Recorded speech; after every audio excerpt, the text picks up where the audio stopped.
All right. Very good morning, everyone. And a very warm welcome indeed to Madrid. A very warm welcome to this FI Compass event called Financial Instruments for Microfinance and Workers' Buyout, organized by the European Commission's DG Employment and the European Investment Bank. As you guys just said in the video, in the next few days, we're going to be exploring the power of the European Social Fund and European Social Fund Plus financial instruments in driving social and economic progress, specifically through microfinance and workers' buyouts. In the day one, indeed, so today we're going to be dedicating ourselves to the role of microfinance, and then we will dive into detail tomorrow with the topic of workers' buyout. So this conference comes at a very important timing, also because FI Compass has just published a study on workers' buyout, the ESF Plus study on workers' buyout, which provides an overview within the European context. It defines what the most common worker buyout models are, as well as the trends and the insights. Included some of the case studies of different countries analyzed, France, Spain, Italy, and Slovenia, as well as the in-depth case studies. There are going to be copies available outside in the coffee break area in the room next door, and tomorrow we are going to also discuss the key findings here on stage. So let me please very briefly introduce myself. My name is Ana Gumbau. I'm a former journalist based in Brussels, dedicated to EU affairs. I'm a moderator as well, and it will be my pleasure to guide you in the next couple of days through all the discussions that we are going to be having on these two important topics. Maybe some housekeeping rules to begin with. As you will have seen, you have the interpretation headsets on your seats. So this is the interpretation channels that you can use. We're going to have interpretation available in Spanish, English, French, and Italian. So channel 1 is going to be for interpretation to Spanish, 2 to English, 3 to French, and 4 to Italian. Thanks already to our conference interpreters as well for joining us today and tomorrow here in Madrid. You have also on the screen the Wi-Fi network, one of the million-dollar questions that always comes at every conference. So here you can see. We are at the Hotel Meliá Princesa, and I would like to draw your attention to one small but important detail that you're going to find also under your seats. This is a little figure, this is a fridge magnet of one of the main characters in, or the main character in Diego Velázquez's iconic painting, Las Meninas. This is the Infanta Margarita with you. It's one of the most important paintings in Western art. It's one of the most fascinating as well from the structural and artistic and luminosity point of view, which if you have time, you can see in El Prado, if you are staying in Madrid, in the Museum El Prado. So there you go. This is a little souvenir that you can take with you, also courtesy from our venue hosts today. And last but not least, you can share and promote the event on your platforms. You can use the hashtag ESF conference and mentioning FI Compass on your social media. So let's kick off this conference because there's a lot to be talking about and a lot of brilliant guests and speakers that we are going to be hearing from today. So let's get started with the opening statements that are going to set the scene for the important discussions that we will be having today. I'm delighted to introduce the first one of our speakers, the Head of Communications and Press of the EU Permanent Representation to Spain, María Canal Foncuberta. Welcome, bienvenida. Welcome, María. And those of you who will need interpretation to Spanish, I will already invite you to take your headsets as María will be delivering her speech in Spanish. María, take it away. Thank you. Welcome to everyone. As Ana said, allow me to speak in Spanish como portavoz. Well, as a spokesperson of the EU Permanent Representation in Spain, I'd like to welcome you to this financial instruments for microfinance and workers' buyout and social economy. I'd like to welcome you to Spain. We're going to be talking about the different initiatives in the area of microfinance and cooperatives within the framework of social economy.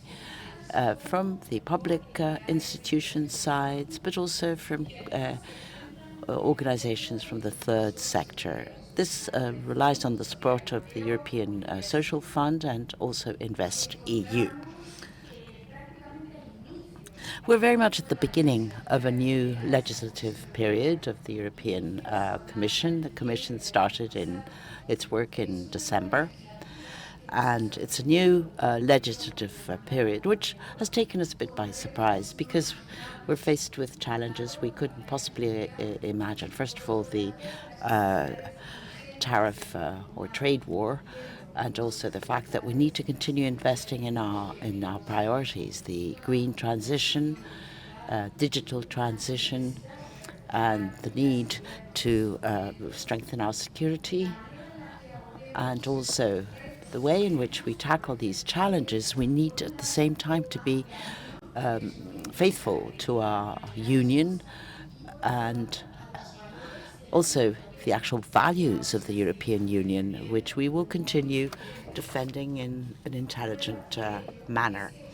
Now, proof of this is that our fight at the European Commission against social exclusion and financial exclusion, this is an initiative that we will certainly continue promoting.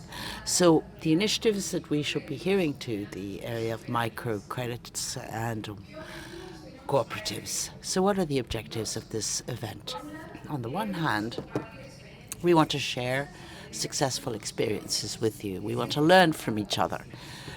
These are matters that have been put into practice in several member states. 14 of them are represented here today. We'd also like to replicate the initiatives that have worked, and through the community budget we want to promote and expand this through financial instruments of the European Social Fund and of InvestEU. So what are we going to do in this first day?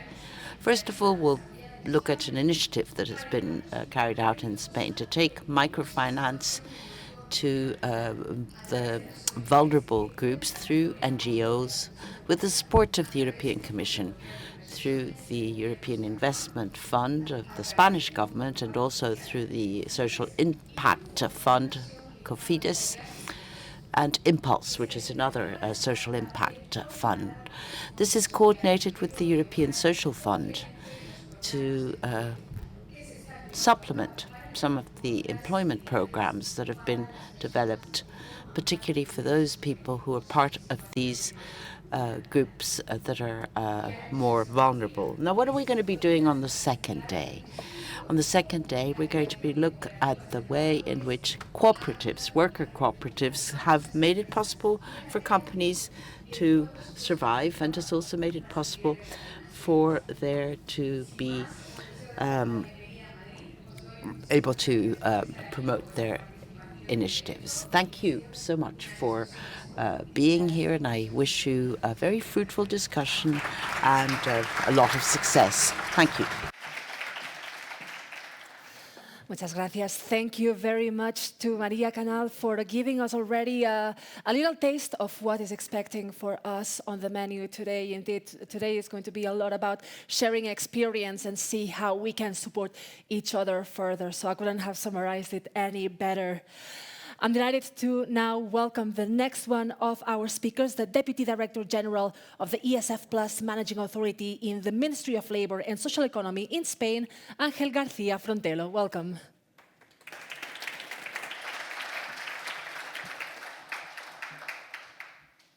Buenos días.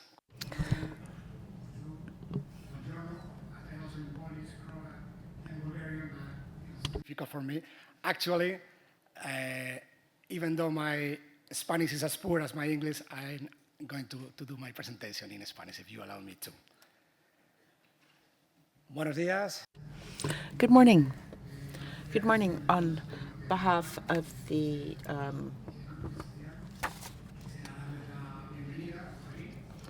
Managing Authority of the Ministry of Labour and Social Economy, I'd like to welcome you to something. We're going to be talking about something I'm not very familiar with, and I know that we're going to be learning a lot, and I know that we do invest large sums of money in the highly vulnerable groups in society. So we have come as pupils to understand and to learn. And I know that there are other authorities of the European Social Fund that have started to use microfinance, and I'm sure that we can learn a lot from these groups. I'd like to thank the European Commission, the European Investment Bank for inviting us to participate in this event. And since I will be speaking at the next round table, I'll tell you a little bit of what we'll be doing in the European Social Fund, so I don't want to go on at great length. I wish you a pleasant stay in Madrid. You're actually very lucky because it was raining a lot last week, but you have some spring weather today, and I hope that you will enjoy your stay here. Thank you very much. Thank you very much to Ángel García Frontelo. Indeed, we will have you back in stage very shortly, indeed, to discuss in detail the Spanish initiative in the field of microfinance.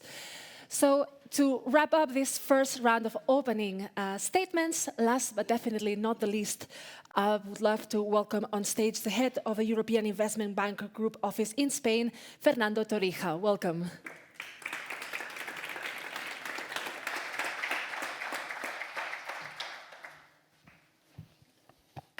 Good morning, everyone. No one told me that I could speak Spanish. Well, thank you very much for being here today. Welcome to Madrid. I hope you enjoy the good weather because, as it's been said, we've had a few rainy weeks. For people that are from Spain, we love the rain. We do love the rain. The countryside is beautiful at this time. And I hope you made plans to enjoy the city. And if you didn't make plans, I think you're doing something wrong in this trip. Congratulations to the Director General for Employment, Social Affairs and Inclusion, and my colleagues from the European Investment Bank for organizing this conference. And I want to thank all the speakers and participants for the event this week. I'm going to read, please allow me. There are too many conferences, fantastic topics. I need to read, and I apologize in advance, and you will see why, okay? Well, I'm delighted to be here. I represent the EIB group here in Madrid. Our discussion today focuses on very important topics which are crucial to Europe's economic and social fabric. financial instruments for microfinance, and the social economy, with a particular focus on vulnerable groups and workers' buyouts. In 2024, the European Investment Bank Group signed new financing operations for close to 89 billion euros for high-impact projects across the European Union. Spain, together with Italy, were the leading beneficiaries of this financing. The EIB Group signed operations totaling close to 25 billion euros in these two countries. As the EIB, we maintained and confirmed our counter-cyclical role, directing investments towards small and medium-sized companies, the fight against climate change, promoting research, development, innovation, and consolidating our commitment to promoting inclusive growth and sustainable development in the European Union. This highlights our unwavering commitment to fostering inclusive growth and sustainable development in the European Union, and in Spain in particular, where we did 12.3 billion euros in the country last year. Supporting sustainable development and inclusive growth is at the heart of the European Investment Bank Group's priorities. The key instruments to achieve this are microfinance and social enterprise finance. The social economy plays a crucial role in promoting social inclusion and cohesion. However, despite their importance, social enterprises and microenterprises often face significant challenges in accessing finance. This is where microcredit and social economy finance become indispensable. Microfinance institutions play a pivotal role in this ecosystem. They bridge the gap between traditional banks and the underserved populations, often offering not only financial products, but also bespoke support and guidance, which are essential for this kind of business. During the conference, you will hear about some examples of our support for microfinance and employee ownership. The scale of the investments needed means that what we need to do is much more efficient in how we use the public funds available. We need to make greater use of private funds. And this is where financial instruments have a role to play.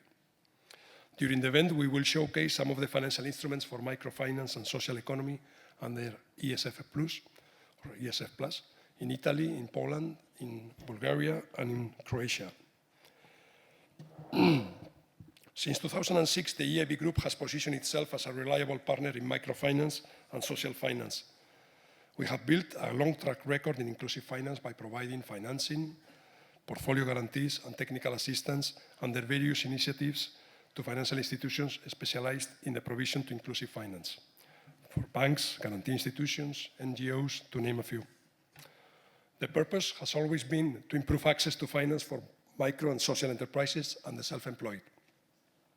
Examples of this support include, for example, our relationship with Microbank in Spain. We signed, again, another loan of 100 million euros last year to enhance the provision of microfinance in the country. My colleague Saigi will talk about it this afternoon. A recent 60 million loan with Banca Etica to unlock investments of at least 165 million euros in projects with a strong social impact, targeting women entrepreneurs and migrants. The colleagues from Microbank and Banca Etica will talk about it in the respective interventions tomorrow. Very interesting transactions. At the European Investment Fund, through its guarantee products under the InvestEU program, we aim to strengthen as well the capacity of microfinance operators in granting microloans to individuals from vulnerable groups.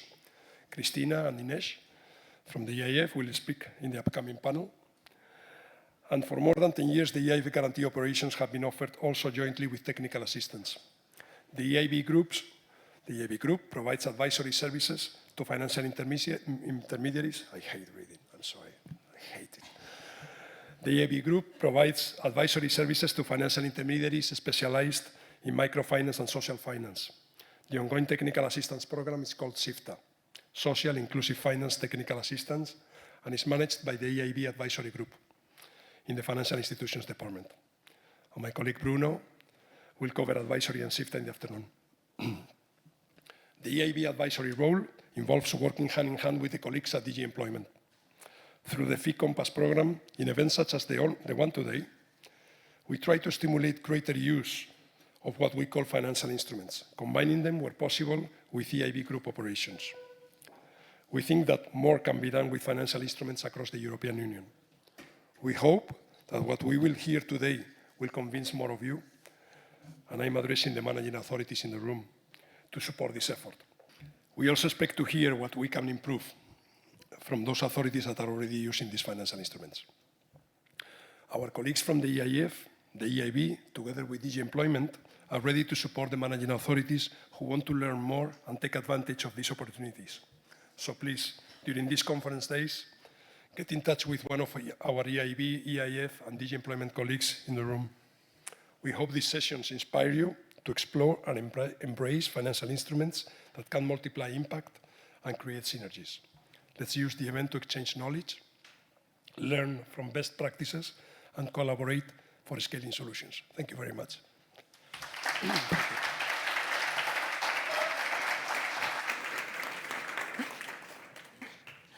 Thank you very much to Fernando Torija. Indeed, today is going to be all about exchanging, learning from one another, and scaling up the solutions to maximize our impact.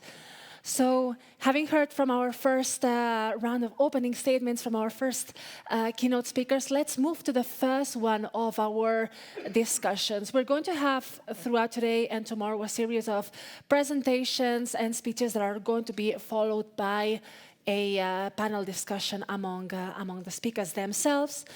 And the first one is going to be precisely about the Spanish initiative for social microfinance, supporting vulnerable groups with the support of InvestEU that Maria Canal already mentioned in her speech.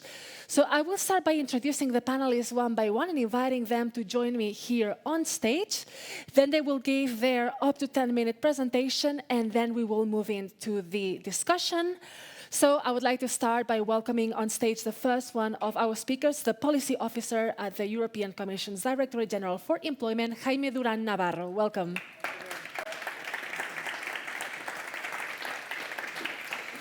Hola, Jaime, welcome. You can sit around here. I'm delighted to be welcoming back on stage Ángel García Frontelo, the Deputy Director General of the ESF Plus Managing Authority in Spain. Por aquí, por favor, over here. Next up with us is the Director at Cofides in Spain, Raúl Sánchez. Welcome.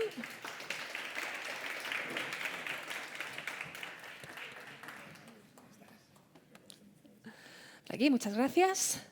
Next up with us is the President at Treball Solidari in Spain, Antonio Sierra Rincón.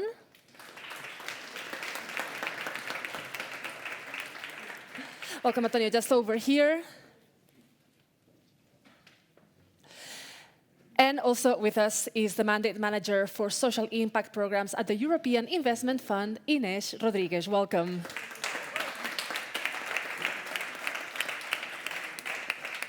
So, Inés, to this side.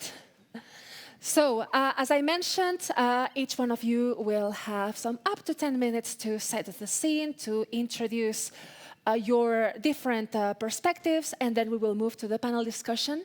Jaime, I would love to start with you, so you can join me here in the lectern.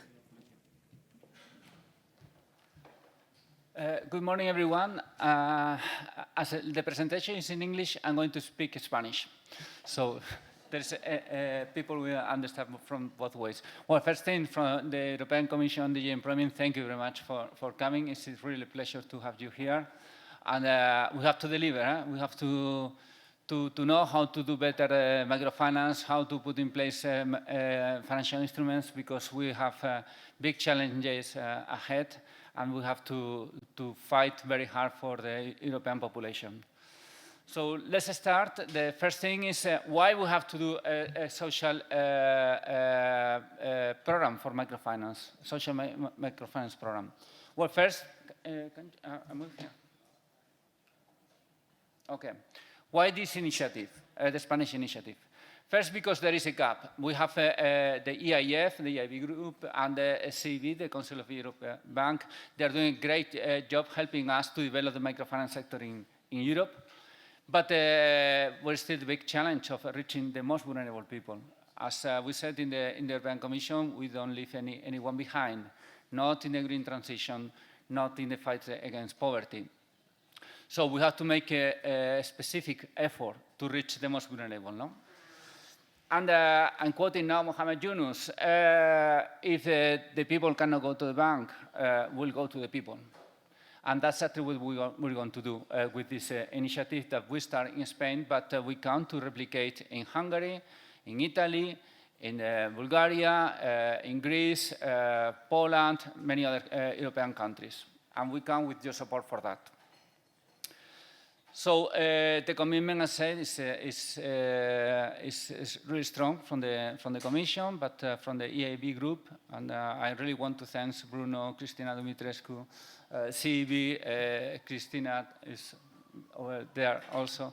So for their commitment to help us to reach the most vulnerable people. For some people, it will be weird to say that we have all the financial big institutions helping us to reach the most vulnerable. That's, if we can make it, you can make it, definitely. So now I'm going to explain you how we do it, okay? The first is to understand the actors and the instruments. On one side, we have the European Commission with DG Employment, and we have two funding instruments. We have first ESF+, the European Social Fund. Sorry, I'm talking now in English. So tenemos el Fondo Social Europeo. So we have the European Social Fund,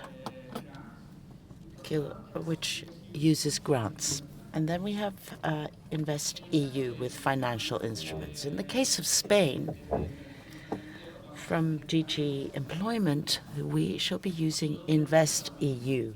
Then we have the member states. The member states can use the social fund, the European Social Fund, through grants or by the use of financial instruments. And they can use ESF InvestEU.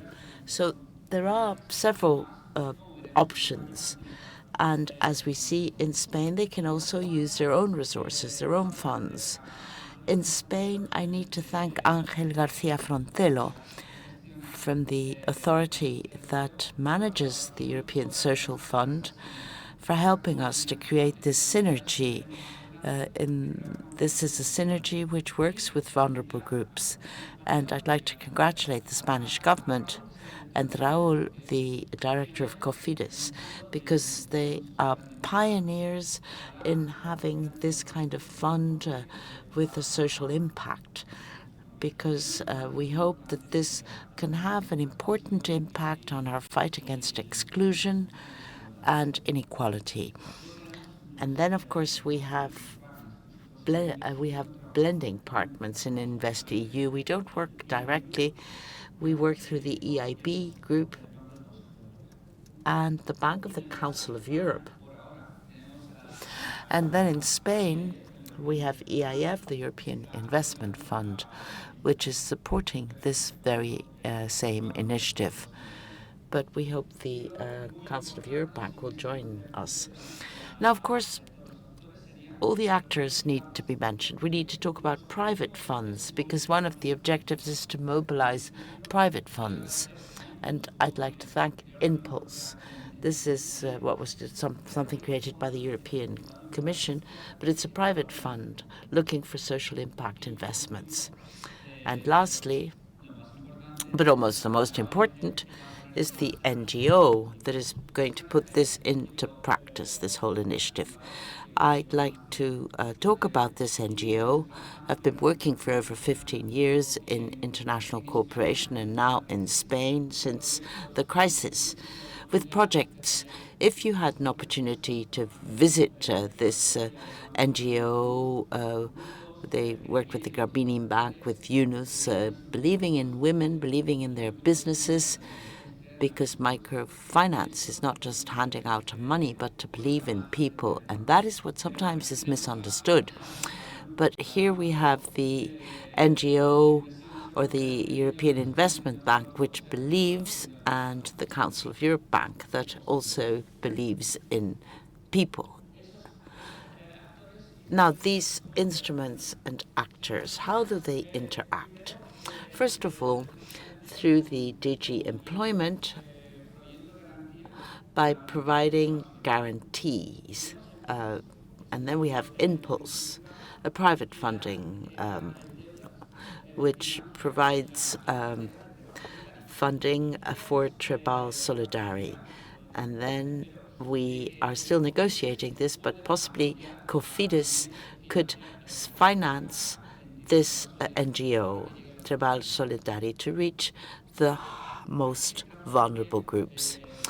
And this brings me to the synergy. We have NGOs that work with the support of the European Social Fund for employment programs. We have representatives of the Red Cross and the Women's Foundation, and they would also be involved.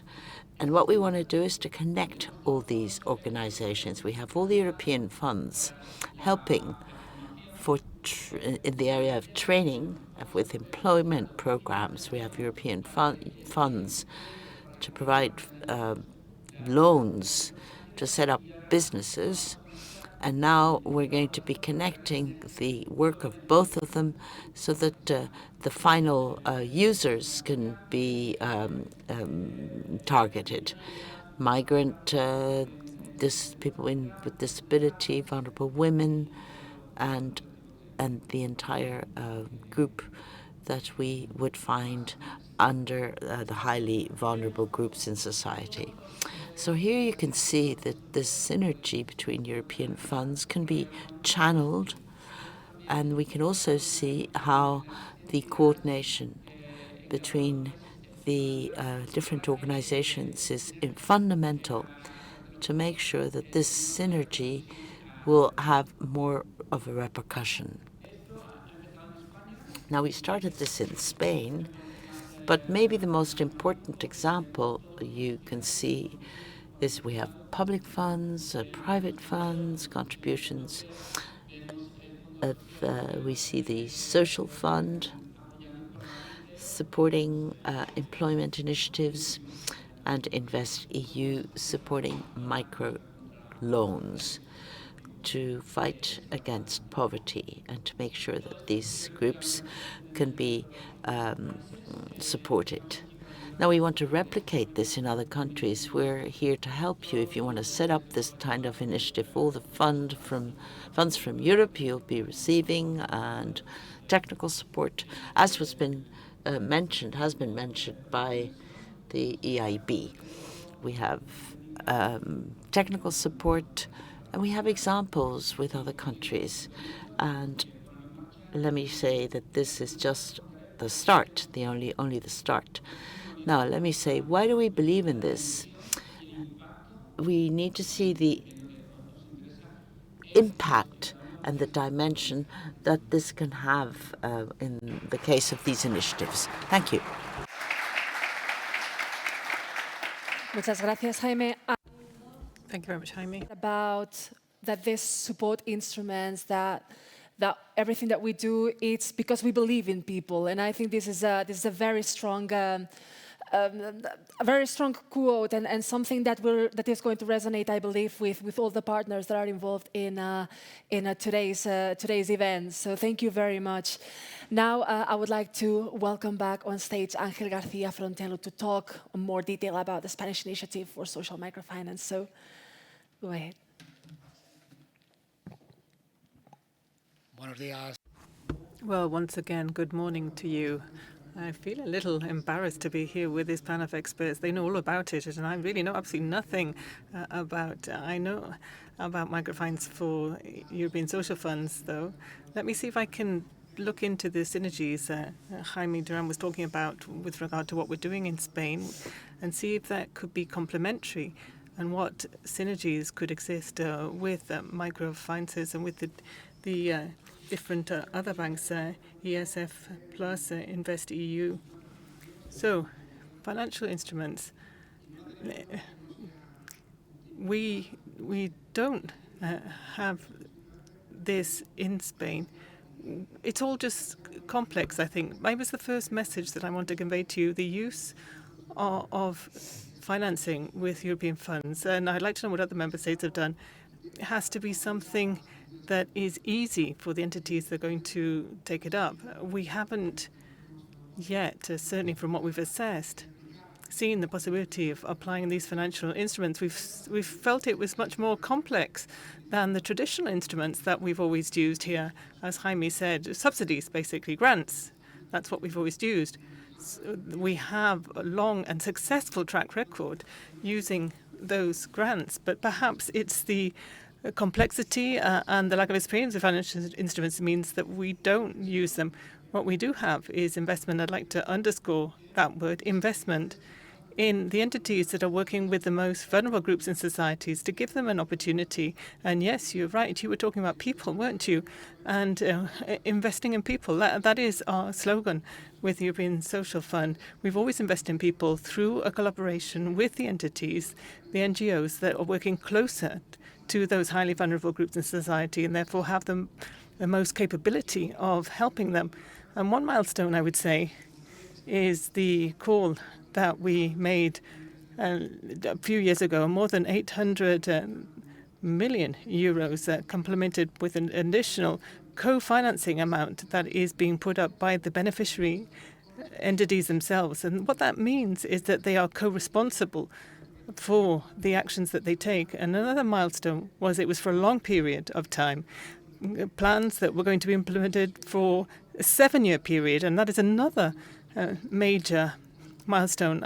I know what happens in other member states with managing authorities there, and it's a lot of money, and it's also a long implementation period, and that means that it can really generate impact for those groups that have more difficulties getting into the job market, that are further away from it. So with that particular call, we were offering an opportunity fundamentally through integrated, personalized pathways for integration into the society and the labour market for the people who were furthest away from it, people with disabilities, or people such as the Roma community, which is very numerous here in Spain, or migrants who have a hard time getting a job, or people living in extreme poverty or in a situation of social exclusion. We felt that that particular call for projects was a milestone. It gave people an opportunity for employment, not just employment, but decent employment, working for themselves, those people that were finding it most difficult to get a job, because we always aim to ensure that we leave nobody behind. And why have we have decided to use more than 800 million euros of our endowment of the European Social Fund in an action like this? Why have we decided to trust in the third sector's NGOs to work with us? Why? Because of the background, the successful track record of investing in the most vulnerable people in society through the NGOs that are closer to them.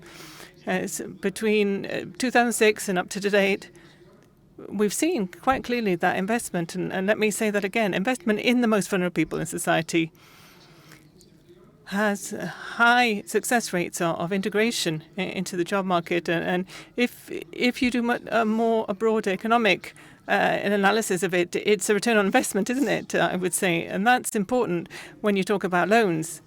So highly rigorous studies have proven that for every euro of the European Social Fund that's been invested in that social and labour insertion of those people, vulnerable people, the return, and I'm not just talking about social justice here, we have to remember that too, but the economic return for the state as a whole, because of the social and labour market integration of those people, is 1.4 euros in the worst possible case. So that's more than a 40% return rate on the investment. And who would love that? Would love today when the stock market has reached all-time lows. But at any time, it's a good figure. So we don't want to leave anybody behind. And then from an economic perspective, it's still a profitable return. Today, we're going to be talking about the social economy a lot, and we do have a substantial microfinancing for the social economy cooperatives there, and we invest to improve their capabilities and to improve hiring in those companies for people who have most difficulties getting a job. And then there's the third sector economy that is also investing on its own for those people who are at risk of exclusion. We believe there's a big opportunity to seek synergies with them, with InvestEU and microcredits. Here in Spain, we are seeking to integrate people into jobs, decent jobs, quality jobs. So there is that possibility of offering instruments that would allow those people who would like to also be entrepreneurs and work for themselves. Maybe microcredits would work there. We haven't used them before, but perhaps in the future they would be an important option. So that's all from me. And as I said, as I started to speak, we're here to learn. We believe that this is a great opportunity to use these possibilities as we move forward, and we will take full advantage of them. And we think that there's also a lot we can offer. There are entities here that work with the European Social Fund, and we can explain what we've done so far to make sure that investing in people is as profitable as possible. We have we have also the equal opportunities with a foundation for women here. So that's all from me, and I'll sit down again and I'll learn from all of you. Thank you. Muchas gracias, Ángel. I think we've also learned a lot from that, and I think especially we are very inspired by these words and how indeed Spain has dared to make use of this of the funds to support the third sector and civil society entities. Now, next up, our next speaker is the director of Cofides in Spain, Raúl Sánchez. Bienvenido. Bueno, tiene aquí ya en el atril, sí. Good morning, bon dia, una portuguesa. Bonjour, es un placer, soy Raúl. It's a great pleasure to be here. My name is Raúl Sánchez. I'm the director of impact investing in Cofides. I find it hard actually to be sitting down over there. I like to be standing and not be tied to anything. When Jaime invited me to this event, I understand the European Commission has a role, and the Investment Bank has a role, but the people working in this are so important, and they convinced us about the impact and the impulse that we have to have, the momentum we have to change things.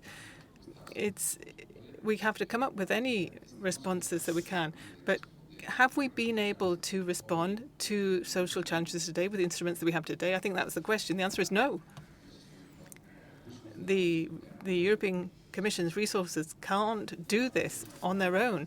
The role that countries themselves have to play is fundamental. So here I want to talk about the Social Impact Fund.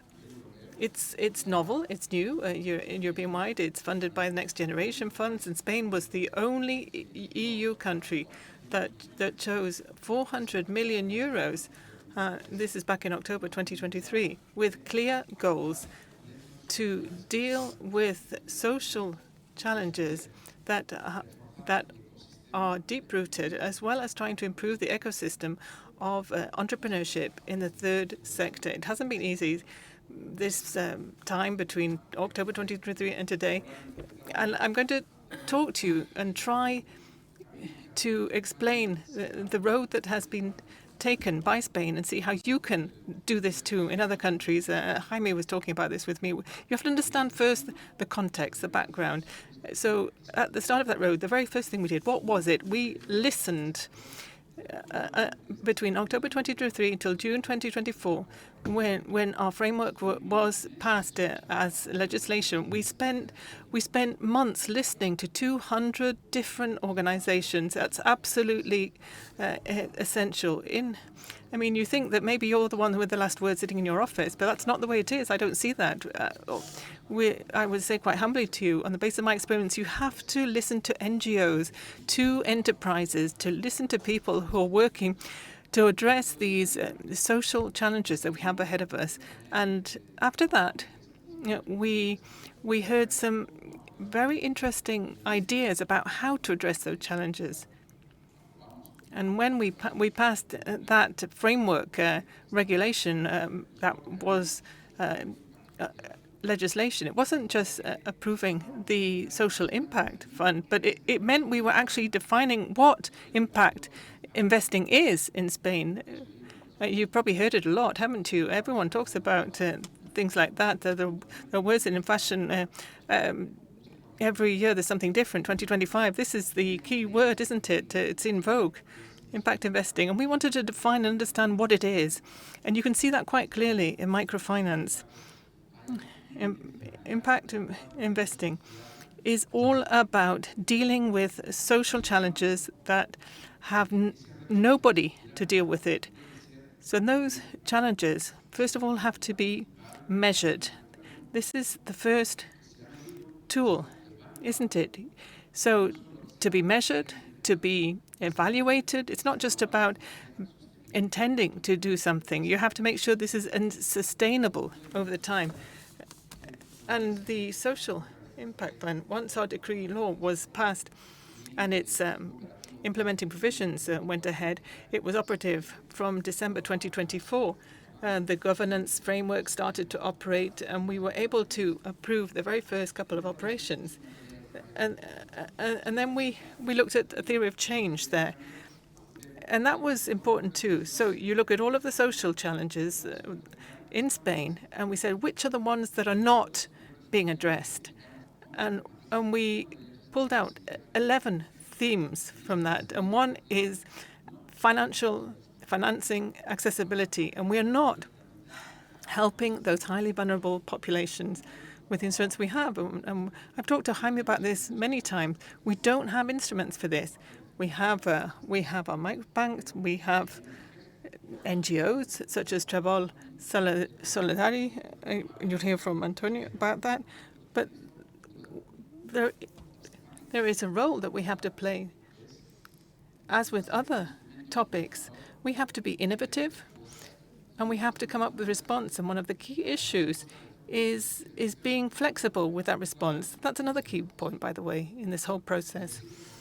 Flexibility. Why do you have to be flexible? Because the social economy, every project in it is very different. We can't say one size fits all. When we look at operations, the way the fund is designed, we can put in debt or we can put in equity. And if we do that, we have to do that through impact fund instruments, and we don't know whether they have subordinated debt or what they have in Trebol Solidari until you really get into grips with the operation. You don't know that. Covides is attached to the Ministry of Economy here in Spain, and but the fund is with the Ministry of Inclusion. So we do the essential part of the work, which is to understand the project and decide which instrument really does match the response we have to come up with for that vulnerable group, and we have to change some of the myths, demystify things. That's another challenge. Just as Yunus showed, I actually met Yunus years ago. I was very lucky. Mohammed Yunus, I remember. I said, what were the challenges that you had in Bangladesh to be able to set this up? And he said, the parties on the right said that I was giving money away to the poor, and they wouldn't pay me back. And the parties on the left said that I was bringing in the worst image of capitalism to poor people. And he said I ended up just doing what I felt was the right thing to do, and that was his answer, because he felt it was about responding to people. And he listened to people. He went to some settlements where there were some poor women living to the university, and he talked to them. He started off like that, and he started off with very small loans. And look at us now. In 2025, we still have to demonstrate this, don't we, with our funds? What I hope we will be able to do is be able to show people that reality. Financial access in the social economy is so difficult. Getting access to finance, they go to a bank. I mean, whenever anyone in a bank hears the word social, they say, oh, no, this is not for us. But the data, the facts, are showing us that the social economy entities pay back their debts because the people working in them have a commitment there. It's more than numbers there. Cofides, we have to show people that. We have to prove that to people. On the financial side, when there's a loan, of course, this is not a public subsidy. You have to prove that it's going to be paid back. But how can you judge that intangible element of people that really, put their heart and soul, everything into what they're doing? We have to be able to understand this and change the narrative here. How we have to use facts and figures and remind people that microfinance can be the solution to a challenge. We're not just talking about buying a car. When people hear the word microfinance, they think it's just consumer finance. It's about buying a car. No, it's about realities. It's about empowering groups in society. And if you give those groups the opportunity, they will pay back. They will respond. I remember I was a volunteer in the Red Cross with migrants, and to be honest, when you talk to people, that was what an experience for me. When you talk to these migrants that cross the sea in a raft, a flimsy boat, and one said he was thrown overboard, and as someone picked him up on a boat, and you can give that person opportunity. It's such a commitment that person will feel with you too. And so we have 20% committed or in the social impact fund until 30th of August 2026. There is no expiry date on the fund, actually. It's revolving, and we hope to be able to convince our own government to be able to put the money in the budget, and so it keeps going. Unfortunately, at the moment, it's a single unique instrument, and it's the fourth in the world, I believe. Spain is the fourth country in the world with this impact investing, private-public funding, and we believe in this in our team, and we are convinced that what we have to do is show people that. And we're working with Treball Solidari and others, show people this is legitimate. When we can't finance a financial entity, by the way. It's not about microbanks, and we have to show people that this will have a return, and that public resources and public money are guaranteed here. And 3, 2, 1. Thank you very much to all of you. Muchas gracias, Raúl. Thank you very much. I think it's been a very heartfelt speech into the importance of impact investment in responding to our many social challenges. You've mentioned many times, and we've heard many times of the NGO called Treball Solidari. Those of you who also took part in the study trips, study visits yesterday, you could see their microcredit projects in action, but we're going to be hearing about how the NGO works in more detail, because with us we have the president of Treball Solidari, Tony Sierra Rincon. So, welcome.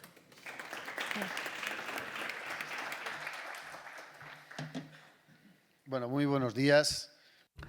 Good morning. Thank you to the European Commission, to the European Social Fund for bringing micro credits to Spain. We need to talk about this. It's important to talk about this, and thank you for giving us this opportunity to share what our program is, our program of microfinance, which has been active for 14 years. It's an honor and a responsibility to be here as the Spanish initiative. So it's a recognition of the 14 years of work, and also the fact that we work with the most vulnerable. Well, it has been said, Treball Solidari, we're not a financial entity. Raúl asked us, we're an NGO.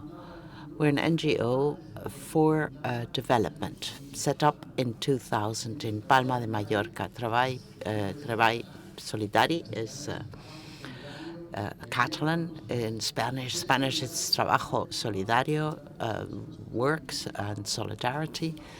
I mean, it's not charity, it's opportunities so that people can live from what they do as work. We work in social insertion in Spain. We try to work with the self-employment organization, and Confia is not a microcredit program.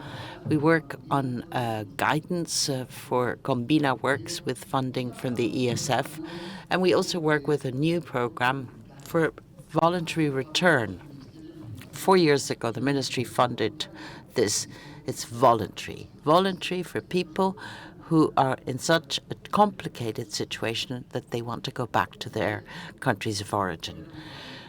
We haven't talked about microcredits, and this is what we do. And this is an NGO, so we do work as long in international cooperation ever since 2011, and we set up Confia. As an economist, I want us to look at the figures. In 2007, the unemployment rate was 8%, and 2012 it was 22%. So what happened? Well, we had the financial crisis, and we said, what can we do? We don't need to go so far away. We don't need to go to Nicaragua or Guatemala. We have problems here, just around the corner. So why don't we help to create self-employment, inclusive entrepreneurship? Self-employment may not be the solution, but it is a response to getting to the end of the month. What does an entrepreneur need? The first thing is to give this shape. Training. In Europe, we know a lot about training. We carry out a lot of training. But so we have the business plan. So where do we go? We go to the bank. And the bank looks at the risk analysis and says, no, okay, well then that project is left behind. We've seen this in southern countries. NGOs can hand out loans. Who's given micro funding to someone? All of us have done this to a friend. The question is to recover this. So what can we do for the management, risk management? As was said, okay, the money needs to be returned. I've only got 10 minutes, I think. So we take loans to lend. So you need to carry out a good risk analysis. Microcredit is not so much a question of giving small loans, it's the way in which you do it. That is important. Methodology to reduce risk. Motivation and commitment. So how do we make sure that people are motivated to return this loan? It's the trust scale. We start with small loans. 1,200. When the first one's returned, then we move on to the second microcredit. Those of you who have experience in countries of the south, that is the way it works. And here we've adjusted this. Instead of giving 50 or 100 euros, we start with 1,000. And what can you do with 1,000 euros? I'll say, I don't know. Ask them. Those of you who went on the visit yesterday must have seen the first-hand responses, and then we have a commitment. The women are in a group, in a support group. I think this is the only program that works with group lending, whereas in countries of the south, this is very normal.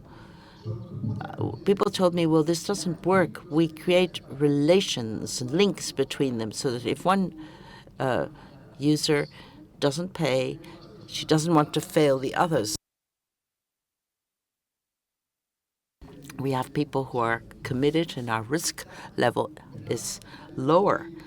We started in 2011 with our own funds. We gave 30,000 euros in the form of loans or credits, and then slowly this figure has gone up. Look at the red line. The red line are annual disbursements. This year we've spent 3.5 million euros with a failure rate, a PAR 90 of 2.51%. PAR 90. That is the non-payment rate. And then that's 1.17%. So, and why did we manage this? Well, basically because we are there. If you look at the red line and you look at the blue line, basically women return the loans and then we can hand out new loans. The key for our success are the women. We're the first ones who want them to succeed. There's a partnership, as you say. We had 4 groups in 2011, and we saw whether this dream was going to work. And actually, the reality tells us one group in a very marginal suburb of Palma, and we saw that this worked, and then we said, okay, well, let's open up some more groups. In 2017, we get the immigration ministry to take part in and we start 17 groups. Now we have 33 groups. Yesterday you visited one of them. Do you remember what it was called? It was called Women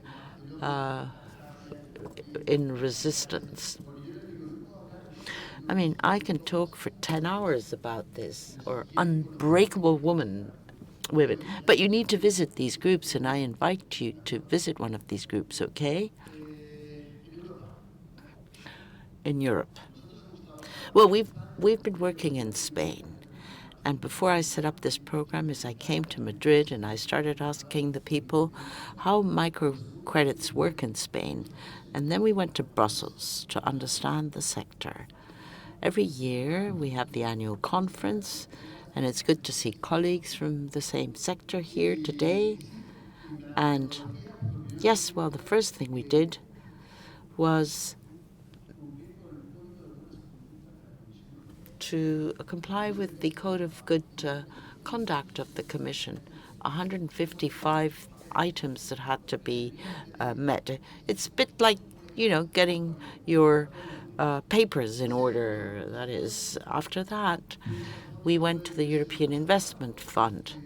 Up till now, those loans that you see, and I do apologize for not having said this before,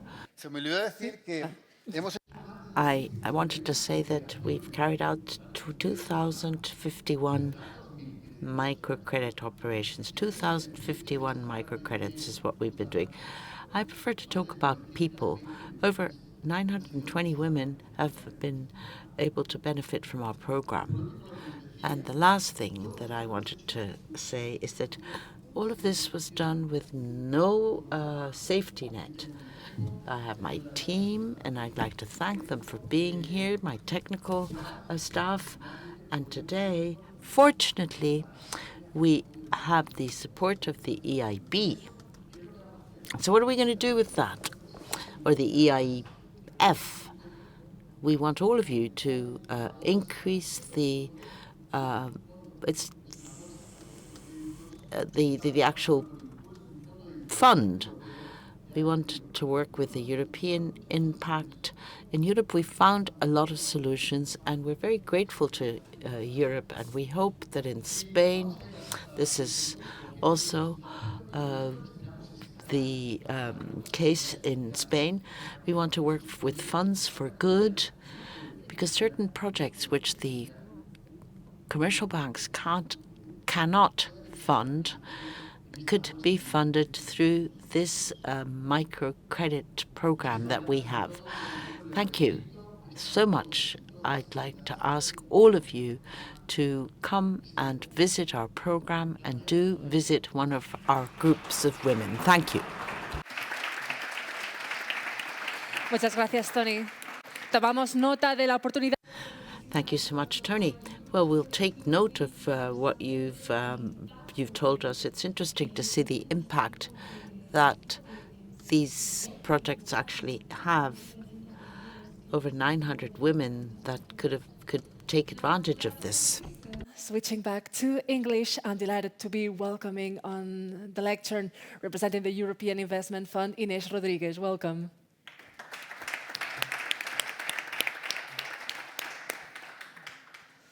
Good morning. I'm Inés Rodrigues. My Spanish is not so good, so I speak Portuguese. So I will keep the speech in English if it's okay for you guys. I work at the IF at the mandate and design, product design department, and I'm responsible for the social impact. I'm working on a unit that is responsible to develop social impact programs. It's a pleasure to be here in Madrid with you and to speak about how the European Investment Fund is working to scale up inclusive finance across Europe. So let me just go to the presentation. Here it works. The IF is the EU specialist provider of risk finance for SMEs. What do we do? We are a EU body with a European mission. We deploy mainly European Commission resources, member state resources, European Investment Bank resources to support business that drive innovation, employment, and inclusion. We complement traditional grant schemes that were already mentioned here. EIF's financial instruments are designed to share risk with our partners and increase the supply of finance, especially for those segments of economy where support is most needed. While grants provide single-use funding, EIF approach offers a multiplier effect. For every €1 of public resource, we generate on average €5 in investments for SMEs. And in many cases, historical data for guarantees, for debt instruments, shows that this impact can be close to €10. This is possible because of these risk-sharing partnerships we built with Trebal Solidari and other intermediaries. We work with banks, with microcredit providers, with the equity funds. Our model incentivizes lending to more vulnerable, higher risk segments of the market, and that's where our impact begins.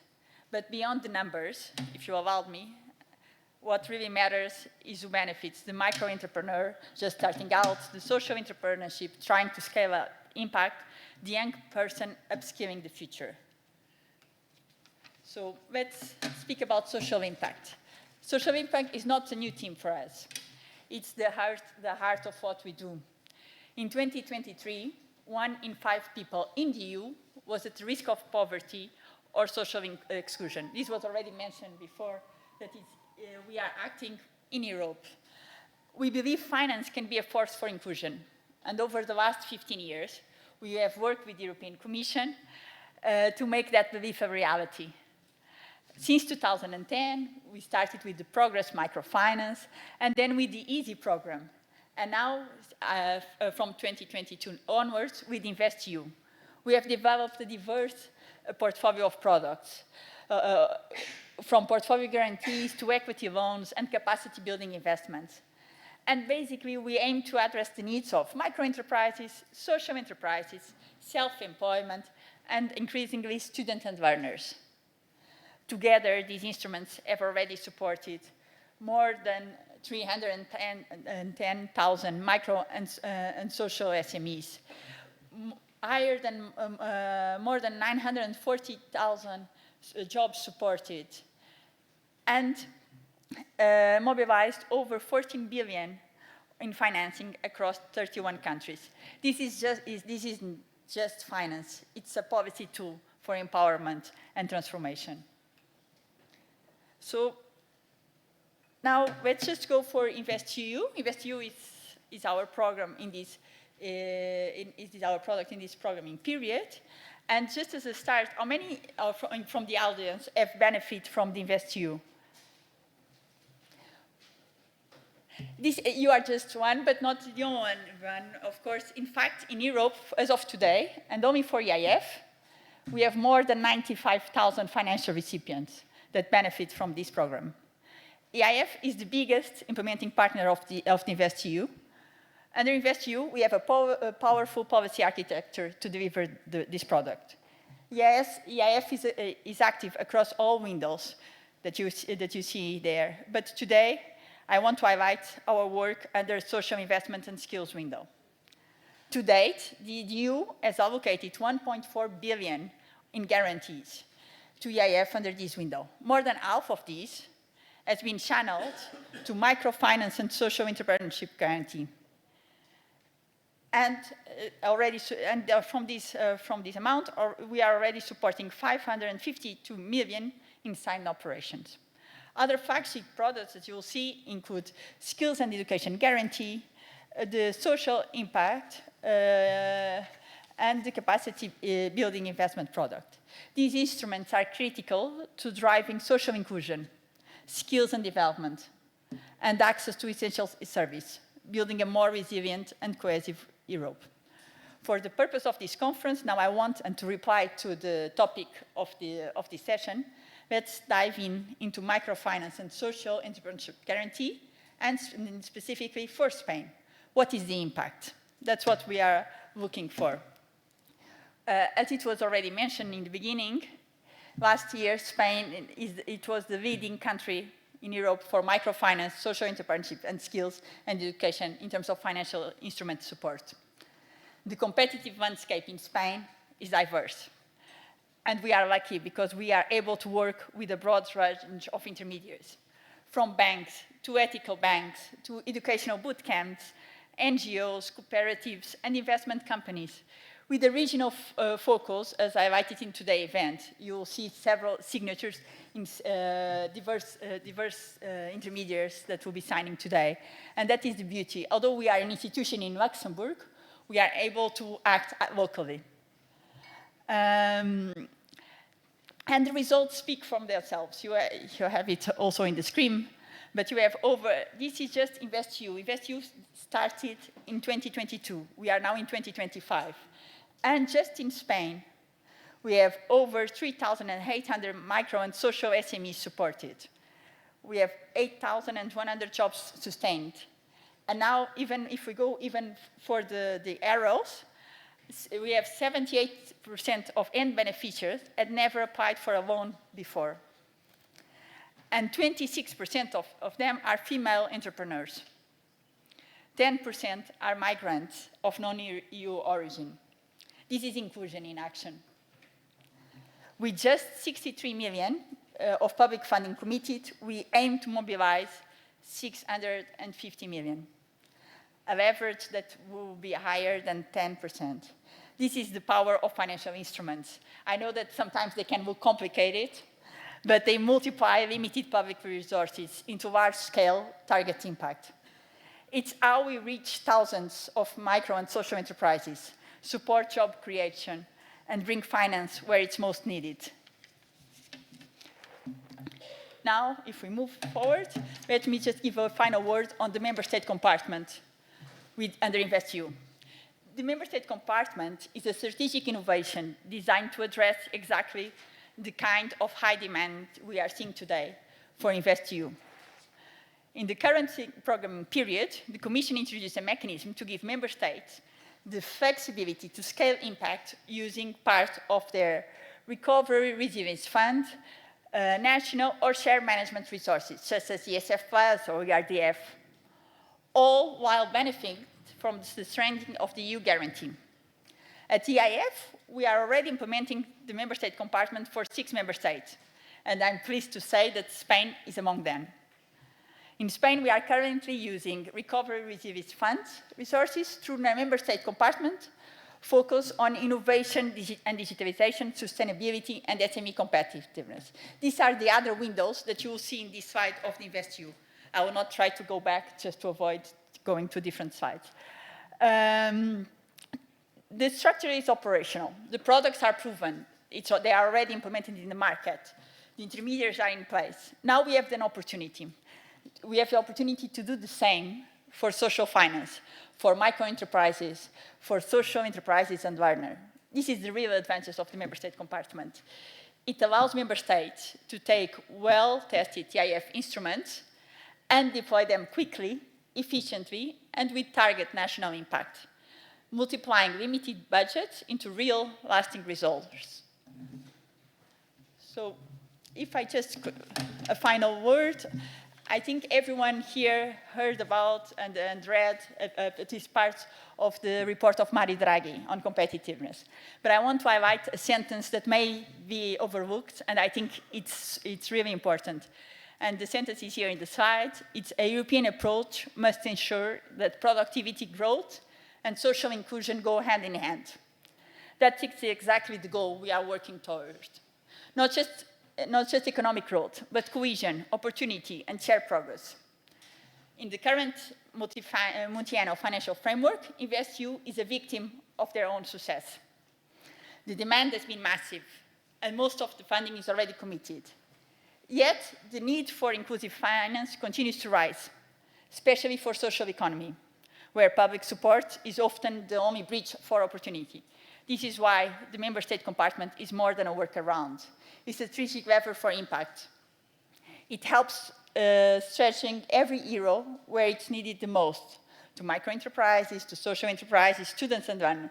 And we are here to partner with you. And here, to make this work, so to make it less complicated. And maybe if my colleagues from EIF could stand up so that people know who can they reach out for questions in this point, because we want to ensure that no one is left behind as Europe scales for the social economy. So this, just for everyone to know, these are my colleagues from EIF, and they are here to help you. Thank you.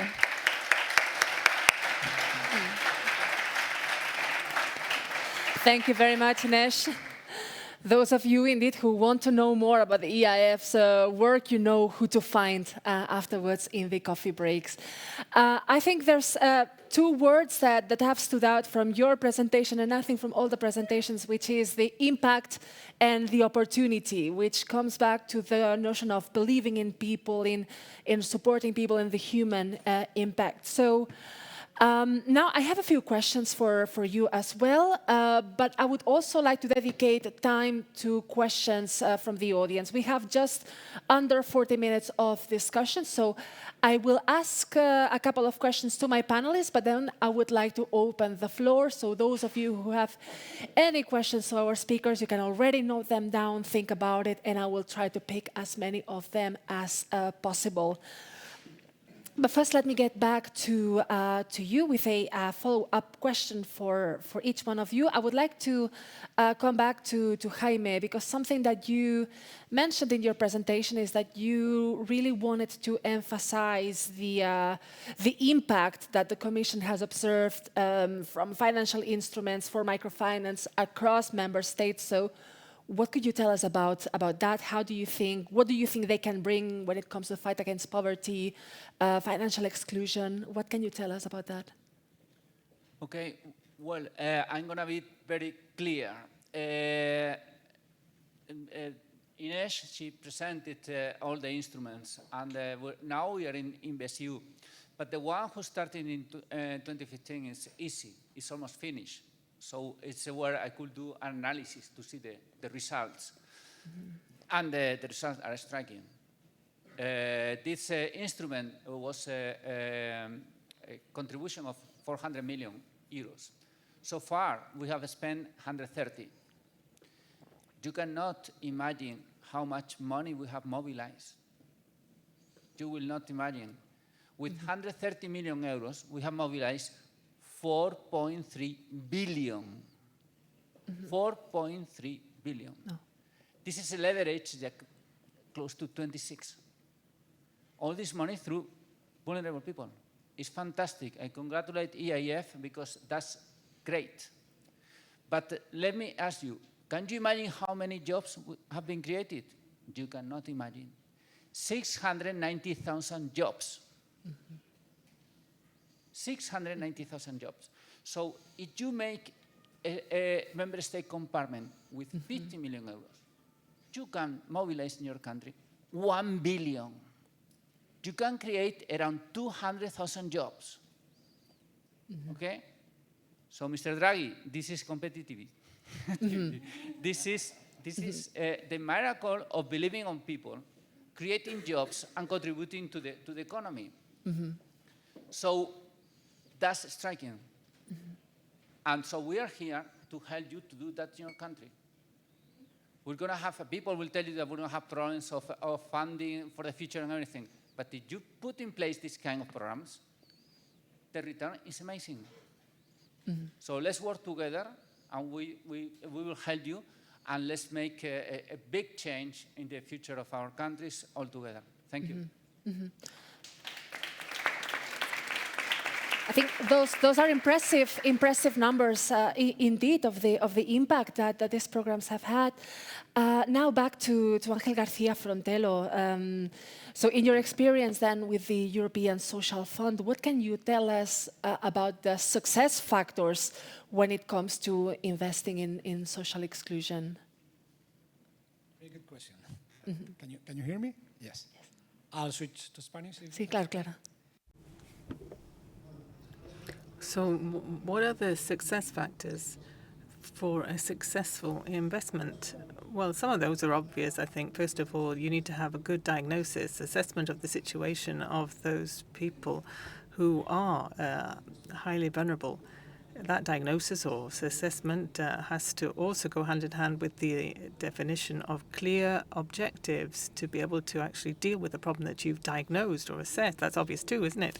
Once you've got that, the next thing you have to have are a suite of measures that can address the problem and be measurable, as Rose said. You need to have ongoing evaluation of the investment that you're making to ensure that you are actually getting the results that you're trying to achieve. So measurable and ongoing assessment or evaluation to make sure that they are going in the right direction.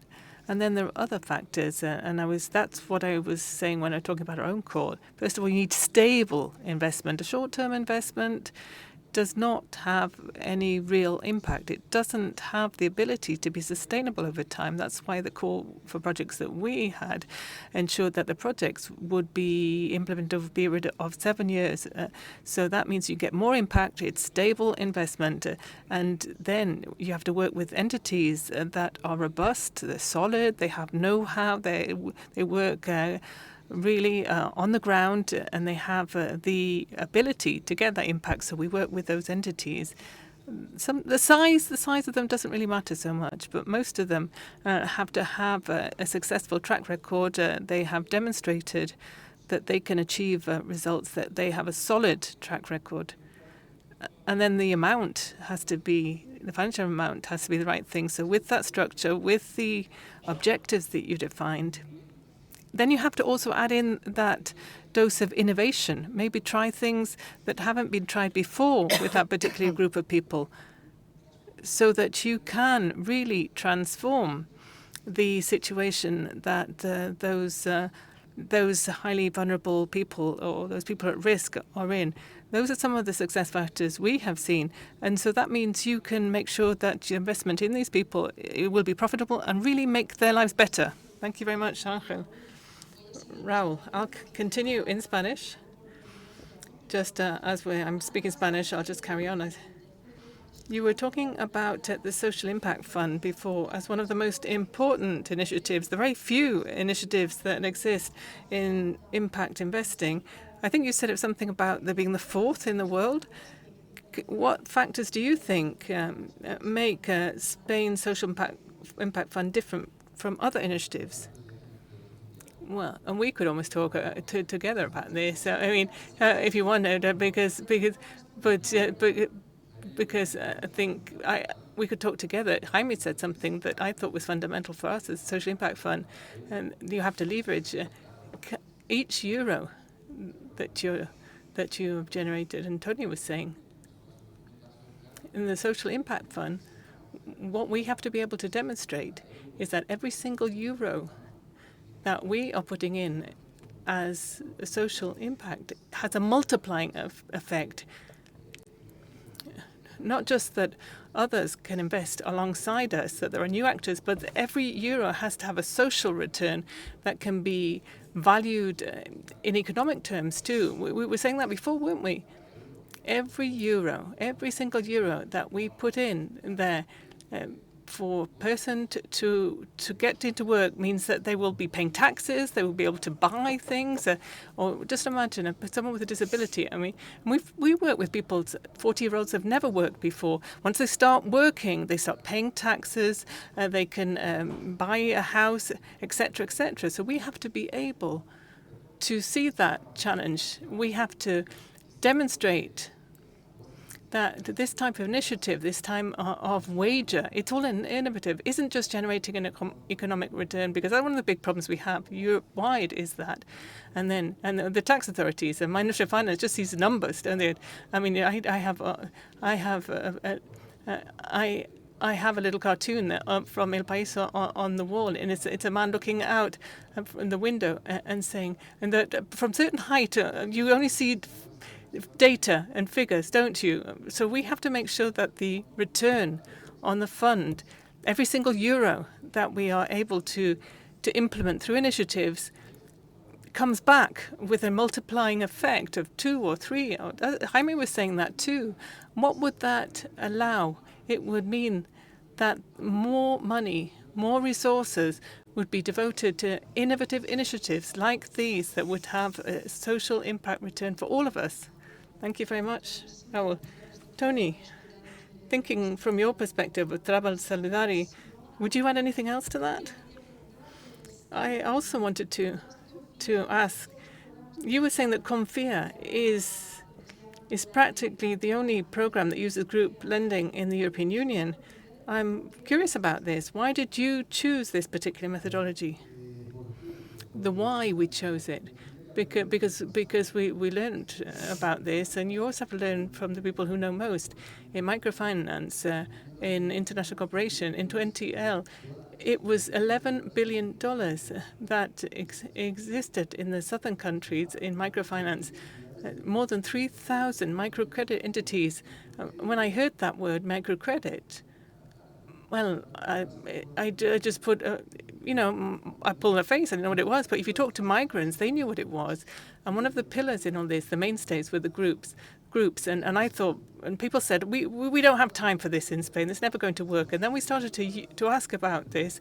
And the users, the thing that they most care about in the program is not the money. It's the groups themselves, the support they get from the groups. So especially when you're talking about migrants and the use. We thought, why don't we use groups for entrepreneurship too?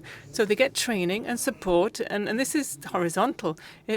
Just like any case to use marijuana, then talks to Isabel about her projects. Then Isabel goes back to her. And this is a meeting point between the women. The women love that. And then for us, what does it do for us? It allows us to have a follow-up. If I have to follow up on 500 users and I visit all of their business, I mean, how many times will a bank go and see them at home? Well, no, it takes up too much time. So they come in to see us, and we do a follow-up then. And the key to the success of microcredit, I know you didn't ask that, but I can explain this to you. You're close to the person. I mean, what is the driver to self-employment? It's the person himself, herself. It's the entrepreneur. If that person isn't doing well, there's something wrong, then they won't be able to perform well.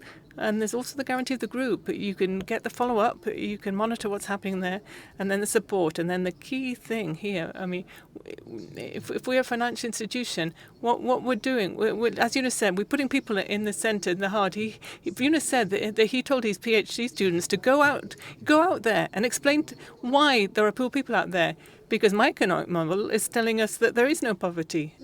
Because he was teaching economics. So when you go out there to the world and you talk to Marie-Luth and the different users there, it's their reality that you have to hear about. You have to be close to them. So that's what you get from those group meetings. And so we focus on the non-financial services, and a financial institution can't do that. So Angel, do you know how we cover our non-financial services? With projects approved by the public administration in Spain, national level, regional, local level. The users don't pay us for our work. It's the public administration in Spain that pays us for the work that we do, the integration service that we are providing. That is the idea. That is the goal. The goal is not to provide the credit. That's just an instrument. It's like a doctor who has different medicines that they can prescribe for you. But the whole point is to have a holistic approach to the person.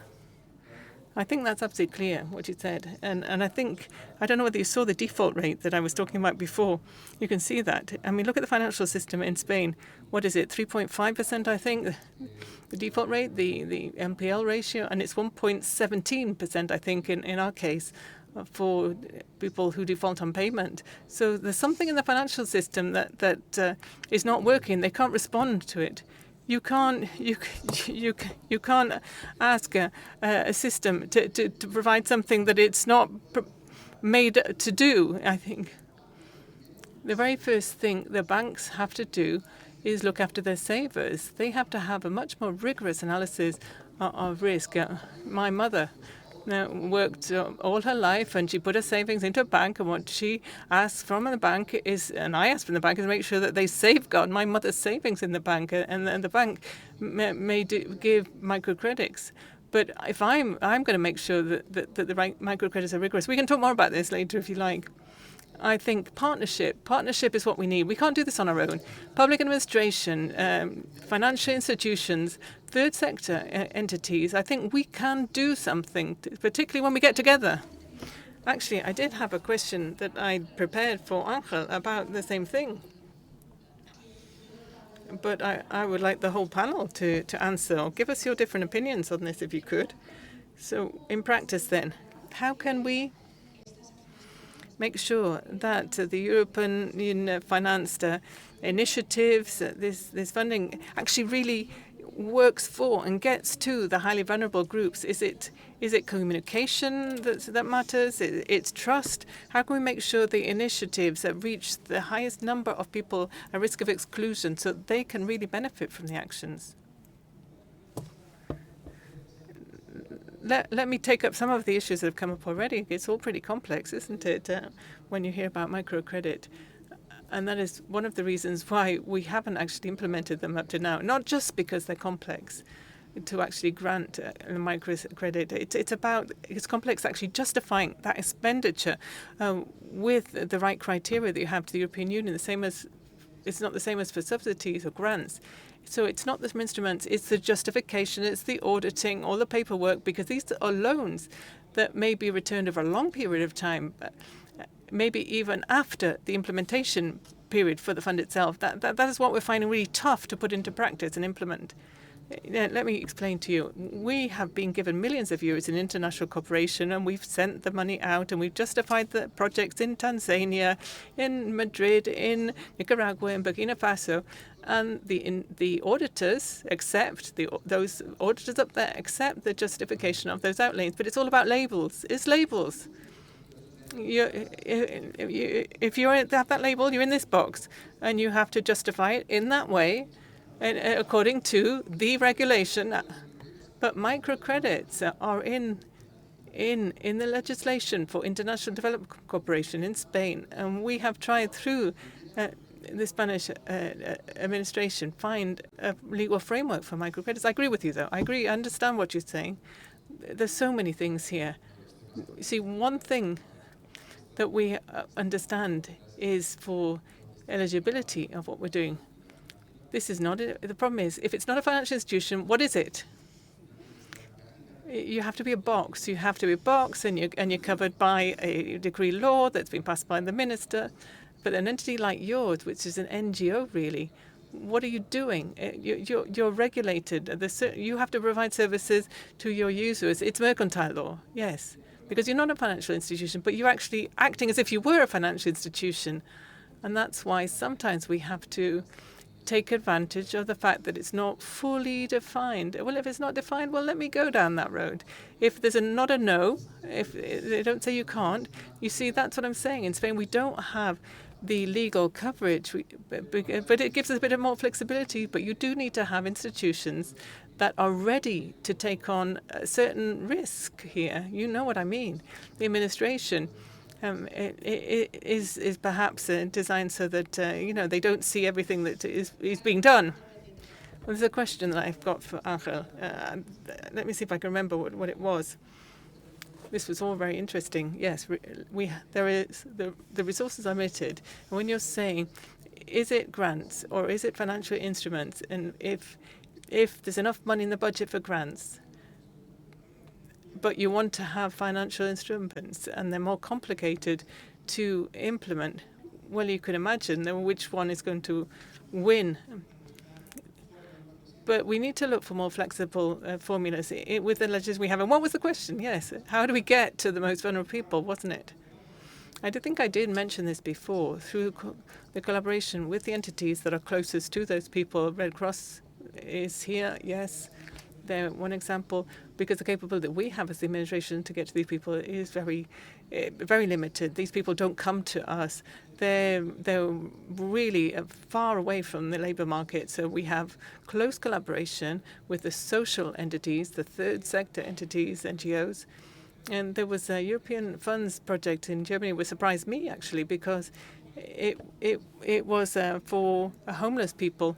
And the tool to get to those people was actually social media. I was quite surprised by that idea. because they had managed to reach those people who are living in the street through social media, because those people do use social media. So we realized that there may be innovative ways of reaching those people. Fundamentally, though, you have to work with the third sector entities, but on top of that, you need to have simple public services that are nearby. That sounds a bit like a myth, but that one-stop shop, if we could have a one-stop shop, it would be very helpful. So maybe if you could go to the social services and get help there, or the health services, and then that person might be able to actually get involved in a pathway designed for social labor integration, more integrated services, a one-stop shop, and more collaboration with the social entities is the key. I think before.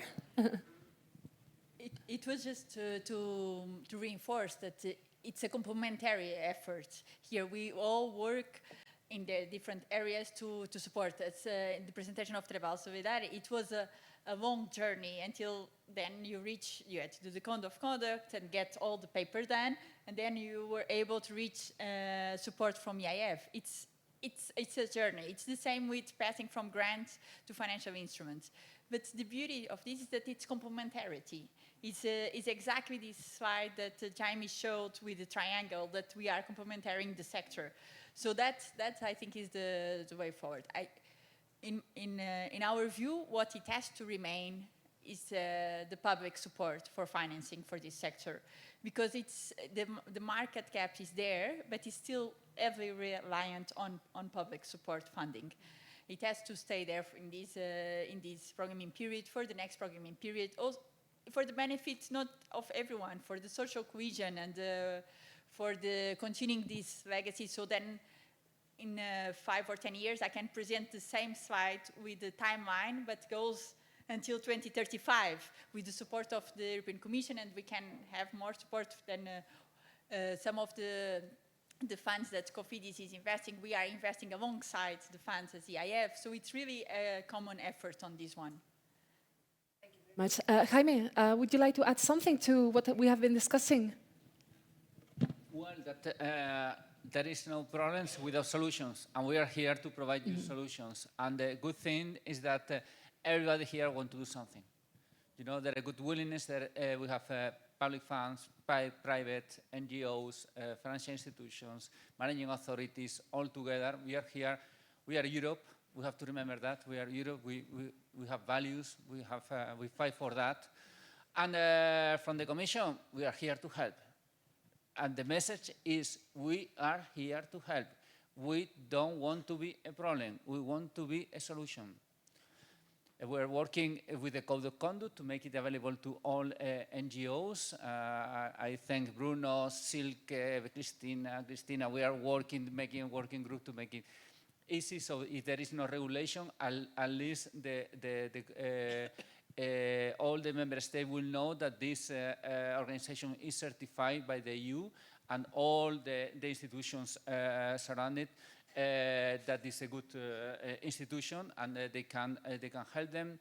If you cannot use the ESF Plus for that, we use InvestEU. If you need we change something, we'll change something. So we are a team all together, and we have a task behind, and I think it's a beautiful task, and we will help you. That's the message. We are here to help you. Thank you, Jaime. We have just about 15 minutes to go, so I would like to open the floor for questions from the audience. So if you can introduce yourself, Hello, please. everybody. This is Nozrul. I am from Bangladesh. Well, my question is especially to Rahul and Angel, no? What is your criteria to differentiate vulnerable people? Like, what is the criteria for vulnerability? Like, how would you define vulnerable people? Is that what you... in the field of microfinance, how you say this is a vulnerable person? So how would you define, how would you describe the target? Okay, in our case, where we use are figures, statistics that in Spain are used to define if you are in a range that is considered vulnerable. Evident, it's the same situation in Spain, Bangladesh, or either different countries. In our case, for example, with the Social Impact Fund, one of the more problematic things is we have to adapt a lot of resources and instruments that are used in non-developed countries to a developed country. And also all well, we think, for example, we have an instrument that is ingreso mínimo vital. I don't know, it will be like the minimum income as a reference that that people will be considered. Raúl? On our side, I will tell you that the question is really, really a good one because the European Commission itself and the auditors are still discussing if there should be a European definition of vulnerable people that could be then used as the reference when we invest, ESF invest in vulnerable people. So far, we haven't got to that point, so every country has its interpretation of what is considered vulnerable people. There is, as Raúl was saying, a reference with the minimum income, etc. But normally, any person under a situation, for example, a person with disability, a person of long-term unemployed people, person from migrant origin that is without housing, etc. There are several situations where you don't need to prove with any number that you are in a vulnerable situation, but the situation itself puts you into that situation. But there is no a general definition, and there is something that we don't know if we want it, because then it will be less flexible, or we really want to have a general definition in the European Union that could be more secure for control, auditor, and etc. But it's really a big question, and as I said, more than those reference at the national level, the AROPE, which is the task of poverty, then there is the situation these people are that define if they're in a vulnerable situation or not. Mm-hmm. Thank you, Ángel. And Tony wanted to add something? Vulnerables. Well, I think you need to measure everything. You need to demonstrate it. We had a user, Paula. I said, look here, don't call me a socially excluded person. So we talked about financial exclusion. There's a person who the traditional banks can't give them financial service, can't provide them with a loan. Okay, that person is in a situation of financial exclusion. In our country, 24% of the population is below the poverty threshold. We talk about social exclusion, but look at social exclusion and link it up to financial exclusion. Because of this social exclusion, I'm also financially excluded. It's a circle. It's a vicious circle. That is, I think I said this before, but I know I'm a bit passionate, and in English I'm not as passionate, but in Spanish I certainly am. As you yourself said, we're complementary. We have the public administration. Our program could not work if the non-financial services funded by the European Social Fund weren't there. And then, of course, your contributions and the private sector. That's missing here, because we have an operation with a social impact with a return, so we invite the private sector to participate. Tony said, look, what are you? I said, look, we're an NGO. But NGOs in the south opened up this nut. In France, you have ABI, with a portfolio of 600 million euros, and this is a foundation funded by a bank. They say, look, the bank, BNP Paribas, the most important bank in the world, we said, if somebody comes to us and the risk system says, look, we cannot give you a loan, but you have the AVI Foundation. Because these non-financial services, they can take a little bit more of a risk. So I speak in favor of a public-private partnership, public administration, third sector, and the private sector all together. That is the partnership, because social exclusion and financial exclusion, we can't say that there is no, if there's social exclusion, there's also financial exclusion in Spain. Over here. Okay, then a microphone will come to you. So from this side. Okay, and then If you don't mind, I will speak in Spanish. No, adelante. Yo cojo el guante de lo que dice. Yes, I'm going to, speak on behalf of the private sector. I speak on behalf of Microbank. We're the social bank of CaixaBank, and we work exclusively with microcredits. So I think we should be sitting right up there with all of you because we can speak with knowledge.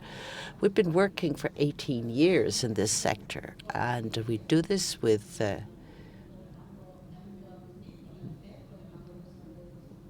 the Development Bank of the Council of Europe. I see Christine here, and I see others. How can a private institution give loans when the final objective is vulnerable people who have trouble to have access to the traditional financial system? And we are also an example how you can combine the two things. We set up a bank. It's financially sustainable, and it's providing service to a whole group of people who, in the traditional financial system, our main body, CaixaBank. Well, we work under CaixaBank, and this is certainly an example of that. All of this is actually possible. Thank you, Tony, for talking about the private side of things. And I think that coming from the private sector, I have a question for you, which is, what do you think is missing to crowd in private investors into microfinance to help you scale and partner with public institutions? Because I think otherwise it's going to be a bit difficult, but I struggle to understand, in your views, what do you think is missing? Thanks.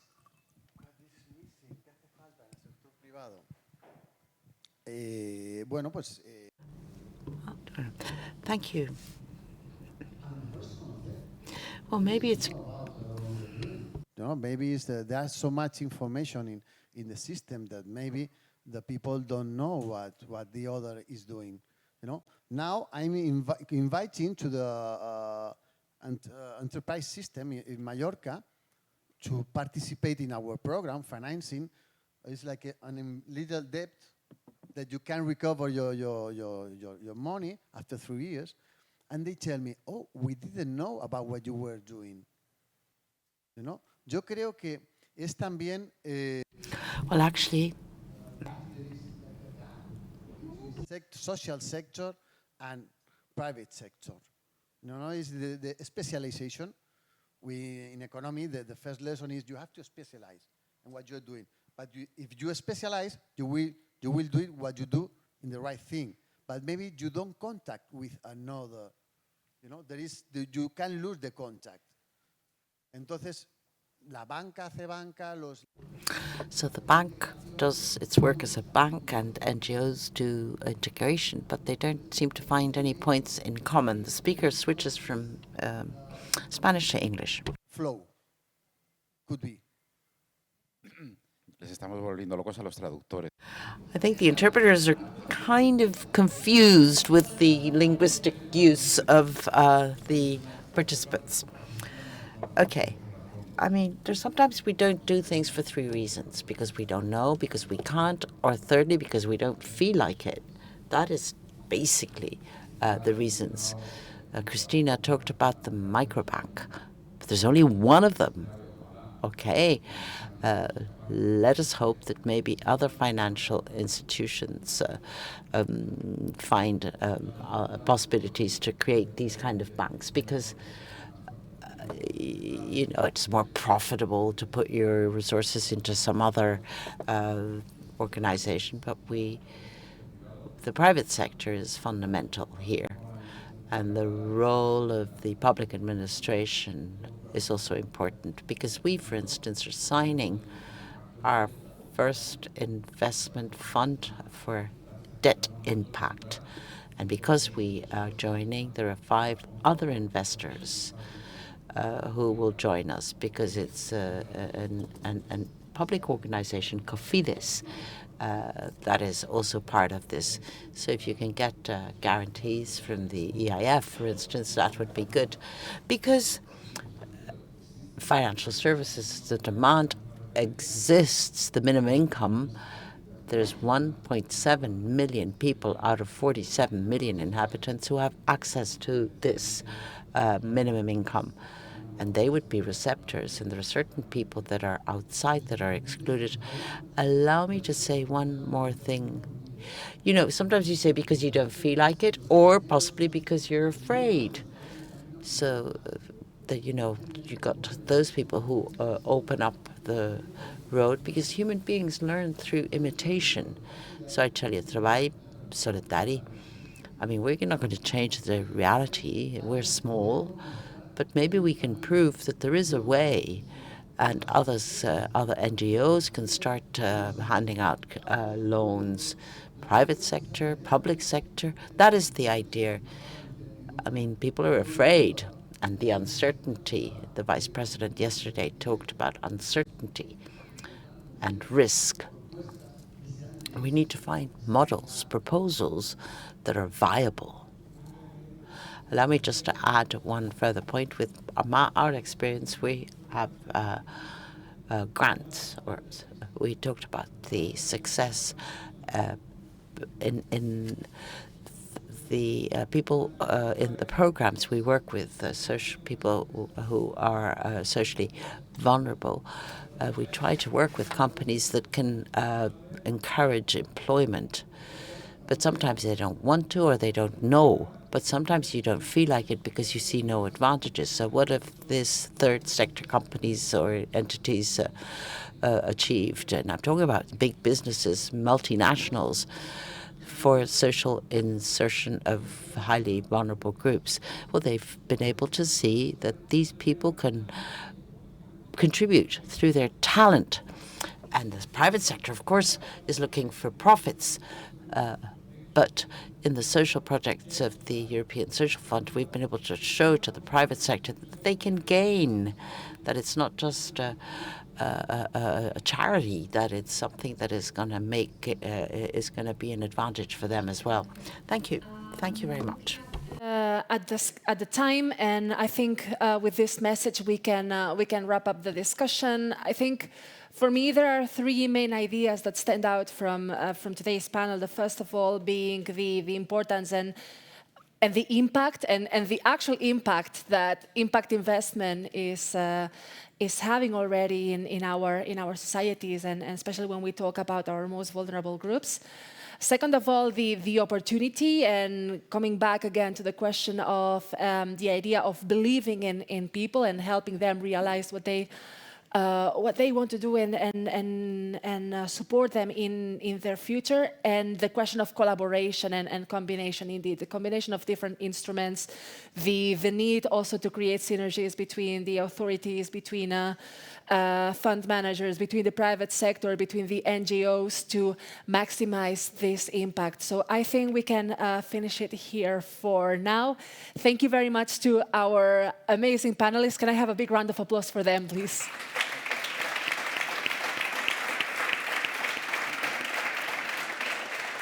So now we're going to have our well-deserved coffee break in which we can talk about these topics in a more relaxed setting. Now we can move on to the next part of our program, which is on the experience with microfinance financial instruments under the European Social Fund, European Social Fund Plus. We're going to be hearing from experiences from representatives of different ministries and managing authorities, so different member states.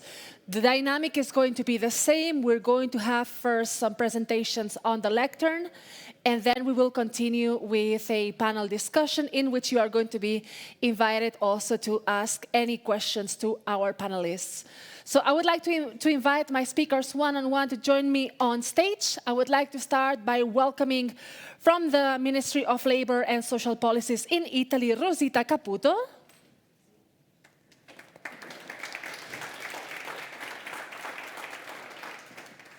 Welcome, benvenuta. You can sit here. Next up with us is the Chief Specialist at the ESF Plus Managing Authority at the Ministry of Development Funds and Regional Policy in Poland, Igor Kamiński. Welcome.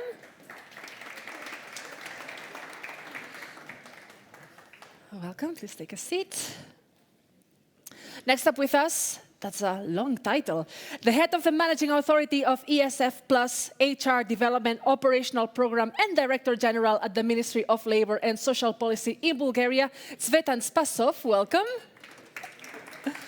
Just join me here on stage. And last but not least, we have the head of department at the Ministry of Labor, Pension System, Family and Social Policy of Croatia, Ivana Cesar. Welcome.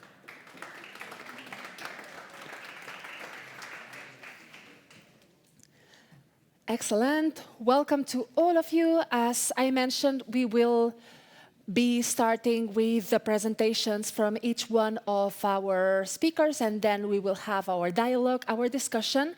And I would like to start with Rosita Caputo, representing the Ministry of Labor of Italy. So thank you very much. Please take the stage. Buongiorno a tutti. Good morning. I'll speak Italian. So my slides are in English, but I will speak Italian.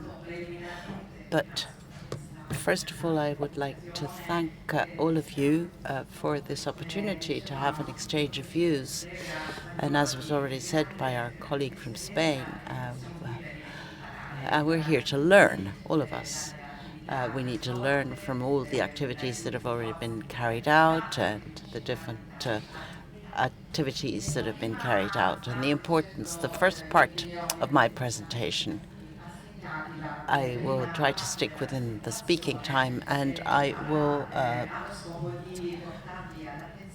look at an experience, an Italian experience, co-financed through two operational programs within the period 2014-2020, active policies for employment and employment for young people. So what did we want to achieve through these two programs? An initiative through self-employment by using a financial instrument. This is called self-employment.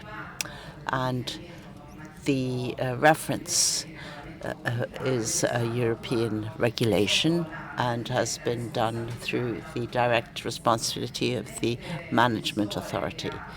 The authority that supervised this was in Italy. So what does this basically mean? Basically, this is an initiative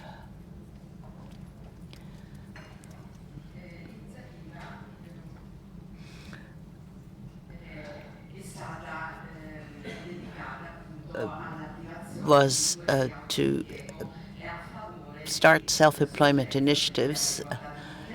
We've talked about this before, especially for vulnerable groups. That would be basically young people, women, and long-term unemployed people. The financial budget at the disposal of this particular program was to be done through a series of periodical evaluations, and we're talking here about 50 million euros. The initiative was divided into three services, which derived from the financial instrument, basically microcredits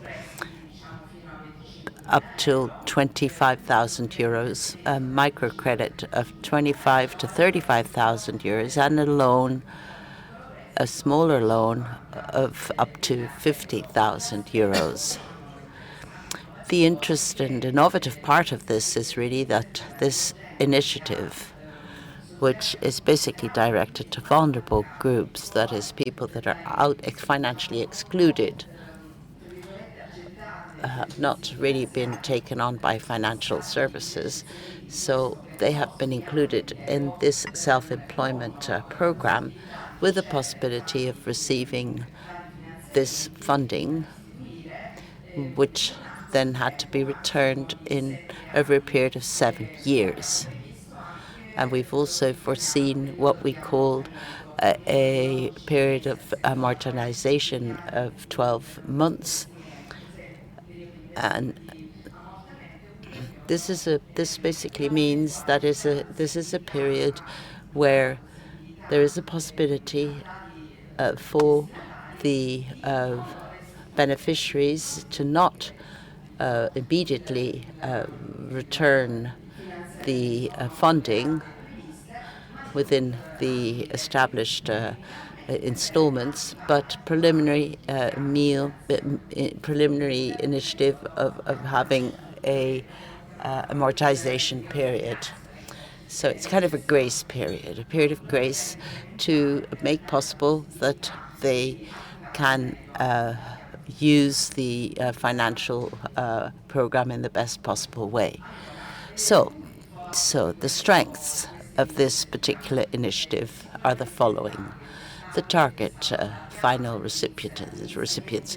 We broadened this because this self-employment activity was basically an initiative for young people's employment, but then we saw we needed to expand this to a broader target.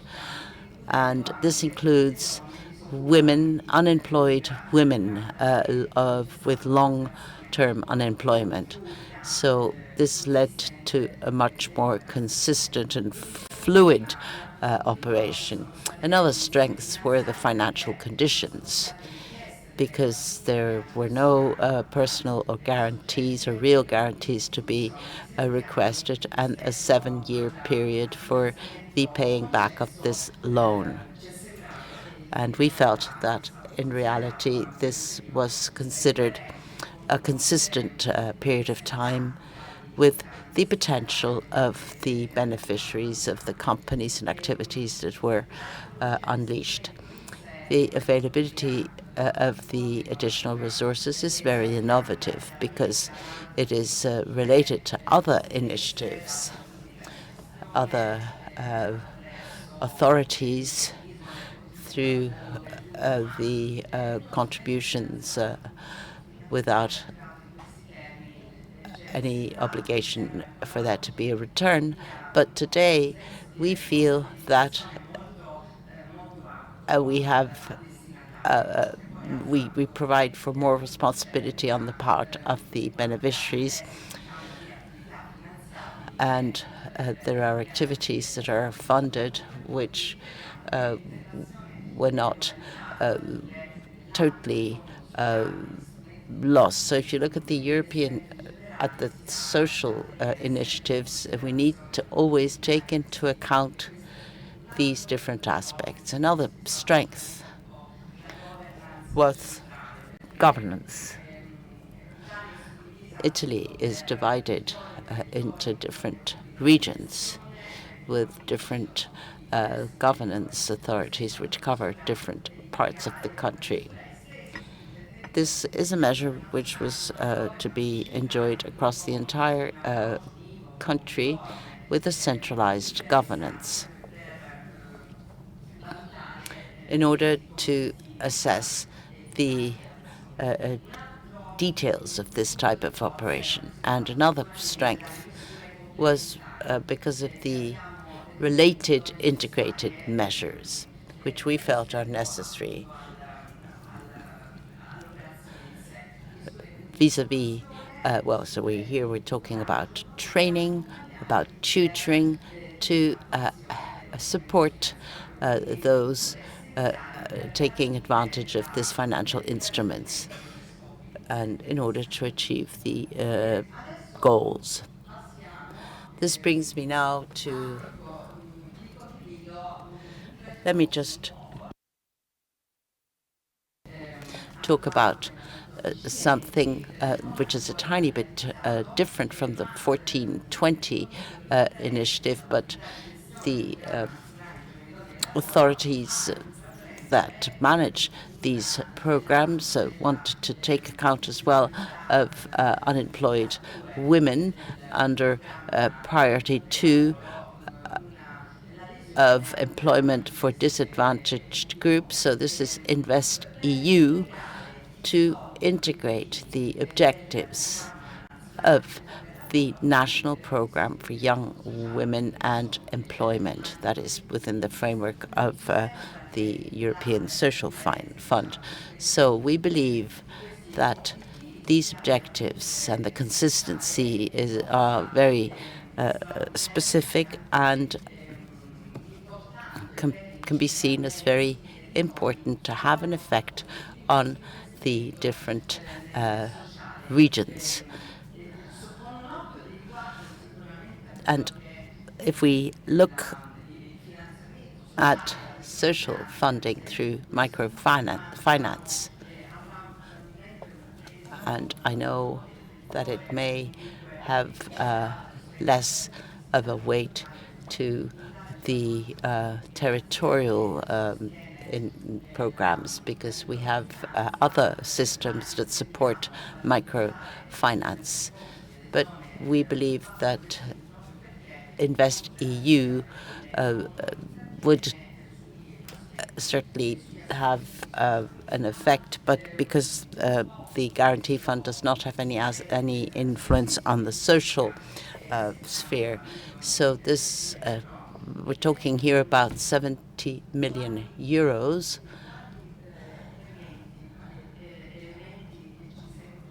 Now, what are the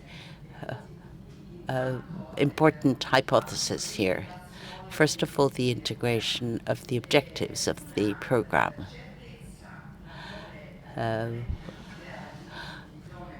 When the different objectives have been achieved, we know that that it meets the objectives that have been set out, and it also. If you look at the different controls and all the red tape involved, all of this is taken as we go along. So we use the competence of the European Commission and the EIB in order to achieve the objectives with an increase of competence by the Central Guarantee Fund and the central authorities. So basically, we're talking about a value-added aspect as to the initiatives taken for young employment, and this certainly has contributed to the success of the program. Anyway, this is all I had to say at this stage, and I'm available to answer any questions. Thank you. Well, when we come to any of the questions, we'll go into further details. To take the stage is Igor Kamiński, representing the Ministry of Development Funds and Regional Policy of Poland. Hello, everyone. I must say I am stressed because the time started clicking. Okay, first slide. And because the event is about microfinancing, I will not tell about all the financial instruments in Poland under ESF, but just about microloans. And our experience started in period 2007-2013 with the allocation about 30 million euros in total. Yes. And I'm sorry. Here I am talking about the microfinance for self-employment. Yes. This is the first instrument I would like to tell you. And we were implementing the financial instruments under our one national program from the ESF, yes, and we decided not to choose the scheme with a holding fund. But in the next programming period, rules changed. Yes, all allocation went to regional operation programs, and they decided of what the allocation should be, and the time shows that 1.7 times more funds were to this instrument. And managing authorities, regional managing authorities, decided to work with a holding fund. And in the current programming period, rules totally changed again. And we decided to implement it in our national program from the ESF Plus. And we have a holding fund scheme, and the implementation went quite good. So we decided to join our experience with national program for self-employment, startup support, and now we have 150 million euros. Which is 3 times more than in the previous programming period.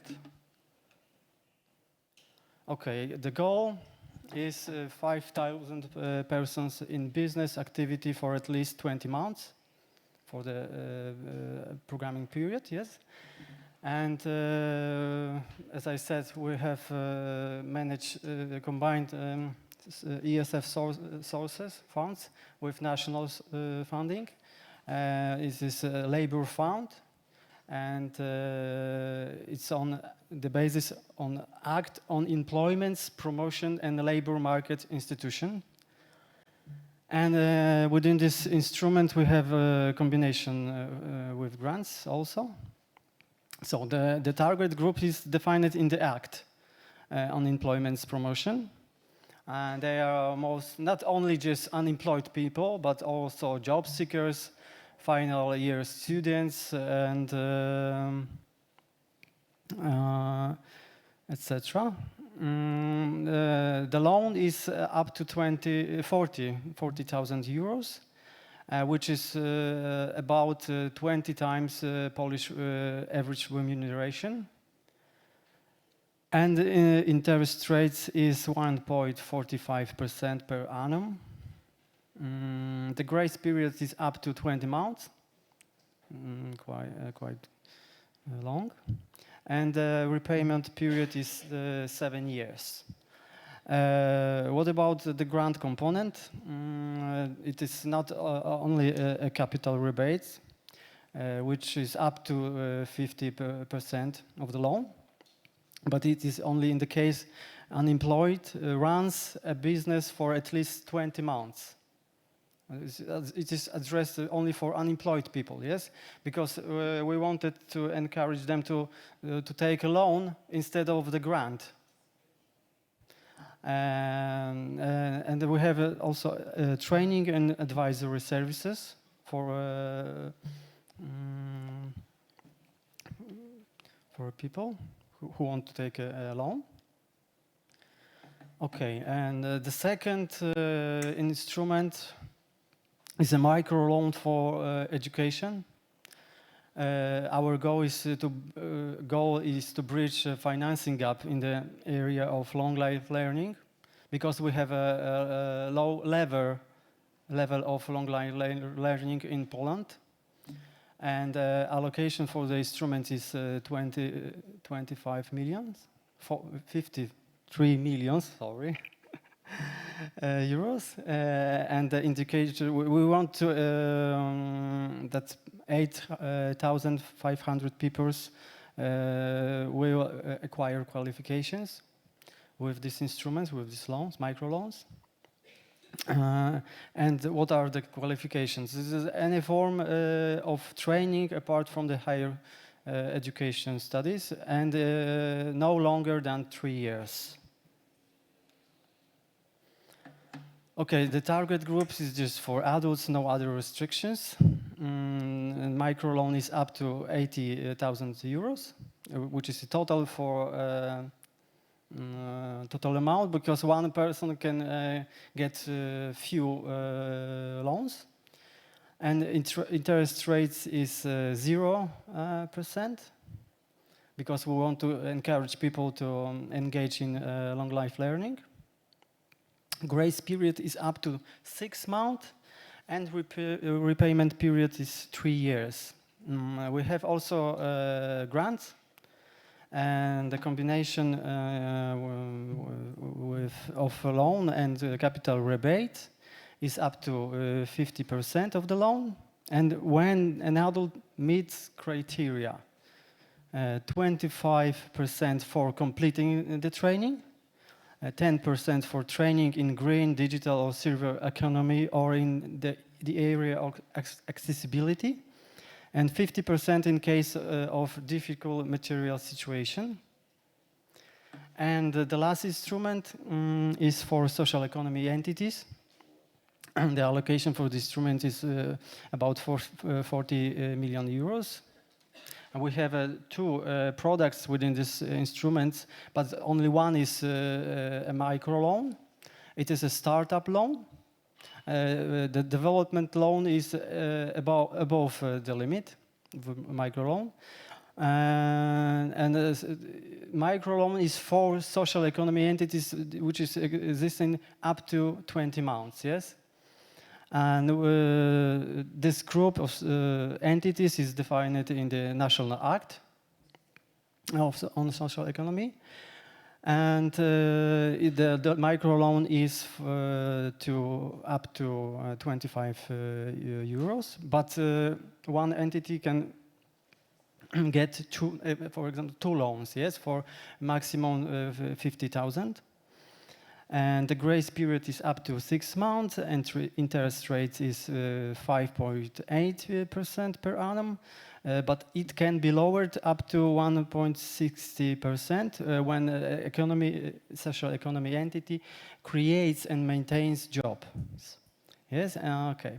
Repayment period is 5 years, and criteria for getting capital rebate. There are 4.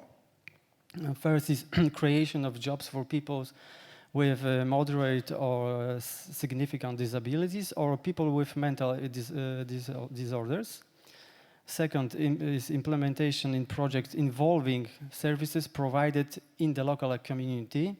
But this services is, I mean, health and social services. And the third criteria is implementation of projects involving the offering of services or products ensuring accessibility.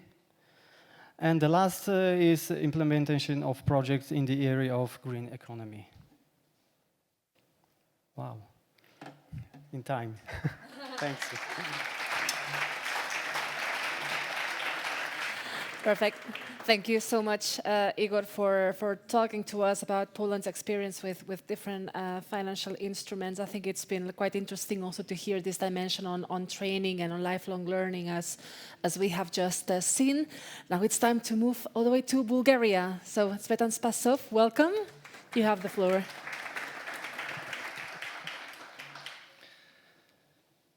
Thank you for inviting me here. I was really hesitating whether to accept the invitation because actually I'm not a financial expert, and it is very difficult. It's challenging to explain something you don't really understand. But let me tell you the story of our managing authority and how it started to engage with financial instruments.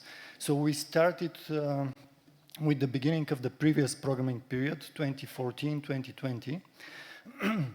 It was the year 2016 when we signed a financial agreement with the newly established fund manager of financial instruments in Bulgaria. It is a state-owned company which is responsible for, let's say, the designing and management of the financial instruments. And having in mind that our managing authority, which is gathering some 160 experts who have been trained and many times audited and very highly qualified in order to follow strictly all the rules of the European Social Fund. It was a big challenge to start doing also financial instruments. So we started with the so-called ex-ante assessment, which provided the need for having a microcredit facility and also a guarantee facility. Mainly for three target groups, which were the startups of representatives of the vulnerable groups, mainly unemployed, also young people and people with disabilities, as well as self-employment of people who are, again, representing those vulnerable groups or didn't have any business background or any business experience before. And on the third place, I would say that these are the startups and also the existing social enterprises that were already presented in the country. So imagine how we started this experience. It took a while. It took like 2 years before to have the first credit at the end of 2017. And the reason was that I would say we were very straight thinking about the financial instruments. We were respecting the investment strategy as it was like a Bible. We even didn't think about any changes of the strategy. We didn't think abroad then. We didn't think to broaden the definition of the vulnerable groups or the potential beneficiaries. And here came the role of the funds, the fund manager. Those people are financial experts. They know how to design financial instruments. We had several meetings, and slowly but surely we started to make some minor changes into the investment strategy. I didn't mention that we started with 35 million euros in 2016, and probably we could have invested the entire amount, but on the road we found out that it's very difficult to find the proper financial intermediaries, and most probably it was because we had very high expectations. At the end we ended with 3 microcredit institutions and 2 banks. And it was the role of the fund manager to do the synchronization and to the complementarity between the micro invest companies and the banks. The financial instruments that we had in the previous programming period were for investment and also for working capital loans. They were for up to 25,000 euros. And between 75 and 90% of the instrument, it was funding from the operational program. The maturity of the instrument was up to 10 years, and the grace period was between 2 and 3 years. The interest rate was only 0% on the programming funding. How did we end up the programming period? I mentioned we started with 35 million euros, but we ended only with 13 million invested. This makes some 785 microcredits provided. and because we decided and we amended the financial agreement, we recycled the financial instruments. So this provided very shortly after the end of 2023, 47 new credits that were delivered. This success is mainly because of the intermediaries, and not because of the banks, but because of the role of the micro invest companies. And here in the room we have Martina Grigorova. She will be speaking this afternoon. I believe the success is only or mostly because of her company, Sys Credit, because they're very active.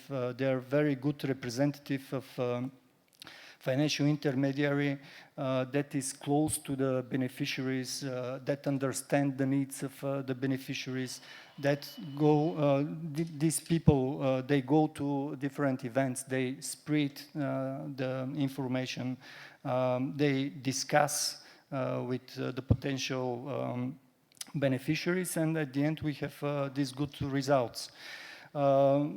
If I have to mention a couple of the lessons that we learned during the previous programming period, for sure, we understand what are the goals of the European Social Fund, but if we would like to use financial instruments, we have to be flexible. Our ideas, they have to be dynamic, and we have to be very close to the potential beneficiaries, the representatives of the vulnerable groups. Of course, the collaboration with the fund manager is very important and is a key, because these people, I said, they are the experts. We are those that are providing the money. So we have to be very careful and to listen to each word they tell us. For me personally, the most important lesson learned is that we have to do as much as possible, but to reduce the administrative burden, because the burden starts with the managing authority, it goes to the fund manager, it is stuck with the financial intermediaries, and at the end, the beneficiaries, they have to spend hours, days, weeks in order to provide the necessary papers, in order to report for what the money were spent. Of course, the investment strategy should be flexible. You remember how many crises only for the last couple of years happened to us. The COVID crisis, the war in Ukraine, the increasing energy prices. We have to be able to widen the range of the beneficiaries. We have to be able to change the definition. We have to be able to make a new list of financial instruments that could be used. And of course, another issue is the grants culture. People, especially those that are representing vulnerable groups, they used to live and survive on grants. This has to be changed, and it could be changed with good examples, because if someone wants to receive grant, it takes between 6 months and a year to receive the money from the grant. But if you apply for financial instrument, it could happen if, of course, there is a less administrative burden. It could happen, let's say, within a week. And for businesses and startups, sometimes this is a matter of surviving. For the new, I will try to finish as quick as possible, because my time just ran out.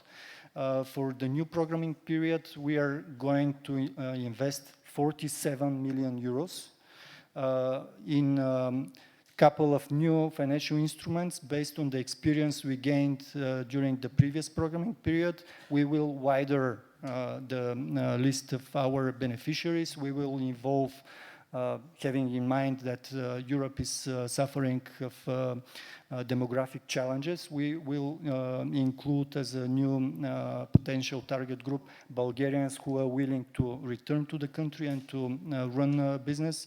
We will include young people that are willing to increase their skills in highly expensive training courses such as artificial intelligence and so on and so on, as well as startups of companies that are willing to employ representatives of different vulnerable groups. And maybe I will stop here and just to end up, we'll mention that last year in June, our risk-sharing microcredit financial instrument won an award from FICOMPAS. It was the company of Martina Grigorova, Credit, and I think it was a good success that is creating a discussion also not only within the managing authority but between the managing authorities. And I wish to all of you to have such a success in the coming years. Thank you. Thank you very much to Cvetan Spasov. I think it's very interesting to hear about your experience and particularly on the lessons learned, which we can elaborate more on that in the discussion. Last but not least, I would love to welcome on stage Ivana Cezar from the Ministry of Labor, Pension System, Family and Social Policy of Croatia.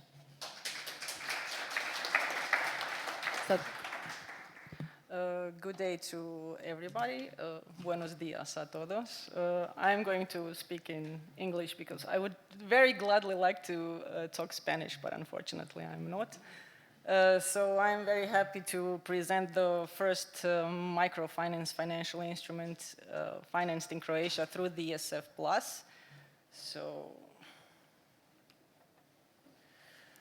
So why we decided on setting up financial instruments in our ESF Plus program. So first of all, there were attempts in the previous programming periods to set up FIs. So that didn't happen. Why exactly, I'm not familiar, but there were already some initiatives. And also, FIs are less administratively burdensome than grants. In Croatia, getting a grant takes a very, very long time, and it's quite complex. So that makes financial instruments much more simple to implement. And also considering all the talks about the future of cohesion policy and focus on simplifications, we believe that financial instruments will definitely be an important part of that future. Our ex-ante analysis clearly showed that there is a lack of microfinancing for newly established businesses. And here we are very grateful to the European Investment Bank and the Commission because they helped us immensely during that time because they had the project enhancing the take-up of FIs under ESF, in which Croatia was one of the countries covered. And we used a lot of their research to back up our ex-ante analysis, especially results of the interviews with the banks. Also, there were really good experiences with microloans in the ERDF. So we knew that there is an interest and also that we can rely on the support of the ERDF managing authority when developing our own microloans. In addition, our microloan is a very good complement to our own active labor market measures, particularly the self-employment measure. Our statistics show that there is a high level of survival of those businesses developed through that particular measure, and they are all basically our potential final recipients. Also, I have to say that it was very easy for us to choose our financial intermediary, which is the Croatian Agency for SMEs, Innovation and Investments, because they have an immense experience in implementing FIs from EU funds, and without their help, I'm not sure that we would actually have this microloan. So the whole design process, it lasted for a very, very long time, from I think mid-2023 up until recently, and that was primarily because FIs were a novelty for us, and because the setting up of the capital rebate, the FI grant combination was also quite complex. However, I'm very happy to say that we finally launched it, so on the 31st March of this year. So these are key features of the financial instrument. So our eligible final recipients are newly established businesses, so they exist up to 3 years, and businesses whose owners are members of specific vulnerable groups, so you can see them on the slides. So these groups are selected based on data from the European Commission's annual report for Croatia, which is a part of the European semester. And according to this report and our own also national statistics, these categories are the most vulnerable in terms of their lower employment rate.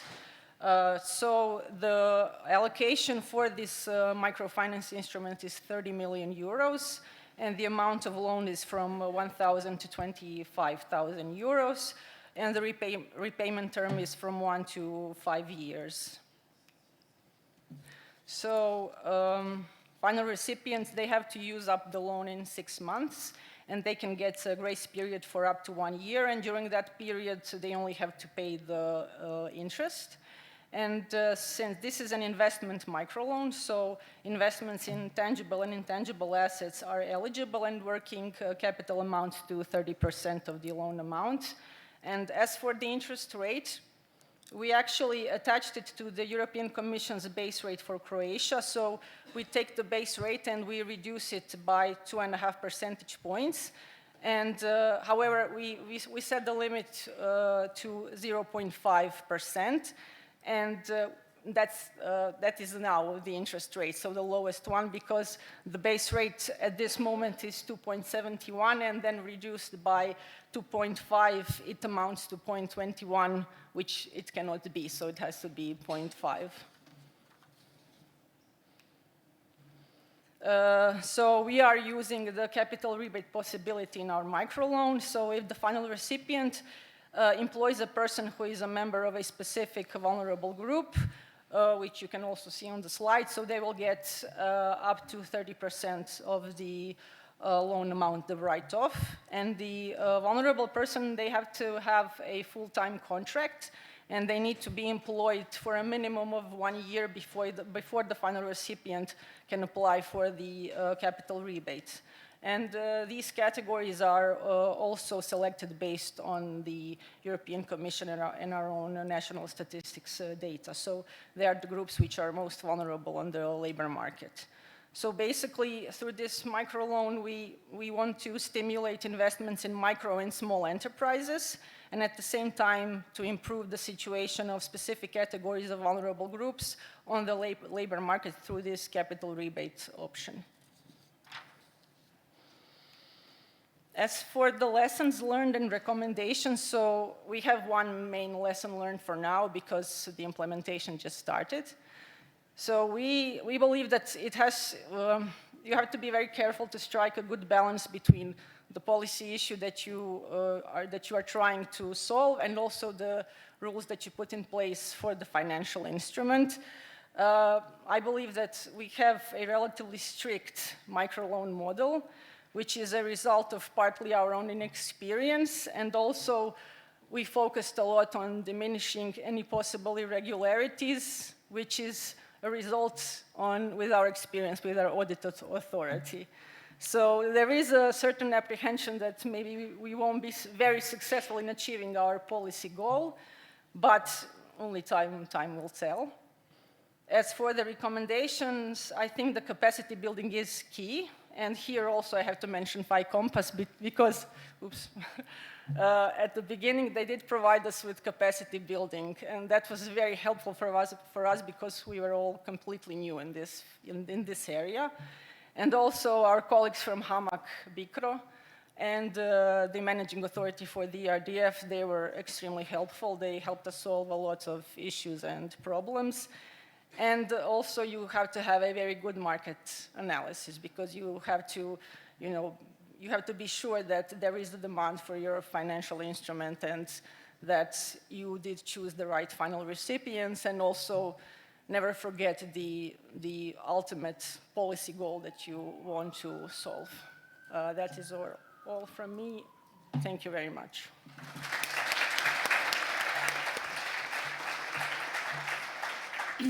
Thank you very much, Ivana. Yep. Thanks a lot, Ivana, for your presentation. I think we've all taken very good note of these recommendations. I saw a lot of people nodding in the audience, so I'm sure they have resonated with them. So now we have still a little time for discussion, but I would actually like to prioritize questions from the audience. I have a few questions prepared, but considering the amount of time that we have, which is about just 10 minutes, I see in the screen, I would like to see if there's anyone in the audience who already has any questions that would want to ask them to our speakers. So is there anybody already with some questions in mind? There's one over there. Yeah, sorry, I didn't see you before with the lectern here. Yes, hello, my name is Robert. I'm from Latvia financial institution Altum. I have a question maybe specifically to Igor Kaminsky regarding your instrument. Maybe it's a little bit technical question, but regarding instrument for self-employment. You said that you can get a capital rebate if the unemployed person establishes a company and it operates for more than 1 year. In case the company ceases to exist, doesn't that result in default of the initial loan itself? Of course, we want to grant a loan and to have it paid back. And the unemployed people run a business, but this just is restricted only to unemployed people. Yes, we have a national regulation, National Act on Employment, and it says you can get a grant for startup business when you run it for 20 months. If you do not run a business for this period, you must get back the grant. So we decided to have the same rules in our microloan. You can get a capital rebate, but under these conditions, which is restricted only to unemployed people.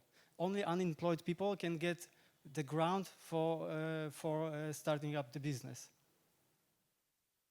Mm-hmm. Is that okay? Mm-hmm. Perfect. Thank you very much. Do we have any other questions based on the presentations? Everyone? All right, I have two more over here. Okay, now this side of the room is a bit more active. Before it was this one. Now we're moving to this other side. I wonder why. Okay, so we had, was it you first, right? Yeah. And then another one. Okay, then gentleman in the front row can take the floor first. Hello. Thank you for nice presentations. My name is Marko Kiran from Slovenia National Development Bank. I have short questions, one for Polish panelists and one for Bulgarian. So in Poland, who was the manager of the holding fund? What kind of institution that you're selecting for this role? And concerning Bulgaria presentation, I was wondering who or what kind of sources were secured for providing the national co-financing so that you were able to offer a loan at zero interest rate? Thank you. Thank you. So, Igor? In Poland, the holding fund is our Bank Gospodarstwa Krajowego, which is our national development bank. And the cooperation is very well with the bank. Mm-hmm. And Svetlana?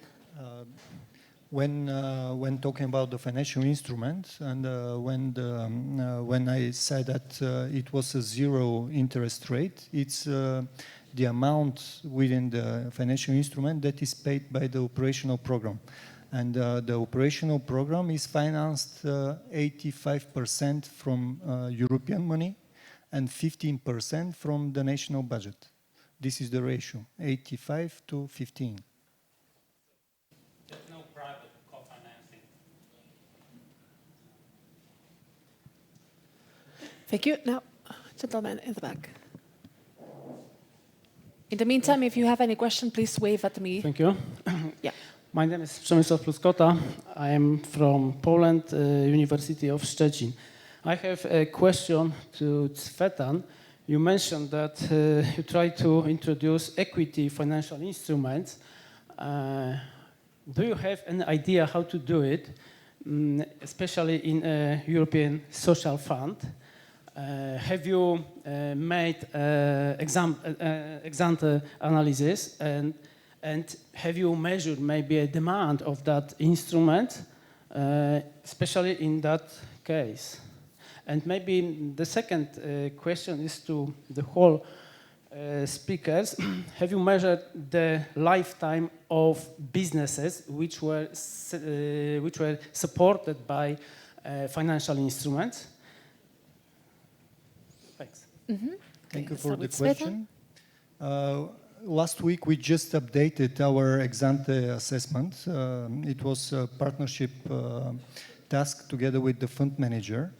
And we are planning to have equity and quasi-equity instrument for the new programming period, most probably starting from the 1st of January 2026. And our idea is to support young people who are willing to establish startups. We are using data from the previous year analysis of Eurobarometer, which analysis says that young Bulgarian people, they're a little bit above the average European level for willing to start own business. And we believe that there is a niche for startups, and this new for us instrument, equity and quasi-equity, could be successful. Thank you. And then there was the other question on the lifetime of the businesses that were funded. Has anyone measured it? Does anybody have something to add about that? No? Otherwise, Rosita, cosa da aggiungere? Sì, rispetto alla... Thank you. Well, the experience that has been experienced with our program on self-employment, we carried out an assessment of those things, the experience, the specific experience. Of course, we need to be critical because there are certain hypotheses which, unfortunately, I couldn't go into any details on because of the lack of time. But we did look at the reasons why certain initiatives failed, because we see that in Italy we had the youth, the target 19 to 24 was perhaps a group which was not as strong as some other age groups, vulnerable groups, but with more motivation. So that is why we had to broaden the target, and we feel that that is fundamental. And the same is true for the help and support to be given to the beneficiaries, especially at the start, and especially when they start at working on the labor market. And here we do hand out support with additional measures. So these aspects are helping us to look at the aspects, especially for this new period. And we will try to make sure that all these measures can be put in practice for the next program. On this question? I think Igor, you wanted to? Then Cvetan. Okay. I would like to answer with another example. If we compare the lifespan of a company which is financed by a grant and it was established in order to apply for that grant, this lifespan is much shorter than a company, enterprise, that has applied for a financial instrument and received it. And it has the mission to be sustainable in order to return the loan. Thank you. I could take one last very short final question. That's that side of the room again. There you go. Okay, so last question. Hello. I have one question regarding an administrative burden. We are all speaking about it, but what initiatives and possibilities do you see here? How to simplify the audit? You posed the million-dollar question 1 minute before wrapping up. So maybe some rapid-fire ideas on how we can lessen the administrative burden. I'm fully sure that we have to make as much as possible to reduce the administrative burden. And less requirements we set, less paperwork we have at the end. But of course, it's not the idea to go around the requirements of the audit authorities. But a lot of paperwork that is about reporting and, let's say, communicating between each other is possible to be reduced. And it is my message today.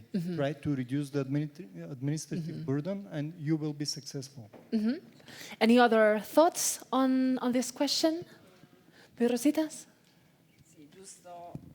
Giusto un contributo aggiuntivo. Yes, I'd just like to make a final comment. Administrative burden, I think, is an aspect that we are taking into account.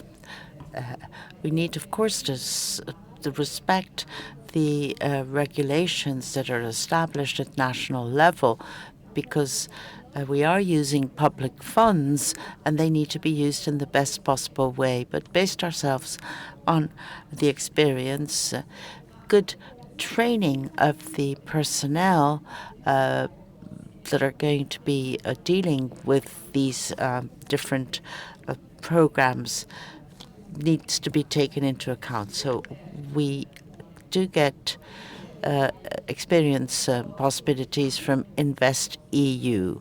So I think this is very much a whole path. It's not just the initiative for the young women in vulnerable situation for employment.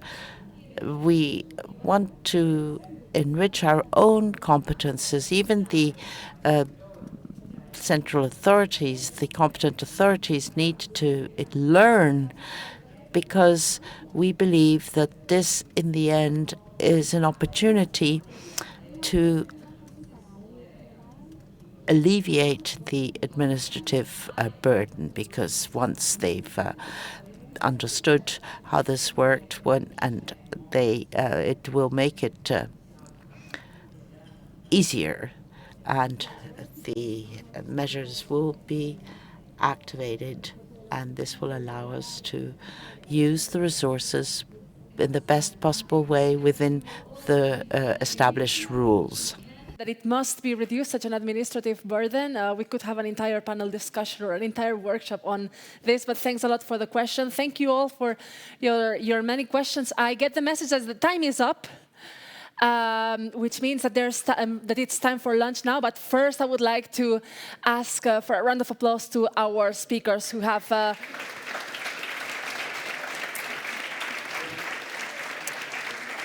who I believe have provided really interesting examples on how the microfinance instruments are being implemented in member states.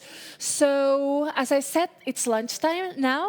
As before, I guess it should be also like next door here on where we had the coffee break. We're going to be back in just 1 hour, so at 2:30. Enjoy the lunch, get the chance to also connect with one another, and we see each other in 1 hour. Thank you so much. And now, on to the program. We're going to be continuing the discussion around microfinance. We first set the scene with the Spanish initiative for microfinance. Then we looked into the member states and managing authorities' perspective. Now we are going to be looking at the financial institutions' perspectives on this session called the Financial Institutions Insight on Providing Macrofinance, in which we are going to be getting here on stage representatives of different financial institutions, and we're going to be tackling different questions, including the challenges and the success factors for implementing such instruments and such projects. So the dynamic is going to be the same as in the previous sessions. I will be inviting the speakers on stage. They will first deliver their presentation or their opening remarks. Then we will have a little discussion among ourselves. And as usual, I'll be also taking questions from the audience. So anytime you have some thoughts that you would like to bring up, I would like to start by welcoming the Head of Inclusive Finance at the European Investment Fund, Cristina Dumitrescu. Welcome.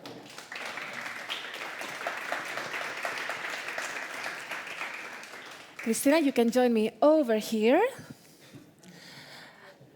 Next up with us is the Loan Officer for Financial Institutions Department at the European Investment Bank, Sayi Suzuki Navarro. Welcome.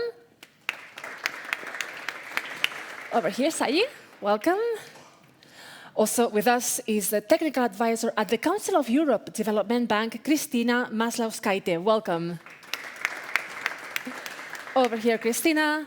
And joining us as well is the Managing Director at Vizcaya Micro, Marcos Salinero Mujica. Welcome. Let's start then with a round of presentations, and then we will go to the panel discussion. I would like to start by inviting Cristina Dumitrescu to take the lectern.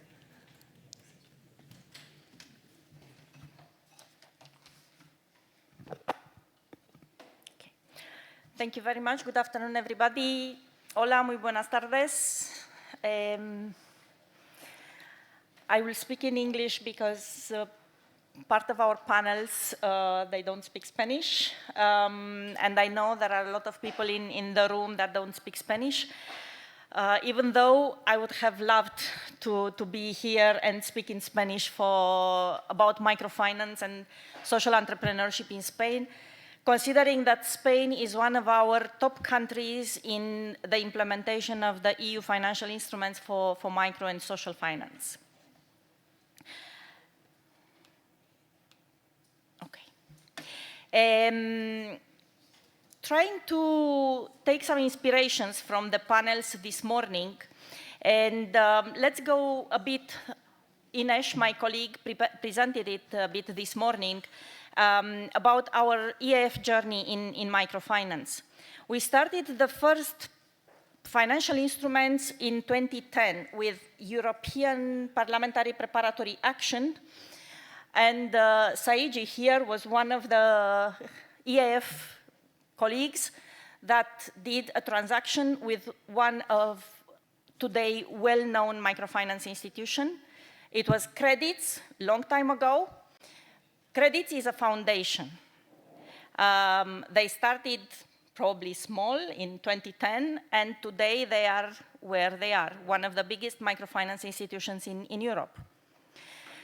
Later on, or actually earlier than 2010, in 2007, another microfinance institution has been set up here in Spain. And I consciously say microfinance institution, even though it has the name bank in its title, and it's Microbank. And they were set up in 2007, just before the financial crisis in 2008, 2009, and it developed with the support of EIF and of other IFIs. At that time, EIF had no guarantee product for microfinance. This came with the EPMF Progress Microfinance back in 2010, 2011. Why I'm saying this is because, personally, I don't like the, let's say, conflict between banks and NGOs in microfinance. because the market is for everybody. There is so much demand in the market. An ex-ante study by the European Commission before the InvestEU was launched was speaking about 13 billion market gap for micro-entrepreneurs. There are, if my memory is not very bad, there are something like 10 million entrepreneurs that we don't see, the so-called missing entrepreneurs from the OECD studies. And if we look at the people at risk of poverty or social exclusion, we have almost 21% of such population in Europe. And despite all the programs and all the products and everything that came into the picture to support these populations to get out of poverty, didn't really help. Okay, we had COVID, fine. Apparently 3 million people in Europe were added to the population at risk of poverty due to COVID. So why we like to work with financial instruments from the European Commission, and why our instruments were so well deployed in the market? Because we can adapt these instruments to both banks and non-banks. Because the banks are achieving their impact through volumes and through targeted products. The non-banks are more focused on a given vulnerable group. And the inclusion of these vulnerable groups and the serving of these vulnerable groups, probably it's done more with a bit of more attention on the small microfinance institutions, on the NGOs, because they have this more proximity towards these vulnerable groups. But then a question was raised this morning: how do we make sure that these products, these instruments, are really reaching the populations they are addressed to? And this is happening at a couple of levels. And the main one, in my opinion, is the frequent dialogue we have with our mandators, be it European Commission, managing authorities, or EIB in certain cases, but also with the market. Not only with each and every one of our intermediaries, be it Microbank, Trebal Solidari, Seira Fundação, Seed Capital, Biscaya Micro, or Credits, or CIS Credit, I know it's here in the room, but also with the networks that are serving them. And I speak here about European Microfinance Network, Microfinance Center, or FEBEA. And then we speak about care or attention to selecting the financial institutions we are working with. And here, your activity is very important, because we know that you are really addressing and you are really targeting the vulnerable groups. And we know that you are doing this with an ethical approach. And that's why we prefer to work with the ethical banks, with the cooperative banks, with the niche banks, because we know that they are really reaching the targets that we want to be reached. And if I manage to go back to this slide that Ines presented a bit earlier today, about the impact achieved in Spain under InvestEU. And I want to focus on a very important number for me. And this is the 78%. These are the entrepreneurs that did not have the courage enough to go to a financial institution and ask for a loan to start up or develop their business. I know I keep repeating myself in various conferences about this number, but for me, this is the level of financial inclusion. It's not an academic number, it's a reported number, it's an observed number. 78% financial inclusion in Spain, while all over Europe, this is at 62%. This speaks a lot about the market demand still not met here in the country.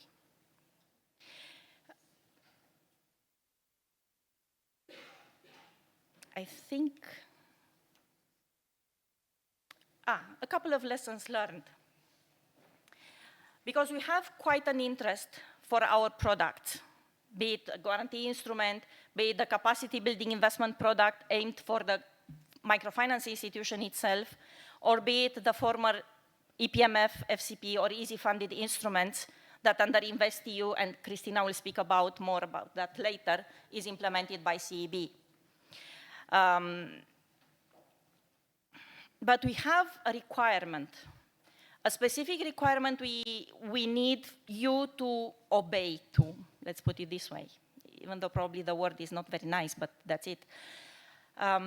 Those numbers that you've seen earlier, we calculate based on the reporting that we receive from you, on the information that you are sending to us.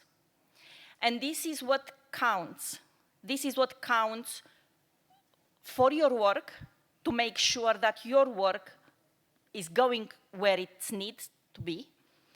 It counts for our mandators, because seeing the level of financial and social inclusion, they will continue to give us resources to further deploy such products.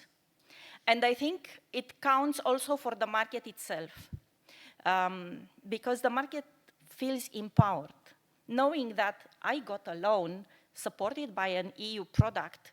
I developed my business, so I can speak to my neighbor or to my brother or to my cousin. Maybe they want to start their own business. And this way, I think the market continues to develop, and thank you very much. This is what we are working for.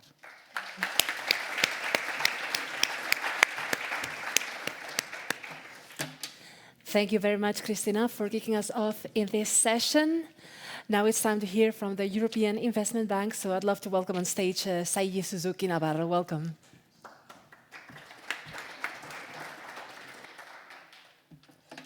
So, hello, good afternoon, everyone. Thank you for inviting me here to speak. I'm going to complement a bit what my colleague Christina from the EIF has been saying, although I will take it up a bit more macro level, as the EIB being the bank of the EU, we tend to operate in bigger volumes.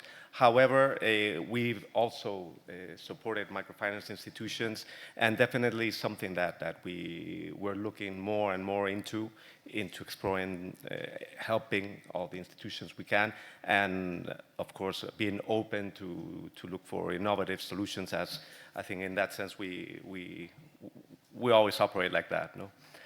Just to give you a very brief introduction, I won't go much because Fernando already spoke about this in the morning, but basically we're divided by the EIF and the EIB, so the EIB group is composed of both institutions.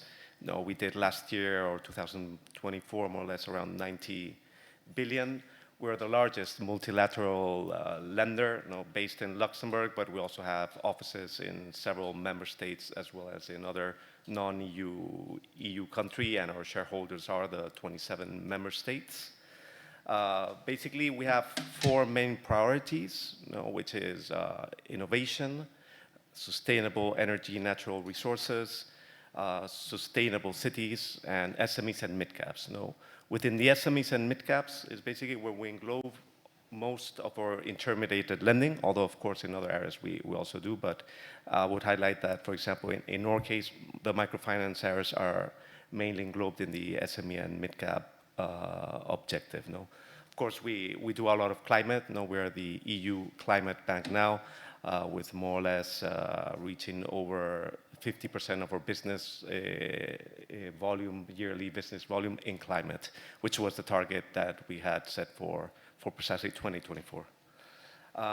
So the intermediated model, so this is core to the EIB group, so to the EIF and to the EIB. Why is it very important for us? Basically, we are, some employees based in Luxembourg. We have that capacity to and number of staff to reach limited type of counterparts. Hence, there's a part that we have to delegate the expertise and the reach. We achieved this through the intermediated business model, which includes many types of institutions, mainly banks, also leasing companies, as well as microfinance institutions. We use financial tools, which can be either our own balance sheet, so EIB balance sheet, or mandates from either member states or the European Commission. Typically, the type of instruments we do is loans, guarantees, and equities. And we try to combine, we try to adapt a bit to whatever the market needs or the intermediary needs. In terms of intermediated products, these are divided into two, as I said before, so loans and guarantees. I won't cover the equity, as the equity is a bit targeting other types of institutions, and I could distinguish between standard credit lines we give. We do give, our ticket size tends to be quite large in comparison to maybe let's say other types of institutions similar that lend, but we always try to adapt a bit to the necessities and capacities of the intermediary. We operate in with market instruments, and this is quite relevant, especially for cooperative banks, which there are clients that we work a lot at EIB, and those are two types of instruments we work a lot, typically or either covered bonds or term loans. In addition, we have guarantees. So we do all types of guarantees here, including as well the EIF guarantees, and this is also quite in high demand. So I would say the two most used instruments we have are typically more market instruments, so covered bond ABS, or the standard guarantee type of products. So what are the main advantages of EIB or working with the EIB group? So obviously our focus in this space is to increase the access to finance to final beneficiaries. We also, in a way, require a transfer of benefit. So we do look for a reduction in the interest rate, at least to transfer part of our benefit or competitive or lower pricing that we turn to offer. We also have very structured type of loans, so we can adapt to the needs of the institution in terms of longer repayment profiles, longer loans, grace periods, bullets. So we are very accustomed to adapting. We also try to promote best practices with our colleagues, for example, of advisory, and also some of their advisory mandates that they have. And we try to always work a lot with smaller players, try to reduce market fragmentations, and develop new markets. This is quite true, for example, in the Eastern European market. We were quite instrumental in developing, I would say, the securitization markets, not for this forum, but it does have an impact as there was quite a lack of financing in that area. In addition, we do look a lot to crowd in private investors or public investors as well. So that is something very important for us in all of our interventions. And of course, is to try to achieve, as we would say, and excuse me for the expression, bang for the buck. So we look for high multipliers or a decent multiplier in what we invest. That's why also the crowding in is very important, because we want to make sure that if we put €1, we're able to attract and leverage more money, but to that type of final beneficiary, for example, entrepreneurs. So microfinance institutions. At the EIB, we have worked with some microfinance institutions. It's true that our ticket size tends to be larger, hence the volumes we do demand as well for creation of the new portfolio are a bit larger than maybe the standard microfinance institutions. But some institutions, such as credits, it's a foundation. I chose specifically these two examples because these are examples of how EIB can cooperate either with a foundation and with a public institution, such as the case of credits, or a private institution, such as microbank. The case of credits, we have done 2 operations with credits. As you know well, they're guaranteed by the Dutch government. They benefit from a type of guarantee from the Dutch government. But we managed to give them 100 million in terms of loan. They have delivered quite well. They definitely allocated everything we asked for. In our case, I mean, we do monitor quite in detail where the money goes, the EIB money, so we have a reporting line by line. And it was quite effective. I mean, here definitely, it's a very good example of how a public-private partnership with money from the Commission, from the Dutch state, from private actors, and as well from our side, created, I think, quite a successful foundation for microfinance in the Netherlands. The second case is, well, microbank. So microbank, we've been working for them for several years.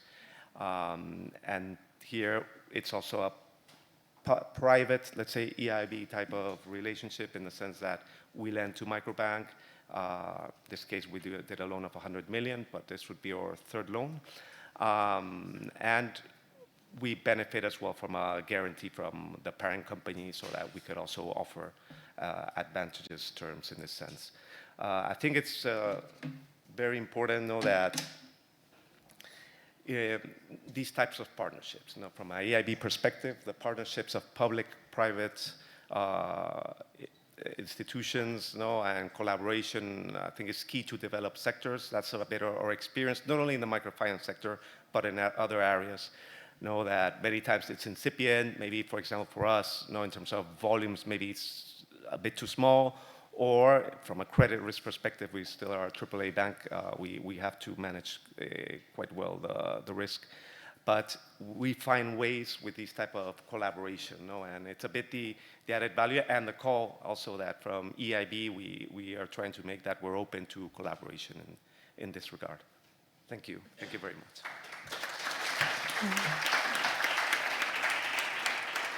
Perfect. Thank you very much, Saiji, and thank you also for emphasizing indeed the role of partnerships when it comes to maximizing this impact and making it all happen. Now I would like to invite Christina on stage, representing the CEB, the Council of Europe Development Bank. Thank you very much. It's a pleasure to be here. We will go from macro to micro again.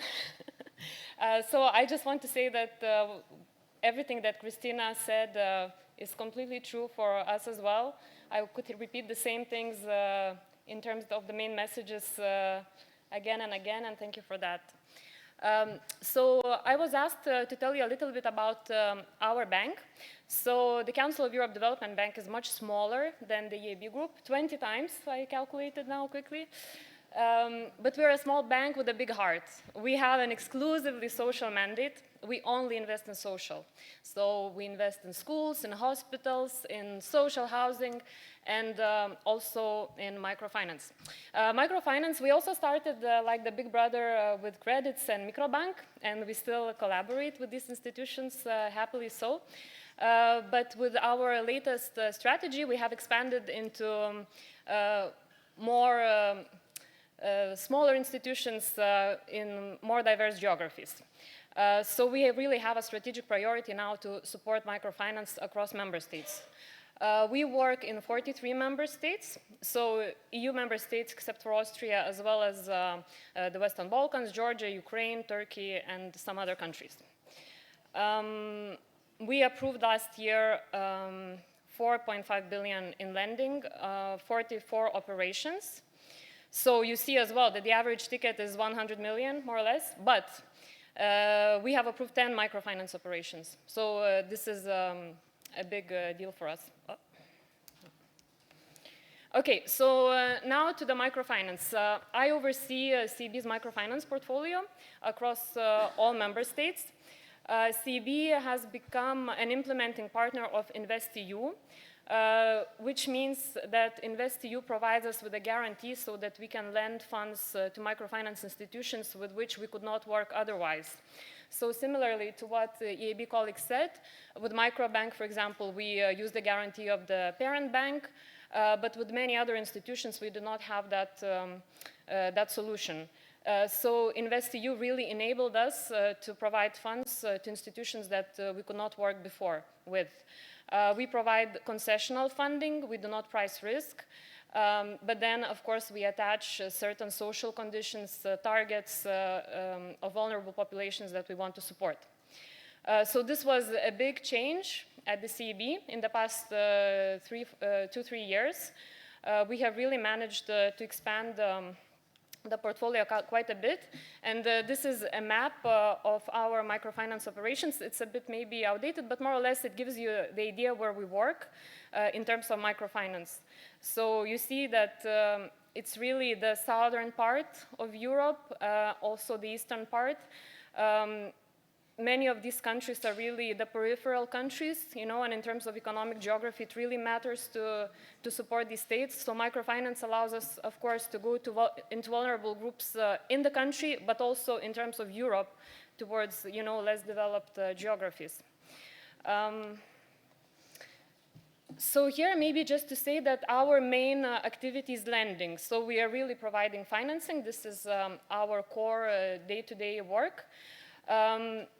We provide financing in the EU under InvestEU, and we also have our own guarantee mechanism where we go into other countries, Ukraine, Western Balkans, Georgia, and so on.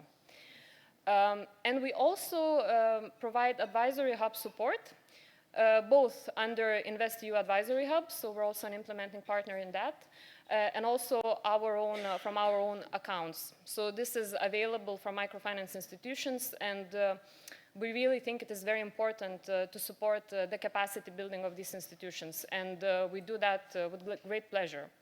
So as an example that has been mentioned today many times, Syscredit is one of our partners, microfinance partners, that has also received support to develop a social impact measurement study. And as Christina said, having data and having proof that this works, that this brings social impact is crucial for the sector. So we really go into these small assignments to help institutions show what they do and argue for more support. The approach that we have adopted at the CEB when we look at the microfinance is also similar to what Christina said. We really want to handpick the institutions whose mandate is aligned with ours. We really want to work with the institutions that have social purpose in their core mission. Also because we cannot work with so many as EIF. We cannot work with 100. We are a small bank. We have 200 staff. And so we really cherry pick what we consider the most socially impactful institutions. But again, what Christina said, I think there is space for everyone. So maybe microbanks clients are not the same as these clients, but this is fine. All of them are underserved. So this is the approach that we are taking. Microbank can reach more of the populations, you know, that are just below the commercial bank lending threshold, and other institutions, like we have visited yesterday, can go even further into the vulnerability. But then, of course, they need more support, right? This is costly. Serving vulnerable populations is costly. So there are clear trade-offs, and we also think that there is space for everyone, and everyone has a crucial role to play. So this is just a sort of a pyramid that illustrates, you know, that access to finance is the tip of the iceberg. So providing loans is a good thing, but we have to do more, because to make an entrepreneur out of a migrant woman is not enough to give her a loan, right? So we know that, and we know that this is expensive, right? So, you know, we try to find ways to support our partner institutions to do more of these, that vulnerable outreach. And these are just some examples of the initiatives that we have been carrying out in the past years. All of them are supported by the European Commission, so we implement those funds as well.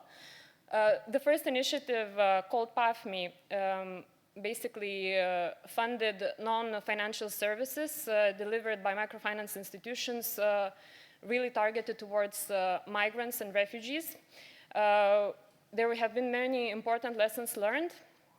And same for the HERO project. This one is very exciting project for Roma integration, where basically Roma people who live really in inadequate housing conditions were asked to open a bank account, to start saving, and in a year could get access to a microloan that they could then use to build their own house. This was also implemented by the CEB, supported by the European Parliament, and closed 2 weeks ago in Brussels. So these two projects provided us with a lot of lessons learned. They were not always successful. They have faced many challenges, but these sort of initiatives are something that national authorities could pick up and could pick up the learnings. And I think cooperation is key, because we will never have enough money coming from the CEB funds or from the Commission funds to meet all the needs. But these sort of pilots, I think, are really crucial to learn what is there to be learned. And I wanted to mention, lastly, our very exciting project. It's called InvestEU Blending Facility for Microfinance, whereby DG Employment has entrusted us with a 10 million grant, which will be channeled to our InvestEU microfinance partners to encourage them to build ecosystems and provide business development services for the most vulnerable populations. We have already selected the institutions that will benefit from this funding, and we are really looking forward to what fantastic initiatives will be emerging, because we have seen the applications and they are very good. So this is all from me for now. Do not hesitate to come see me at the end of the sessions, and we can discuss further. Thank you.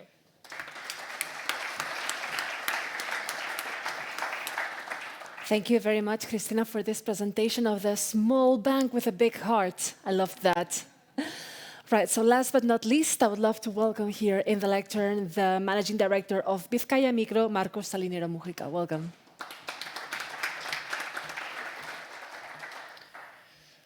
Well, what does a good MFI look like? Or what's the same? What does it mean to give good microcredits? Us in Bizkaia Micro, we think that what best defines a good MFI, it's not its capacity to best assess the risk profile. That's what banks do, and they do it really well.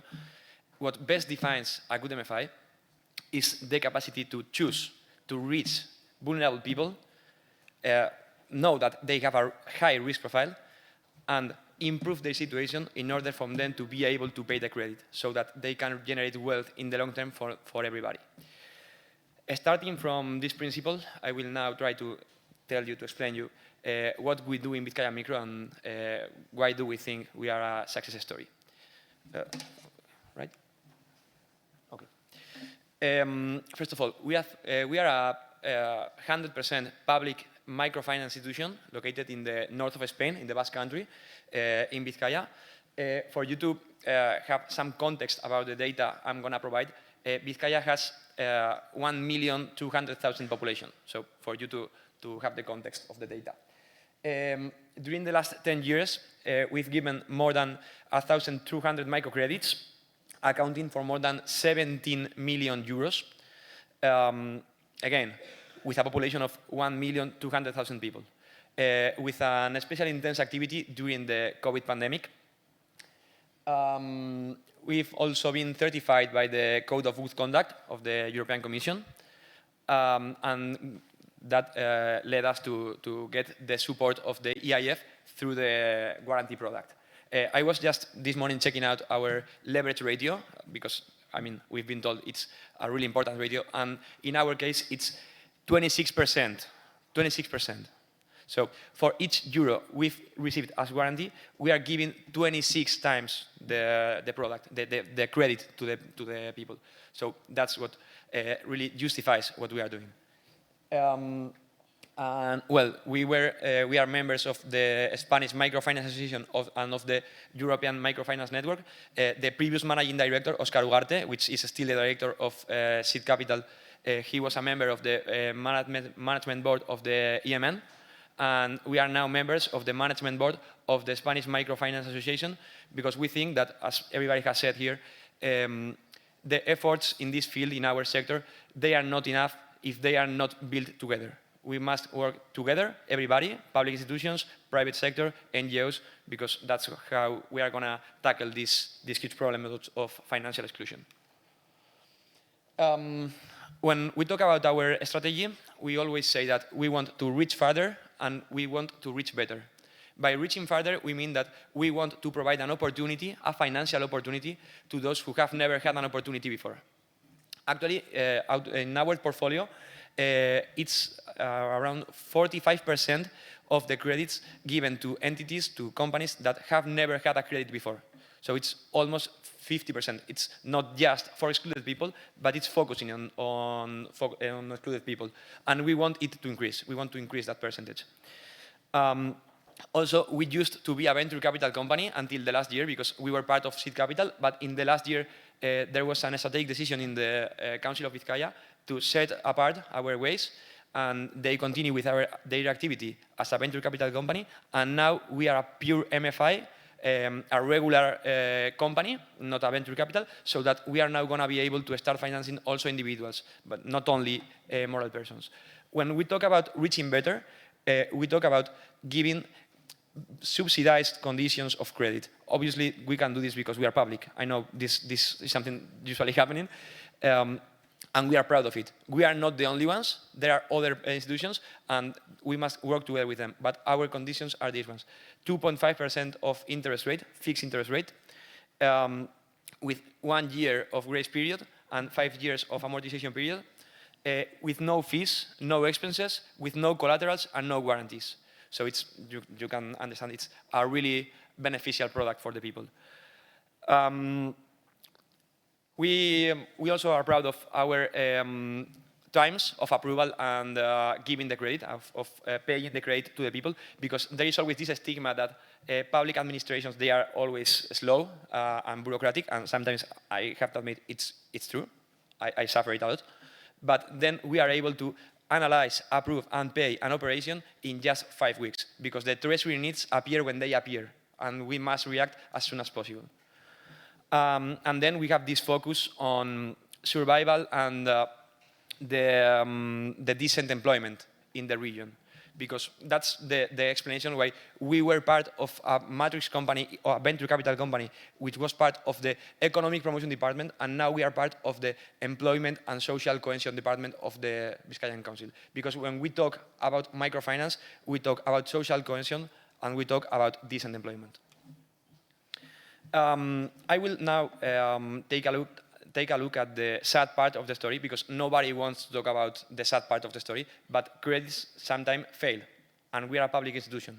So we have to be really, really cautious when managing our resources, because we are funded 100% by tax incomes. So we have to be responsible in managing. When does it happen when a credit fails, when a beneficiary pays? We are never going to seize personal assets, because we don't want to condemn anybody to be in debt for the rest of his life after being brave enough to set up a business. But at the same time, we cannot assume that we are giving a grant, because it's not a grant, it's a credit.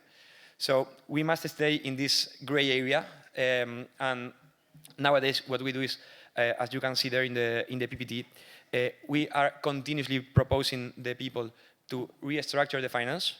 We want to be flexible. We want to be in touch with them. We give training, and we give specific training for the people that are in impairment situation, because they are the ones who need it the most. Some people say this isn't fair. No, this is efficient. This is what we should do, because we are trying to ensure that the money is coming back. In the last term, we need to go to the judge and seize assets, but by the moment we are seizing only the assets of the companies. So if the project fails, the person behind the project will be not in debt with the administration anymore.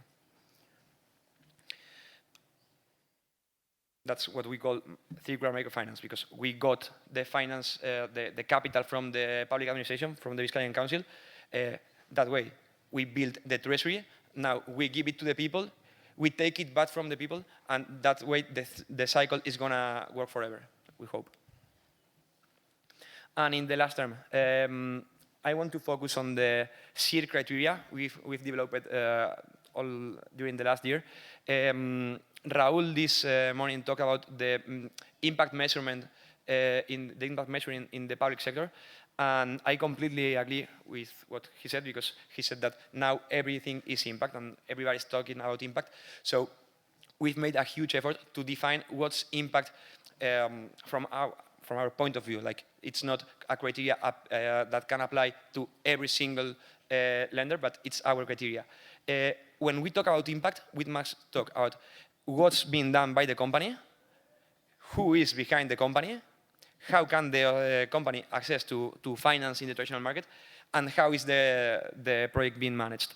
For example, sustainability. This is the S of the SEER criteria, S-I-R. Sustainability. It consists on analyzing what's being done by the company. Does it generate a sustainable impact on environmental or social aspects, social ambits? If it is, we give points to the project. Then inclusion. Which impact are we generating by giving an opportunity to those who have never had an opportunity? This is also impact. It's not their impact, but it's our impact.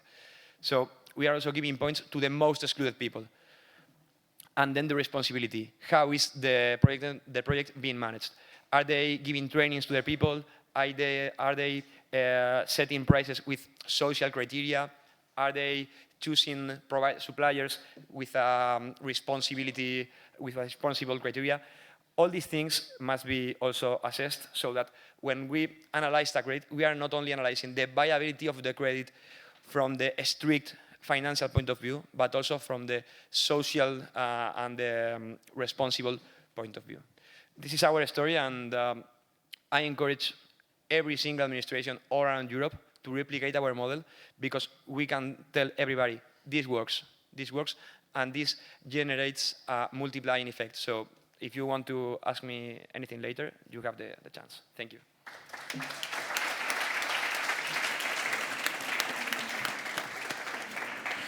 Thank you very much, Marcos, for the presentation. I think it's been very insightful to see exactly how an institution, microfinance institution like this works in practice. So now we're going to have a little time for discussion. As I said, maybe I have one question for our panelists, but then I would like to give the floor to the audience to ask any questions. So if there's anything that you already know you want to ask the panelists, note it down somewhere or remember about it, because in a few minutes I will get back to you with the possibility to ask this question. So since we have been hearing from different institutions, and I think up until now we've mainly been hearing what have you been doing and many of the results and the impact found so far, I would like to maybe discuss a little bit the question of the challenges that you have encountered, which I see some of you waving, I see some of you like gloops. But maybe, Cristina, I would like to start with you. If you could talk to me a little bit about what are the main challenges that you find with working with banks and also with non-banks when it comes to targeting the target group, the missing entrepreneurs. Thank you so much for this question. How much time we have? Okay. We have half an hour in total, but I would like to ask a few more questions. Okay. That's a challenge in itself. Microfinance, I think it's a challenge as a product and as a target group, because we aim to reach the most vulnerable, the most excluded ones. And this can be done only by working with those ones that are very close to the target, very close to the roots, as we say. But those ones are not that sophisticated and are not that investment ready to be able to access a financial product. Let's not speak about a financial instrument launched by a managing authority or by European Commission or by one of the IFIs. So you have to teach them, you have to support them in, we call it getting investment ready. Mm-hmm. Then we have other players in the market, which are the microfinance institution subsidiaries of other banks. And it's a model well known in Eastern Europe, especially in Romania, but I will not speak about that too much. And in a way, that's why I like Microbank, because their name says bank, but they are actually a microfinance institution with a strong parent behind. Yes, they developed quite a lot, and so did some microfinance subsidiaries in Romania, and I will speak only about Patria Credit that Cristina mentioned earlier, but also BT Microfinanțare, the subsidiary of the largest bank in Romania. If I recall correctly, they were launched back in 2017-18, and now they have more than 50% of the microfinance market in Romania. Romania, together with Spain and France, are the top 3 microfinance markets in Europe. From year to year, they are changing their top positions, but they will always be there on top. And working with the banks, let's say other banks, more commercial banks, not the ethical, cooperative, niche banks, they need to understand that outreach impact has to be their focus if they want to do microfinance. And that's why I can also give examples of larger banking groups in Europe. Erste Group is one of them, but they have a special social banking unit in the group. And under this social banking unit, there are subsidiaries in Czech Republic, Česká, and their microfinance subsidiary in Romania, BCR Social Finance. They really reach out to very vulnerable people or startup businesses. And another example, which I have to admit, under the previous EASY program, I was very reluctant in working with. It's commercial. Okay. No, I want to give this one as well because sometimes you get surprised. And we know that SocGen subsidiaries are not that microfinance oriented. So when Komerční banka from Czech Republic, subsidiary of SocGen, applied for microfinance product under EASY, I said, okay, let's try 10, 15 million portfolio. Let's see how it goes. It went far better. 20% women entrepreneurs included, 1-2% disabled entrepreneurs included, which is very rarely to see because of the GDPR regulations that disabled people do not really declare themselves as being disabled. So that was a surprise. And I think it's good to have challenges, but have nice results in the end. Thank you very much, Cristina, for sharing. Now, I would maybe then give the floor back to... Of course, yes, indeed, Cristina, go ahead. It's working, yes. Yes. Okay. No, so just to add on what Cristina said, again, agree with everything. For us, the main challenge is that in some countries, there are no microfinance providers, neither banks nor microfinance institutions, nothing. And this is why in the map that you have seen before, we really have these white spaces where we don't have any microfinance at all, because we don't have a counterparty to work with. And this is a bit of a pity, and again, as colleagues said, all encouragement for national authorities, for regulators to think of ways to encourage this sort of financing, because we see that it's impactful and important. And then in other countries that Cristina mentioned, we have too many. And then it's also a challenge choosing the best ones, the most socially aligned ones. And I don't even speak about the fast credit companies that are present in many countries and that really disgrace the name of microfinance sometimes and put us in a difficult position. And here, of course, the role of the European Code of Good Conduct is really key in addressing that. And just to add another thing, the big challenge is that for us, supporting microfinance institutions is microfinance. Because they are risky, and the tickets are small. So we are doing on our level microfinance while we're supporting microfinance. So we ourselves need guarantees. We ourselves need a lot of resources to be able to really deliver impact. So I mean, this is also cost intensive, and this is a big challenge for institutions like ours. I was curious, actually, indeed, to ask about the reasons behind perhaps the gaps in the map, indeed, or the blank space that you mentioned. So, is it a question of indeed member states and managing authorities encouraging more this kind of models, such as microfinance, impact investing? Is that what we're talking about?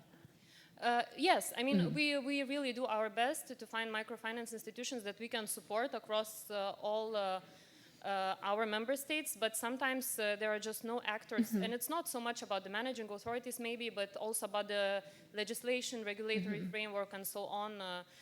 So I mean, there are many different factors, but basically most of the time when there is a blank spot, it means that we have not been able to identify a suitable partner yet. Thanks, thanks, Christina. Saiji, how do these comments resonate with you? What are the main challenges that you encounter when it comes to financing microfinance institutions, and how are you trying to overcome these challenges? I mean, I think, of course, I fully resonate with my colleagues here and their comments. I think from EIB point of view, our main challenge obviously is our size. No, we do tend to work with large institutions. However, no, there are quite some banks involved and interested as well in participating. We have worked with some banks in the past. Actually, even we here in Spain, 1 month ago, more or less, we financed the first women entrepreneur program. So it's the first program the EIB group finances that is fully dedicated for women entrepreneurs. It wasn't microfinance, but it had all the elements to be microfinance. In the sense they were entrepreneurs. There was the social angle, and the bank offered as well capacity building, because they would offer training, etc. So there are interests from financial institutions, and obviously for the EIB, that's something that we can do more. And the challenge, of course, is to that the bank also has the capacity and the volumes. But given when we operate with a bank, we sometimes do one line multi-purpose, so for climate, for, let's say, innovation. So part could be dedicated as well to microfinance. I would say the challenge we do find are two. The first one is to work directly with microfinance institutions per se. We've done cases, credits, I think is a perfect example, and it's something that could be replicable across member states. That would be a nice model and a model we could work. And I think the second one is to and I wouldn't say call it a challenge per se. I would call it an opportunity as well of collaboration. I think we all have the resources we have, but if we pull them together, we pull our brains together, and we pull as well our willingness to, for example, fill in those gaps in Christina's map, I think it is something I truly believe it is possible. I think one example was the European Progress Microfinance Fund, which is an initiative we did in 2010, 2011.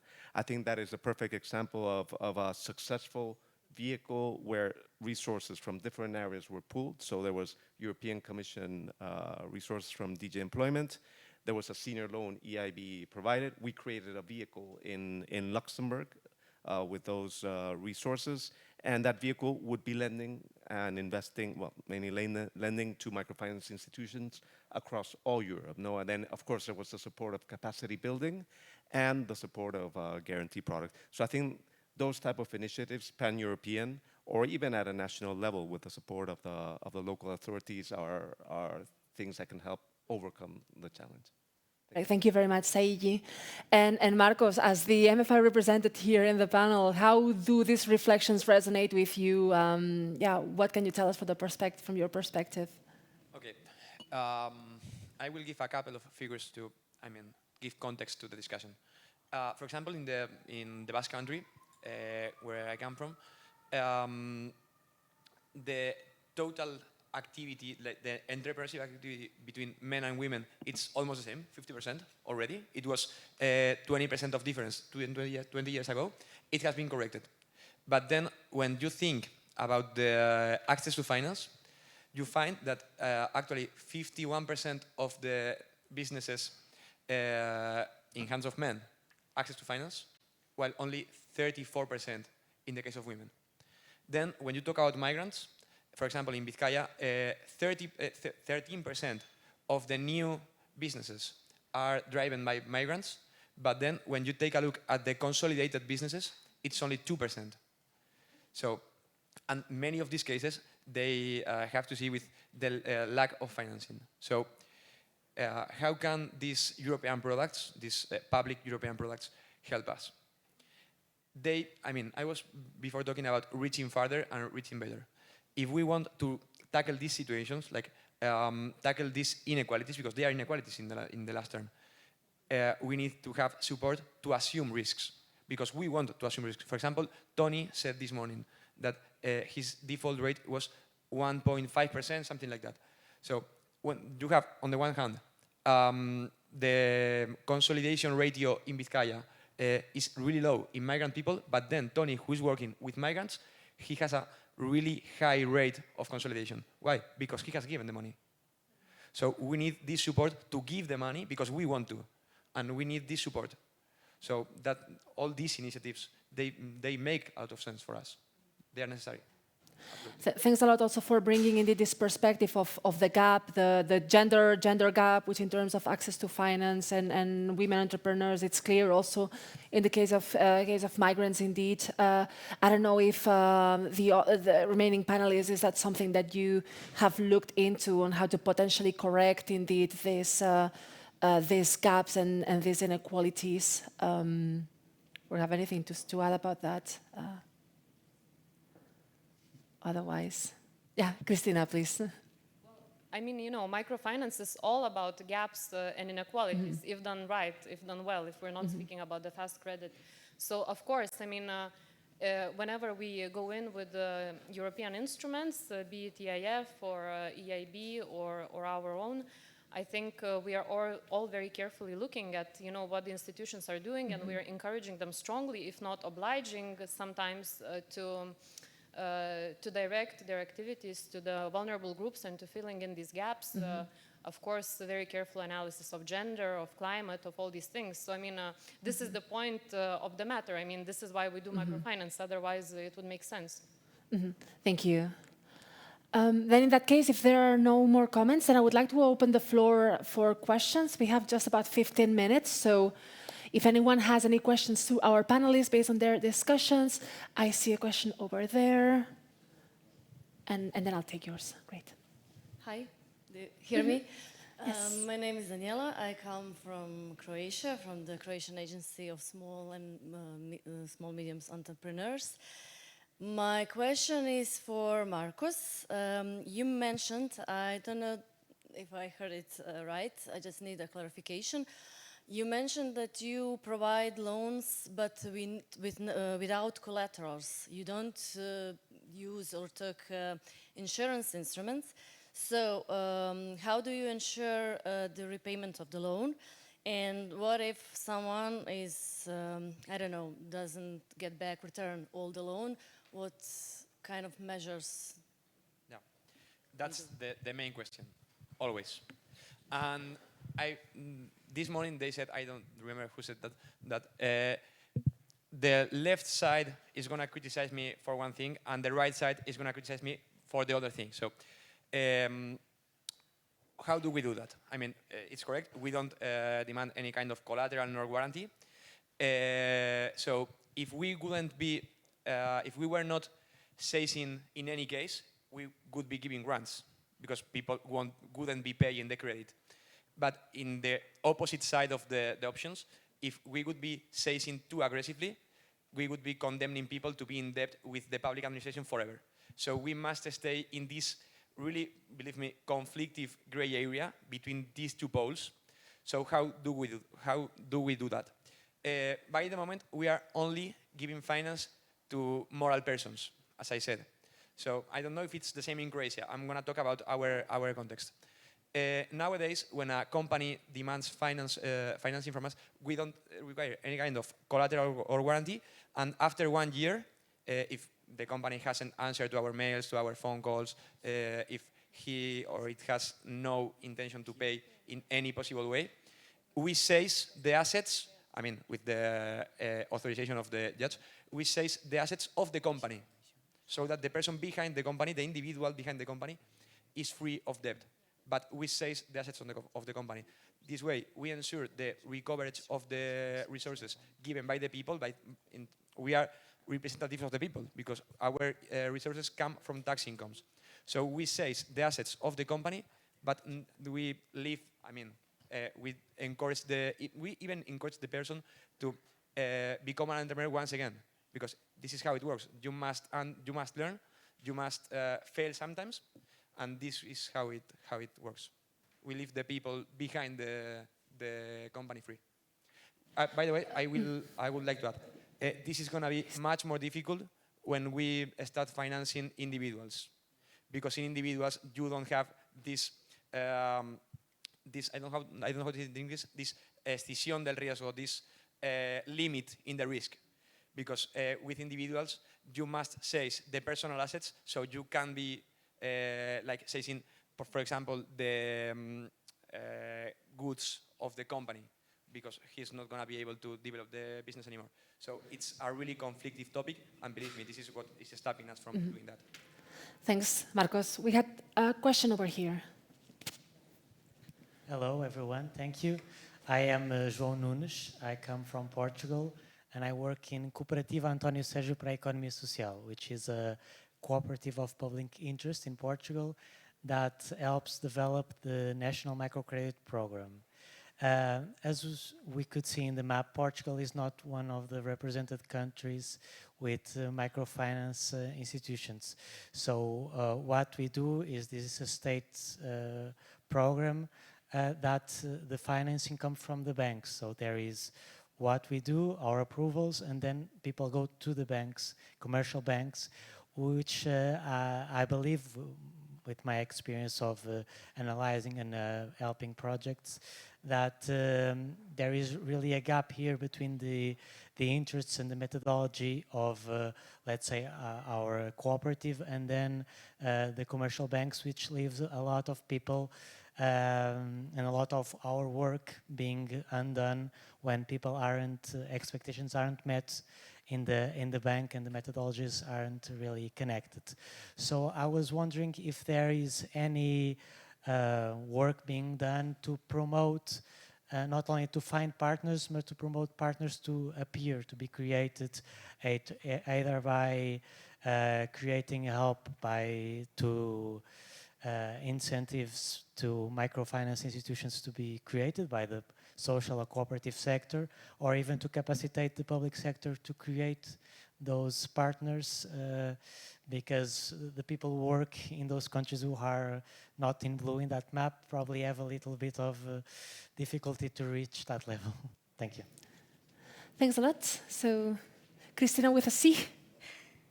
I will give you the example of Greece.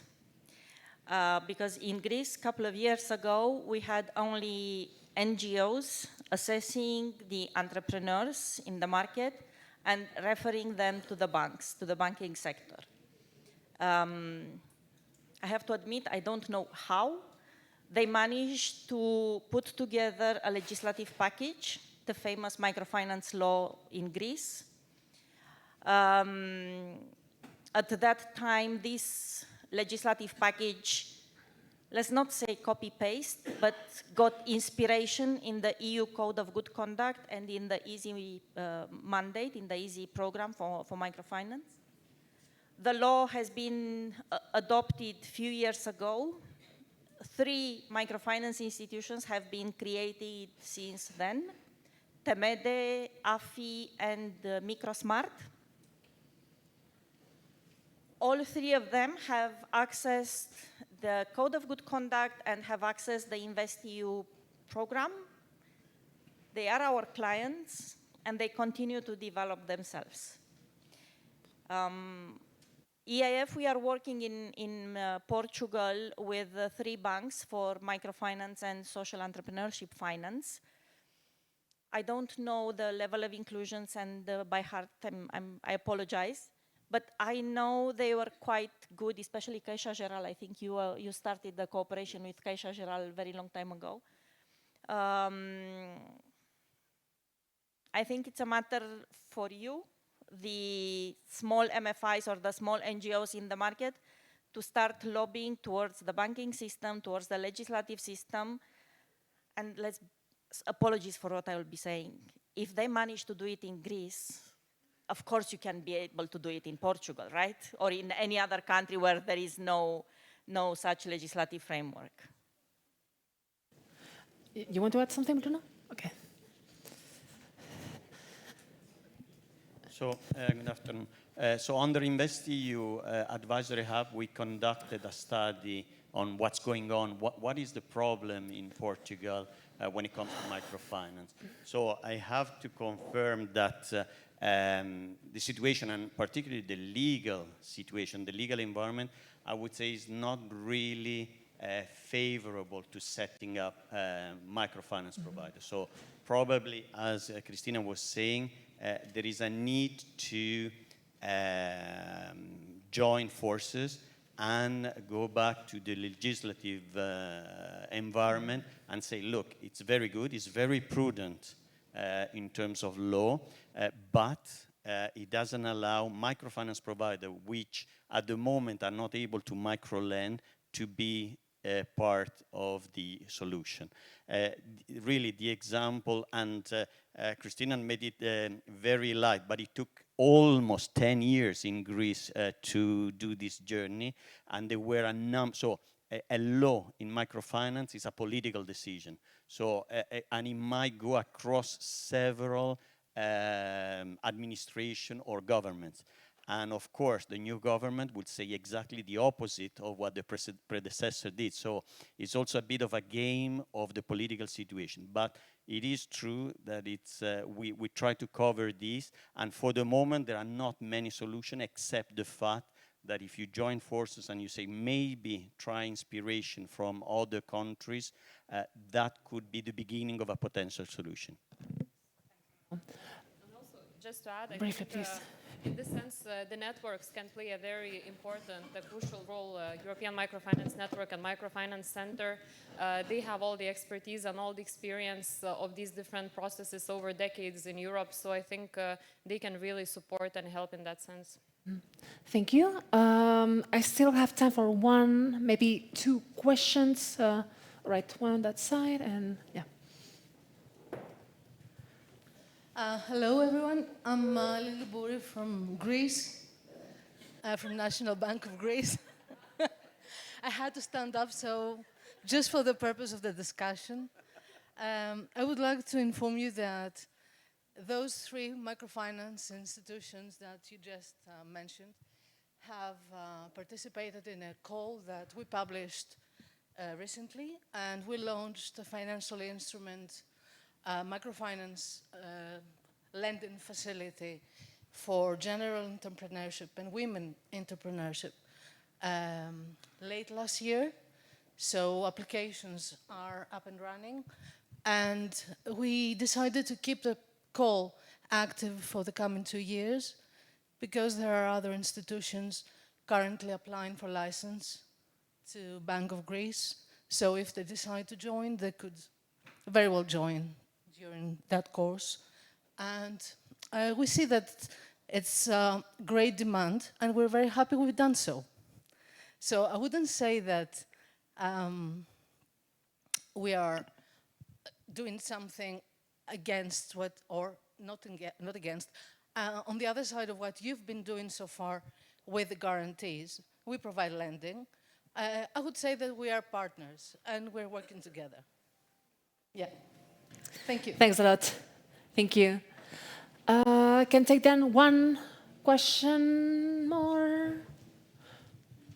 Do we have any final questions for our panelists? Hi, I'm Igor from Slovenia, Ministry of Labor.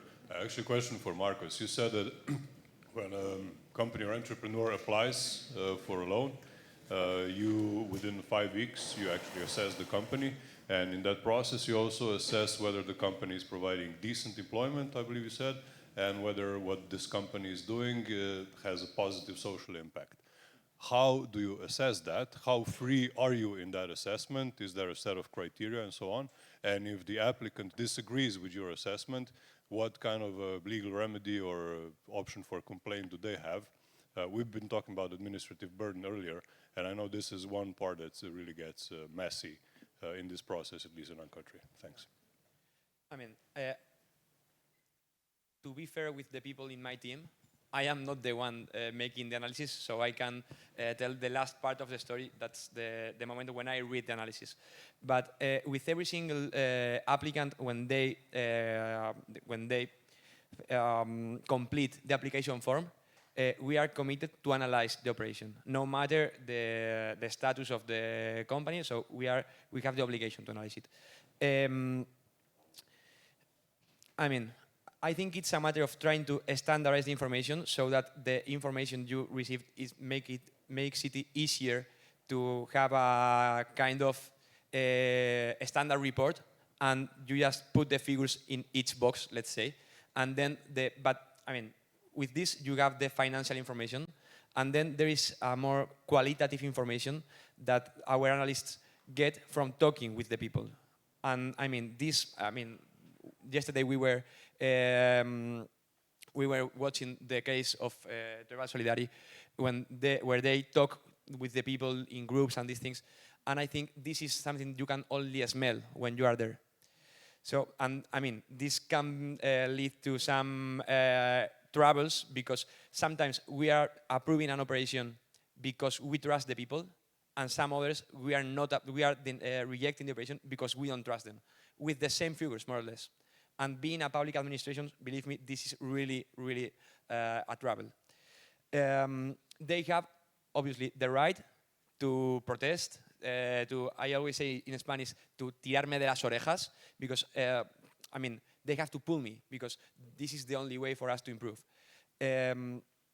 They always have, again, the right to complete the application once again and once again, and if the project is viable, they will come back and we will finance them. So, believe me, it's a really difficult question to tackle, because once they complete the application, they already think they are gonna be given the money. So when the public administration says you are not suitable for the product, it's a conflict, but well, we have to manage it. Perfect, Marcos. Thank you very much. I believe with this we can wrap up the discussion. It's been very lively, very insightful. There are so many more questions we could have discussed. So thank you very much to Marcos, to the two Christinas with a K and with a C, and to Saiji for having joined us on stage. If I can ask for a big round of applause for them.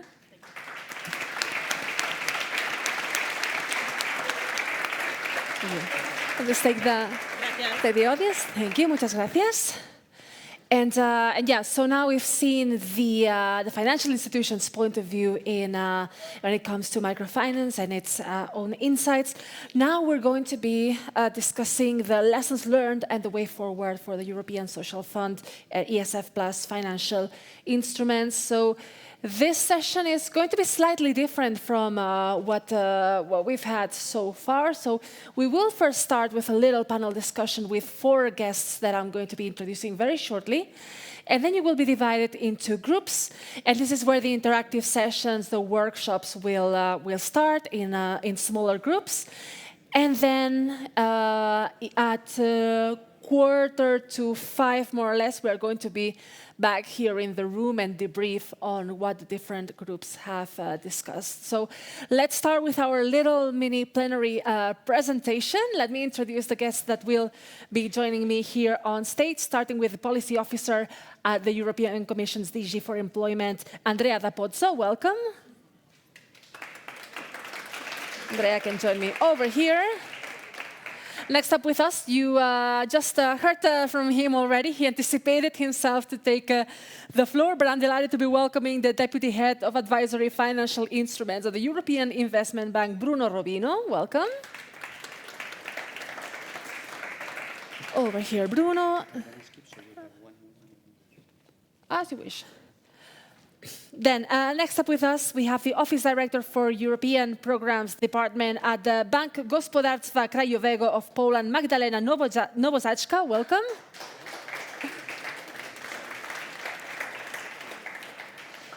So, Magdalena, over here. And also with us is the CEO of SIS Credit of Bulgaria, Martina Grigorova. Welcome.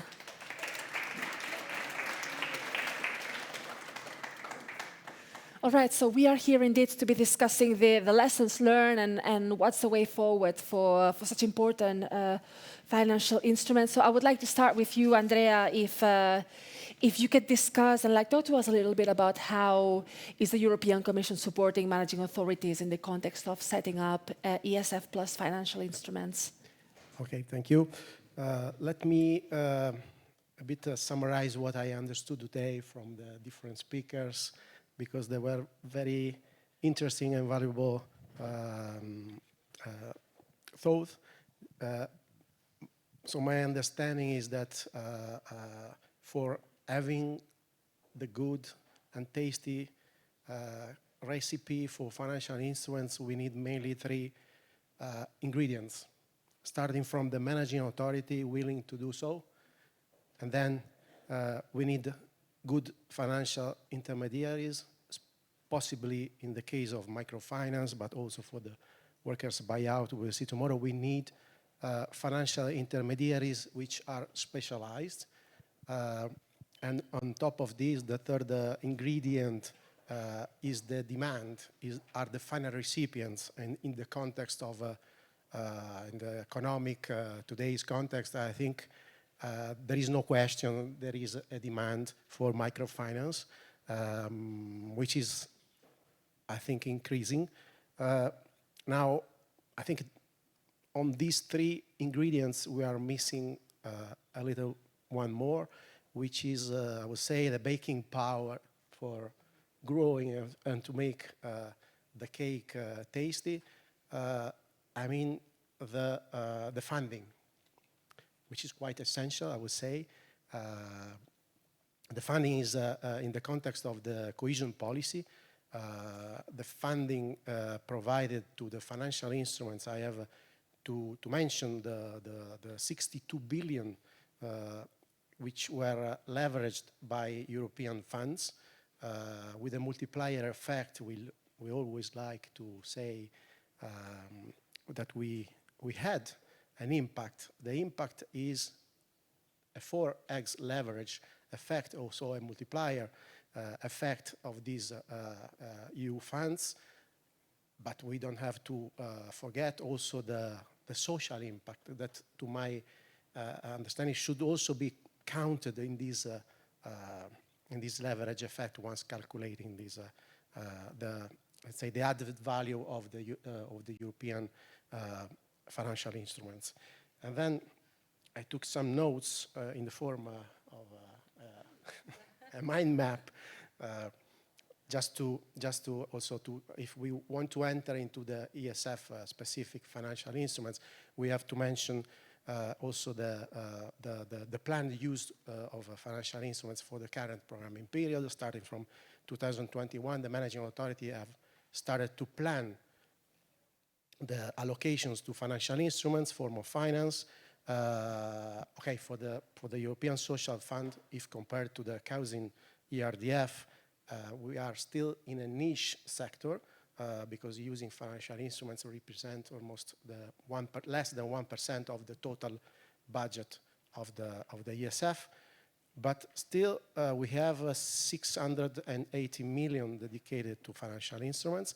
And if we take into account that almost 500 million are, in fact, dedicated to the product, which are the loans, and between those loans, the most are micro loans. I can say that the support of the European Social Fund via the share management, so via the financial instruments under the European Social Fund, is still quite important. In the past programming period, for instance, the European Social Fund supported around 17,000 final recipients, between them 10,000 micro enterprises and 7,000 people. So the lending to the ground, the outreach is also quite important under the European Social Fund via share management funds. I've heard also about the facilitating the use of financial instruments, the simplification, and these, I must say, I'm representing the Commission here, and I have to defend a bit the Commission in the sense that already when designing the 2014-20 regulations, the scope of the Commission was really, and in particular on financial instruments matter, was to simplify the rules, because learning from the past, we experienced difficulties in the countries in implementing financial instruments, and we wanted to facilitate the implementation, and we simplified the rules. I can anticipate that we are also negotiating, we are trying to discuss and to prepare and negotiating the next multi-annual financial framework and the next regulations. And again, let's say the password for the future is a simplification. So the rules are simplified, the implementing mechanisms are simplified. The reporting is also simplified for financial instruments, because if you compare the reporting in the current programming period, it's much lighter than the past. And we will probably align let's say the rules governing the structural funds, the cohesion policy funds, in line to what are the current rules for the RRF. So, yeah. Thank you, Andrea. Another little thing, which is just very briefly, simplifying and contributing to the use of microfinance, microcredit schemes, is also the fact that in the current context, in the current regulation, we have foreseen the possibility to combine the financial instruments, so the pure loans, the pure financial mechanism, together with the grants within a single operation. It is a technicality, but this should also simplify the life of the microfinance providers, and not only, because we streamline the rules and we facilitate the implementation. Thank you very much, Andrea, for these first reflections. Now, based on the sitting order, I would like to give the floor to Magdalena. So you're representing the National Development Bank of Poland. Could you talk to us about your experience when it comes to using ESF plus financial instruments, like which type of instruments, how do you combine them, what are some lessons learned? Yeah, thank you. Muchas gracias por la invitación. Yes, I represent Bank Gospodarstwa Krajowego, which is National Promotional Bank. And my colleague from Managing Authority, Igor, he described the instruments we are implementing under ESF plus funds. We are the manager of the holding fund, so we don't deliver the loans directly to our final recipients. Instead of this, we select financial intermediaries. And our experience is that we started small, yes, with one financial intermediary, covered the whole country, but after years of experience, right now we cooperate with more than 20 financial intermediaries. There are local loan funds, regional development agencies. It's essential, yes, to have strong financial intermediaries because they know the target group the most, the best. They know the region's needs. That's why they are crucial for this implementation of financing instruments. And we select them in the open calls. And I think it's very important that they compete with each other. So we split the implementation into macro regions, and the national part. So it provides better service for final recipients if there is a little competition between the providers. And I can say that there is no one solution. for one solution for every project. Yes, every project needs different distribution model. That's my point. Thank you. Thank you very much, Magdalena, for this first introduction. Maybe before giving the floor to Bruno, maybe I'd like to hear from Martina first, because we've heard about SIS credit already in Tsvetan Spasov's presentation, but I think I would still be happy to hear from you on how have you indeed been implementing ESF financial instruments, providing microfinance, maybe some of the challenges and lessons learned. I believe we see you on a slide here as well. So yeah, floor is yours. Yes, sure. So Tsvetan already explained what is the financial instrument that we are implementing in Bulgaria, what is the design of the instrument. I could talk about the challenges, of course, because I really want to encourage everybody in the room to think about financial instruments. That there are also hard times, but at the end it works. So, of course, for financial institutions, main challenge is to adapt the risk management policies to assess clients that even don't have a company registered, don't have a history, and then don't have, in many cases, income. So this is point one for sure. And the other thing is to explain to clients what are financial instruments. So this was very hard. It took like 1 year. There were coming people saying, should I repay this? Is the state repaying instead of me? And it was a hard process. Of course, the COVID crisis. We faced the COVID crisis in times where we were piloting actually the financial instrument. And we needed to be flexible, but not alone, together with the managing authority, to implement grace period in the right moment for a long time. And actually, we don't have any business failed during the COVID crisis, although there were starting entrepreneurs. Of course, be supportive to client from the very beginning to the very end. This is also something costly. We talked about this, but it is part of the MFI DNA. So let's stop here with the challenges, although there are more. And maybe lessons learned, it would be useful to share some. I think that financial instruments should not come at 0% to the client, should be repayable, and should require personal commitment from the entrepreneur. Yes, maybe it's not social, but in our case, this proved a successful model to assess the really good entrepreneurs, although vulnerable, who wants to develop a real business, which is the case. And yeah, of course, it is proved, the financial instruments have proved actually as effective tool that is meeting a lot of market failures. So this is something that it was really important for us. And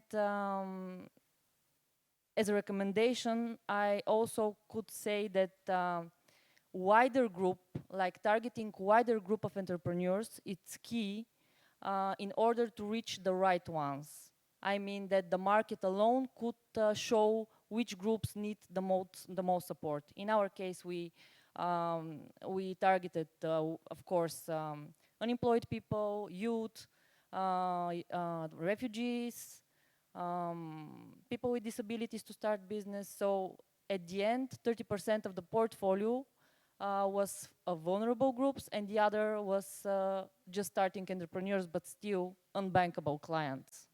Yeah. Thank you very much, Martina, for sharing these first reflections and lessons learned. And now on to Bruno. How do these first reflections also resonate with you and with your work? And what can you tell us also the kind of support that the capacity building programs are providing to managing authorities? So, good afternoon. So for me now, it was very interesting so far to see a number of particular managing authorities or financial intermediaries which really took advantage of some of, I would say, of the tips of the services that we have been providing through FICOMPASS, which started 10 years ago, so time flies. And the idea was to promote and support the managing authorities which have or which are encouraged to use more financial instruments and to decrease a bit the use of grant dependency, not forgetting that grants could be combined in financial instruments in one single operation. So not a Taliban anti-grants, grants are needed, but probably more financial instruments. And in this respect, over the last 10 years, FICOMPASS provided a lot of guidance material. I guess all of you to register through here, you went through the single entry point through to the website of FICOMPASS, where you can find a lot of manuals, country reports, videos. By the way, a number of videos were even filmed today and will be uploaded on the website soon. During the pandemic, we came up with the podcast because we couldn't move, so we uploaded a number of podcasts on different teams in order to promote financial instruments. Just to focus on one of the products that we developed from the beginning, it is the so-called capacity building program to the managing authority. So it is addressed to the managing authority. It's still valid. I heard today that the Croatia took really advantage, Croatian managing authority took really advantage of this. What is all about? Well, the idea is to improve the skills, the knowledge of the personnel which will have to defend the case to set up a financial instrument. Some of them might have started from very limited knowledge. The idea is to provide them the sufficient tools, knowledge, skills, and tips. There are a lot of tips which cannot be written, but based on the experience of maybe other managing authorities, could be mentioned, could be said during this. It's in general 8-hour training session, which is over 2 days. We have 2 modules. The module which, let's call it, is the basic module, and the module which is the most advanced, which is the one which is useful for the personnel of the managing authority to defend the case, to launch the financial instruments. Of course, in order to launch the financial instruments, you need to have your ex-ante assessment in place and maybe other studies in connection with your region, your country in place. One thing which needs to be said, so if you are a managing authority and you would like to get in, or you would like to get the services of the capacity building, please get in touch with your desk officer at DG Employment, and which is interconnected with Andrea. So Andrea will get the information right away, and we'll start to organize session. We will start with video session, and then now that is possible again, back meetings. One detail, capacity building is free of charge for the managing authorities. Mm-hmm.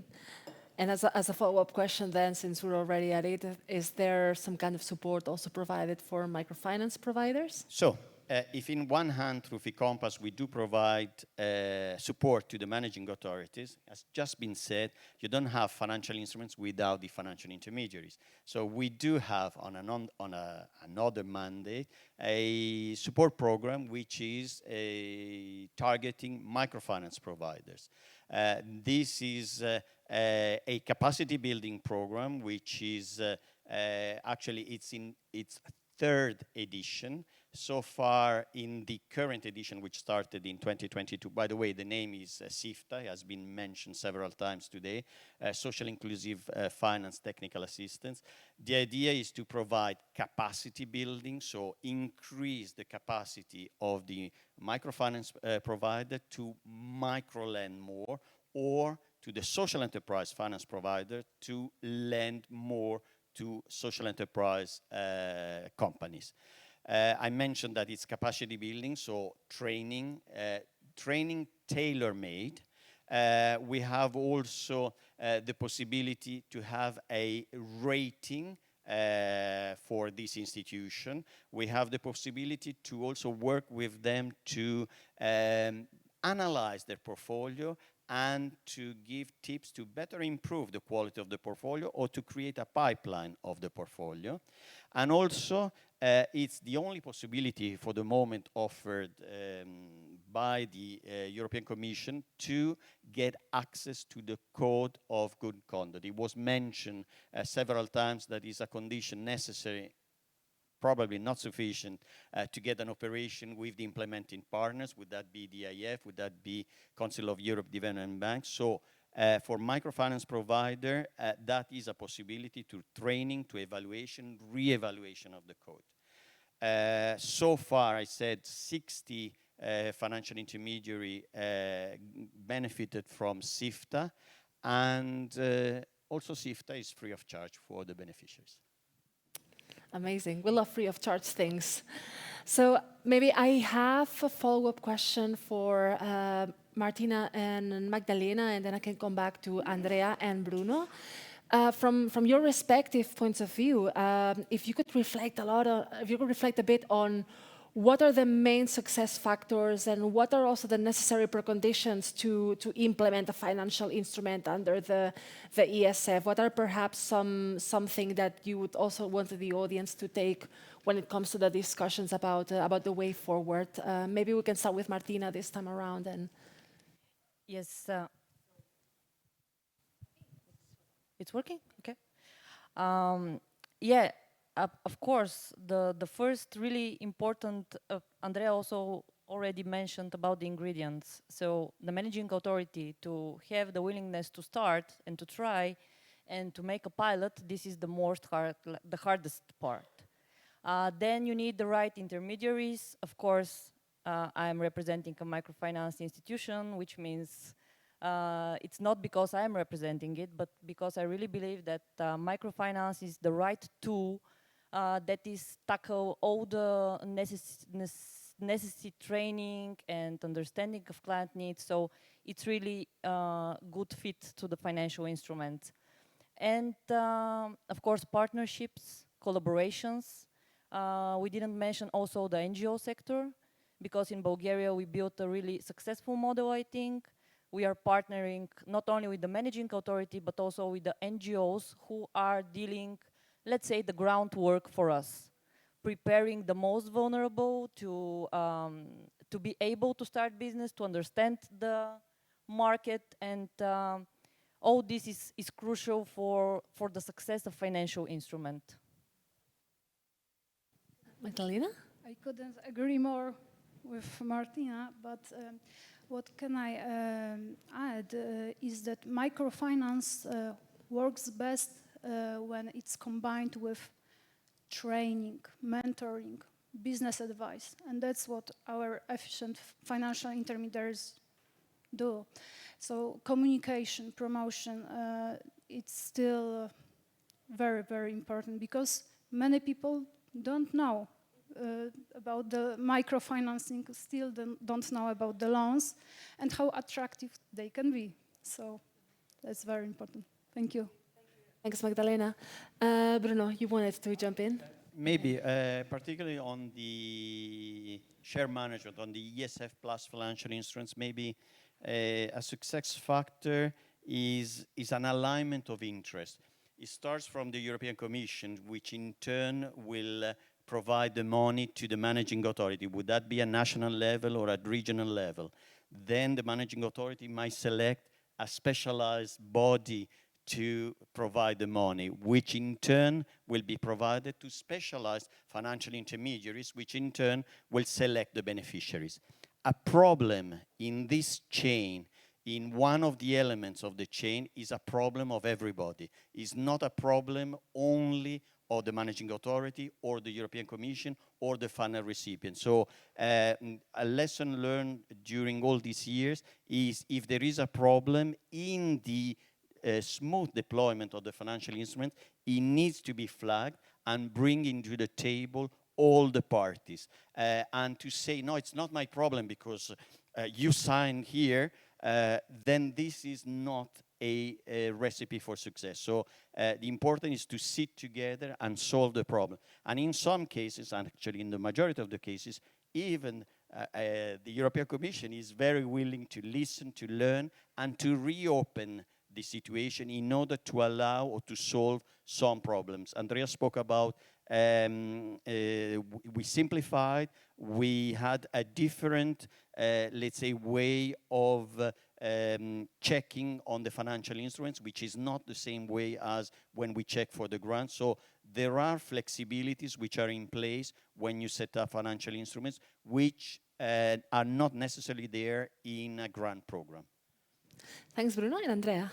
No, for me, I think that the key aspect to switch from grants dependency to financial instruments, which in my modest opinion are not more complicated than grants, they are not more,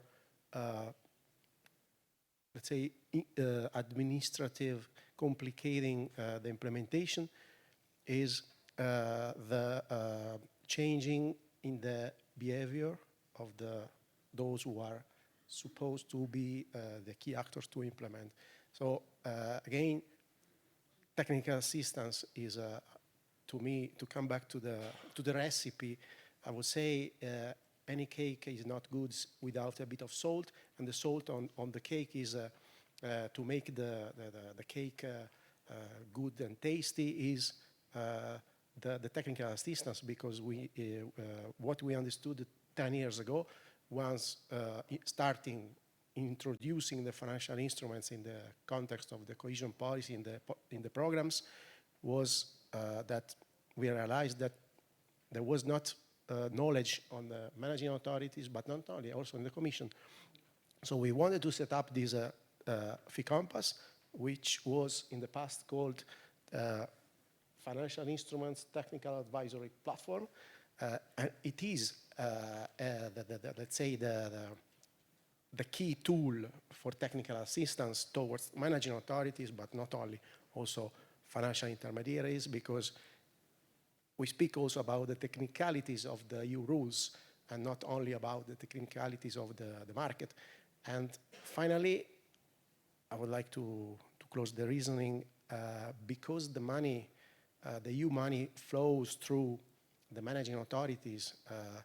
The scope of also this meeting was also to put in contact the stakeholders, the financial intermediaries, those who are implementing, who are looking for the funds, with the managing authorities, which are managing the funds, because the Commission is providing, let's say, the funding, but those who are implementing in the member states, in the countries, are the managing authorities. This is key for any financial instrument, for any microfinance provider, to get in contact with the managing authorities if they want to use the so-called European Social Fund share management financial instruments in the context of the cohesion policy, taking into account that it is not the only opportunity on the market, because we between simplification in the past, we also, and we will continue to make all these sources of funding interoperable,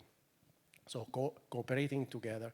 So it's possible from the regulatory point of view, and also on the ground, it's possible not only to combine grants plus financial instruments, but to combine, we mentioned the possibility to contribute with the ESF money or other cohesion policy resources to the member state compartment. So all the synergies are possible. Thank you very much. And I think we will see the synergies coming in action in the workshops that we are going to be moving to right now. So we are going to, so this discussion will serve as an inspiration to discuss the obstacles, the lessons learned, the ways forward. So I think, yeah, if I can have the information on the different rooms on the screen as well, so that everyone can see. Yeah, amazing. Yeah, so now is the moment in which we are going to be separating into groups and go through and have a more interactive discussions. If I can have everyone's attention, please. So those of you who have the yellow sticker on it, you're going to go to the meeting room Oriente in floor 0.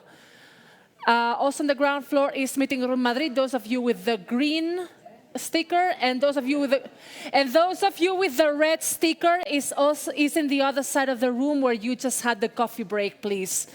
So you'll be guided to the meeting rooms. Please don't forget to leave the interpretation headsets on your seats.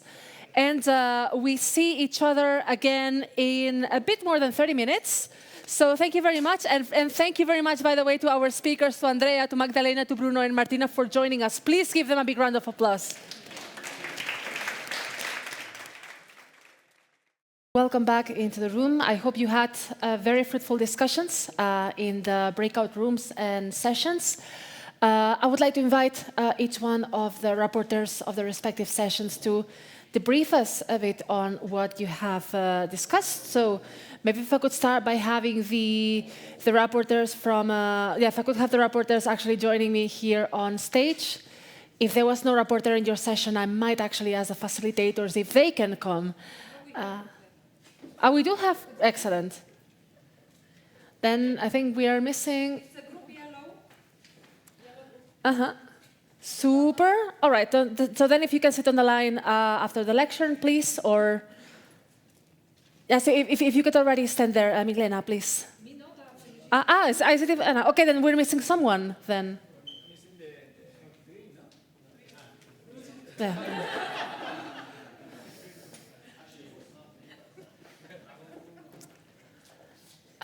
Thank you. So then maybe Igor can get us started with the red group.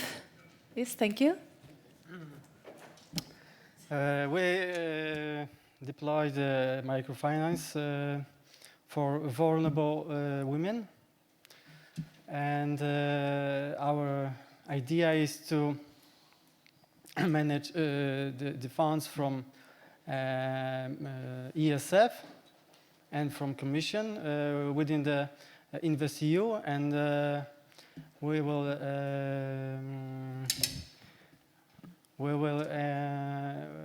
are thinking about the guarantees in the InvestEU compartment, yes, from EFI. The guarantee would be to financial intermediaries who will provide microloans for vulnerable women, and financial intermediaries will also receive grant. So it would be a kind of blending financing. Part of money would be for a loan, and part of the money would be for NGOs that will seek for women, yes, that needs the support, and to take care of them and to prepare them for starting the business and getting a loan. And yes, one more thing, and we will get also private money, because there is 20% or 20% from private money, and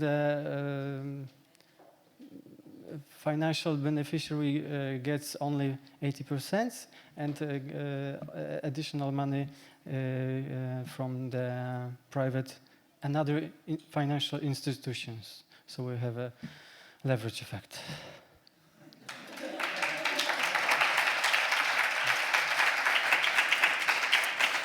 Thank you very much, Igor, for the first summary of the red group. Indeed, seems like a very intense and fruitful discussion. So now if I may turn to Ivana, who I think, it's yellow. Group yellow, please. Thank you. Well, in the yellow group, there was quite a mix of all stakeholders, so managing authorities, microfinance institutions, national promotional banks, even consultants and final beneficiaries. So one of the questions that was raised was the micro providers. So some countries do not have a very developed sector of microfinance providers. The question which was connected to that one was is there a necessity to have a legal framework for microfinance? So we concluded that there is no necessity to have a legal framework, only the willingness to do the microfinance. And here, FI-Compass could be a very big help in developing microfinance sector in European countries. Also, Lithuania, they're actually using now reflows from the ESF instrument, and they basically said that shows that it actually works. And also they mentioned that political support really is crucial. So the mindset, it's important. If you have the political support, then you will be able to develop the microfinance, and it's hard if the political support is not there.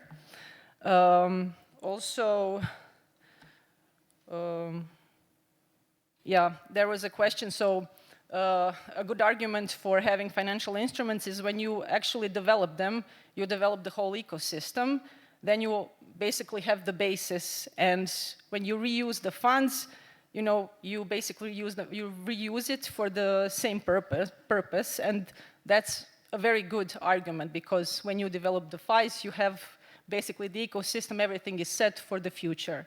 And also context, the national context is very important. So not everything works in every country. Different countries have different players, so that has to be taken into account. That's diversity of context. And also regional aspect is key, to be more close to the people, to the client. That's also essential for microfinance. Another issue that was raised was the potential issue, the private financing sector versus the public financing sector. So we concluded that both is necessary. So there is a necessity to have a cooperation. So basically, yes, we do have a private financing sector, but also we have NGOs. They definitely need the public money to help the vulnerable groups. Also, non-financial services is extremely important, even important as the loan. So basically, the conclusion is that there is a lot of variety in Europe, and that's a good thing. So I guess that would be that. So then thank you very much, Ivana and Bruno, representing the Green Group Madrid. Okay.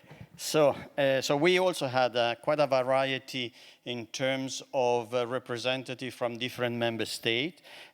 So we went, everybody was explaining how they achieve, what was their journey to set up the financial instruments, either using reflow, either having a direct operation, or maybe on building on the experience accumulated through the managing authority. And then the discussion went technical on the interest rate, how much, and then it started to be very technical for me. So I stop one moment, and then a number praised the journey. So it was mentioned today, the journey that Greece did, so that they had the courage to adopt a law for microfinance. And some of them, I would love in my country a similar law. So to get inspiration and exchange for this kind of law, consensus around a change of mentality. So starting from the public authorities and to take on board the possibility to have financial instruments. This is really a change of mentality which starts from the public resources, from Brussels, but pass through the managing authority, goes at national level, and in some cases at regional level. Talking about national and regional, be aware of the political influence in setting up the financial instruments, which in some cases, if the politician is not so illuminated, might hurt more than provide progress to the microfinance instrument. And then maybe appeal a recommendation, also giving the lot of positive signs of today's, and the message is more for the European Commission, more money into microfinance. Thank you.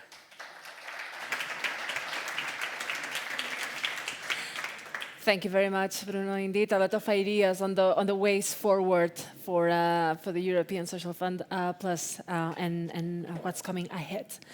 Now we are wrapping up this first day here in the event that we dedicated to microfinance with a bit of, let's call it the cherry on the cake of today's event, in which we are going to have the celebration of the signing of guarantee agreements that are going to be supporting vulnerably excluded entrepreneurs, be it migrant women, social enterprises, or social cooperatives. So it's a very, I believe, exciting moment, and we're going to be hearing from the different actors involved. So before I introduce each one of them on stage, may I invite everyone to join me here on stage, those of you who will be taking part in the ceremony, and then I will introduce each one of you one-on-one. So please take a seat, join me here in the stage.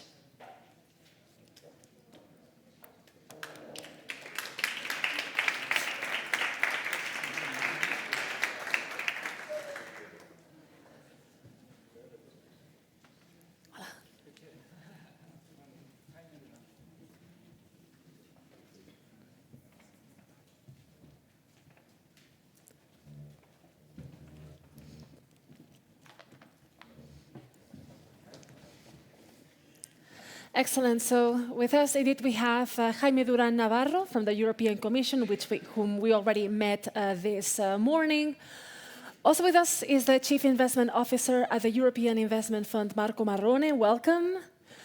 With us, joining us again on stage, is also Tony Sierra Rincón, the President of Treball Solidari. Also with us is the Impact Investment Manager at Soria Futuro, Sergio Cabrerizo.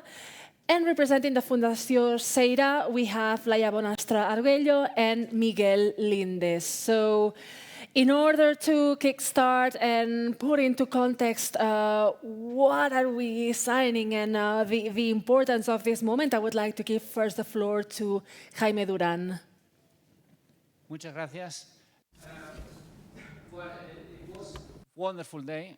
And I think the best thing to finish this day is with a concrete action. And we are here to sign the guarantee. We've been talking a lot about the guarantee. We have been talking a lot about supporting vulnerable people, about social enterprises. So here, we are in action. It's the European Commission, the European Investment Bank, and EIF, microfinance institutions, social enterprises, all together.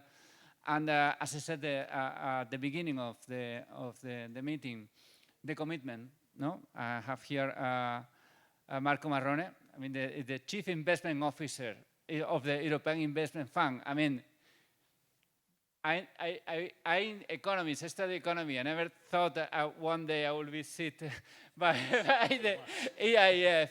But imagine, he is going to sign a guarantee agreement with an NGO working with poor migrant women, with Soria Futuro, who is working a lot with social enterprises, and with the Fundación Seira. So that's fantastic. That's the best moment to end this day. And we are really proud. As the European Commission, we thank all of you. And for us, it's a really pleasure to introduce Marco Marrone, Chief Investment Officer of the European Investment Fund, to start the ceremony. And thank you very much to all of you. And thank you, Marco, for this fantastic day.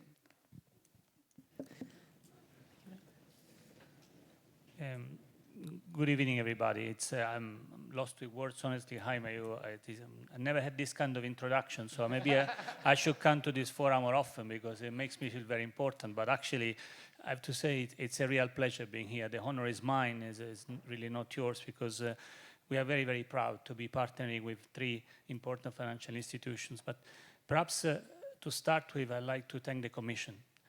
The Commission is really behind these initiatives. Without the Commission, we wouldn't be here celebrating not only the event, but also the signatures, because the funding for this initiative comes from the Commission. There's a lot of emphasis in DG Employment in particular for these activities. We have been partnering with them for quite a while now. I think the activity has developed into something which is quite important in Europe now. So I'm honest in saying thank you for the support you give us under the InvestEU social and skills window in particular.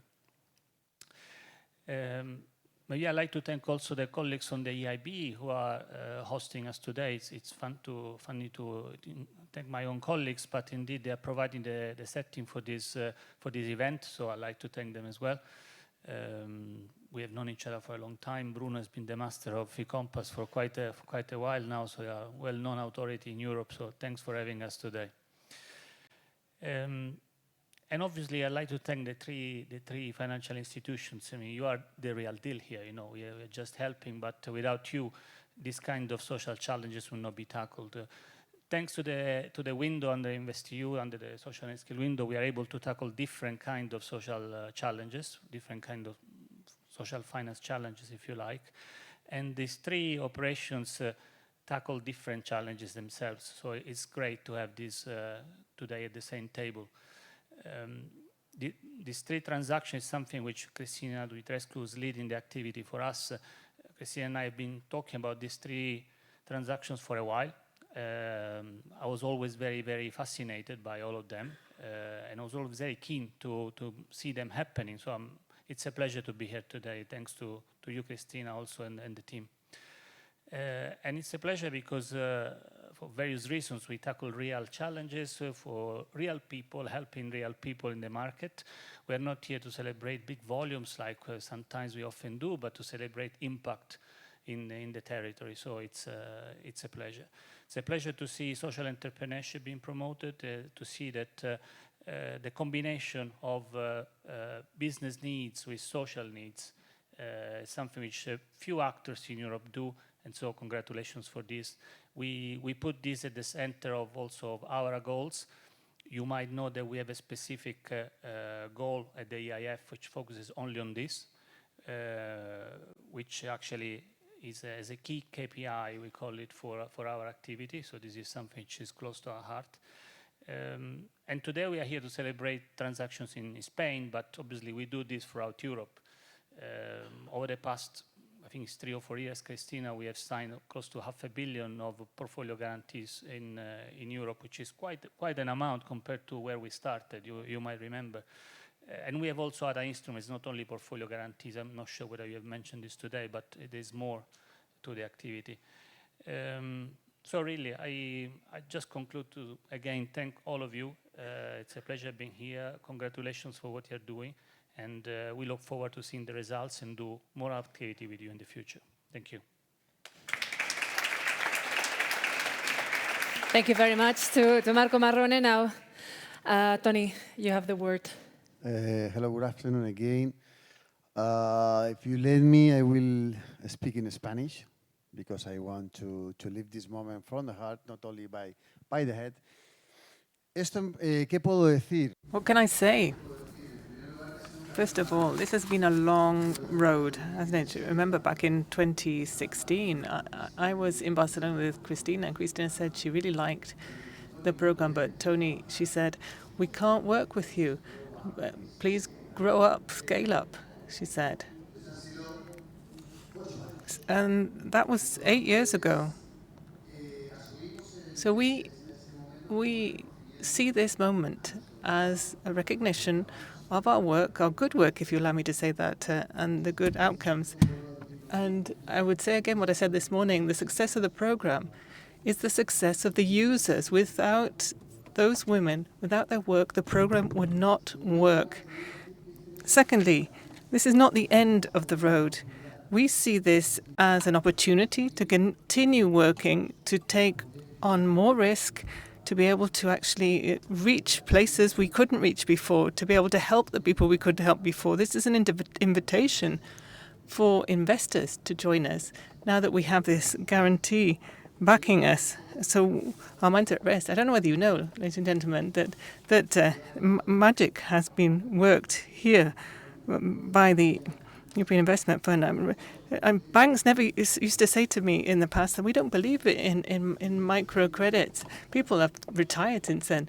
And then it was 4 million first and 14 next. But it was the European Investment Fund that made the difference there. So thank you. You're doing great work. Thirdly, let me say that I would like to thank, if I could, my own team.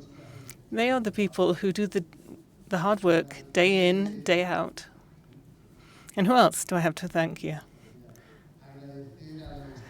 Let me thank all the collaborators. Clifford Chance, for instance, helped us a lot with the legal paperwork and all of the entities that trust in us. And of course, to the European Investment Fund and to them and the users, I would say, we will not let you down. This is commitment, and we will achieve it. And the users, please, the women, they are the start and the end of the work that we're doing. Thank you so much. And let's keep going.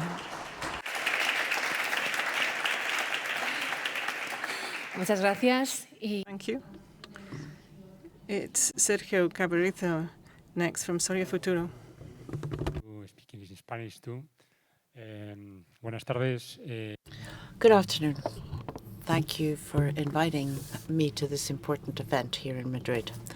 We are very happy to be able to sign this second agreement with the EIB. This already happened some 8 or 10 years ago with Christina, and when we had the EASI program, which was a very successful program.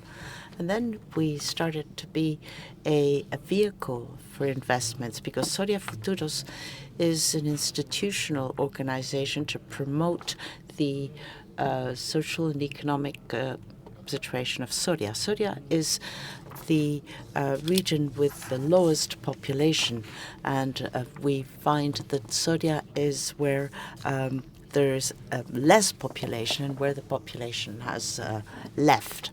So we are in this special region for the European Commission. We decided to fight. And 20 years ago, this vehicle, this investment vehicle, was set up. 5 million euros. We have invested around 8 million euros at the moment, some of them under the EASI program, and we have generated over 900 jobs. You may find that's not a large figure, but it's 2% of the active population of Soria. In Madrid, it would be almost 68,000 people if you look at the equivalent ratio. Now, we started to carry out our investments is by trying to promote the endogenous resources of the region. Soria is strong in energy transition, in forestry and the agri-food business. So we try to focus on these sectors. And thanks to this, we've been able to generate these figures. And this is a vehicle which is fully sustainable. We invest and reinvest permanently. Anyway, I don't want to go into further details on this, but the only thing I'd like to say is just thank the European Investment Bank and particularly Christina for all the help that we have been able to get, especially through the European Investment Fund, and we have done this with EASI, and I'm sure this is not the last program that we shall be doing. Muchas gracias. Y por último, la Fundación. Thank you. The last speaker would be the foundation, the SEDA Foundation. I will speak Spanish too, sorry. Muchas gracias y gracias por contribuir, ¿no?, al sueño. Thank you for helping us with the dream that we've always had with the cooperative business we have. 800 different cooperatives working cooperatives in Catalonia have come together under us. We've been working for 17 years, and we've been able to create the Fundación Cero to be able to make the cooperative movement stronger and to multiply the social impact that we can have in all different sectors in Catalonia. And a few years back, we took another step forward when we were able to join together with the great technical team that we have and the great director we have, to be able to keep walking forward and keep dreaming. And this is another step in that direction. Thank you. If I could, I'd like to share a story with you, because I do think it's an anecdote that perhaps it explains this step forward. About 4 years ago, when I was going through the job interview process to join the foundation, they told me, we're thinking about setting up an investment fund, and that seemed fine to me. And then they said, but it has to have a series of different requirements, because we think it's that it has to be a non-speculative investment fund. It has to be for solidarity and collaborative entities. It has to be democratic in decision-making as well. And it has to be transformative, if it can be. And of course, accompanied by...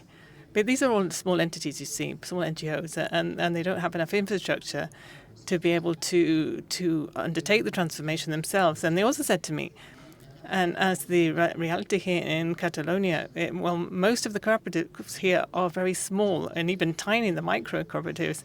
Then if the average investment for each one has to be, between 20 to 50 to 60,000 euros, not the 500, 600,000 that I was used to in investment terms. The first thing that crossed my mind then, I sort of thought, this is impossible, it's illogical, it's irrational. It's not reasonable, and this is just not possible. But it's been a beautiful project, and it's really been worthwhile, all of the endeavors involved. And that was 4 years ago, 2.5 years on from that point, or really perhaps 2.5 years ago, and 18 months into the project, so we set it up, we put money in, we kicked off and started to invest.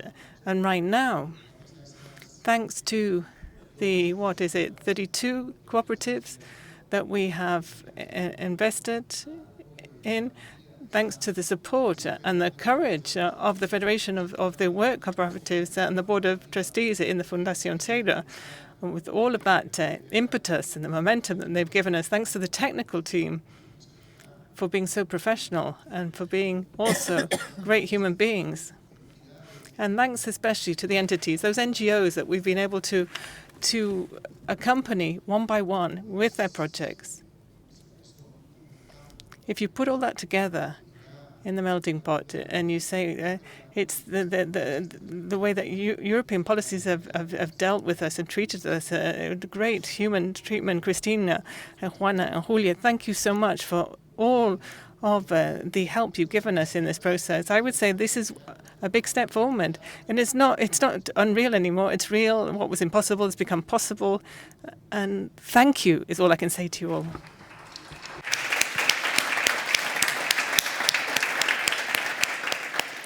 Gracias. Thank you very much to all. Well, you have the folders with the agreement, with the one-pager in front of you. So now it's time to give it a signature.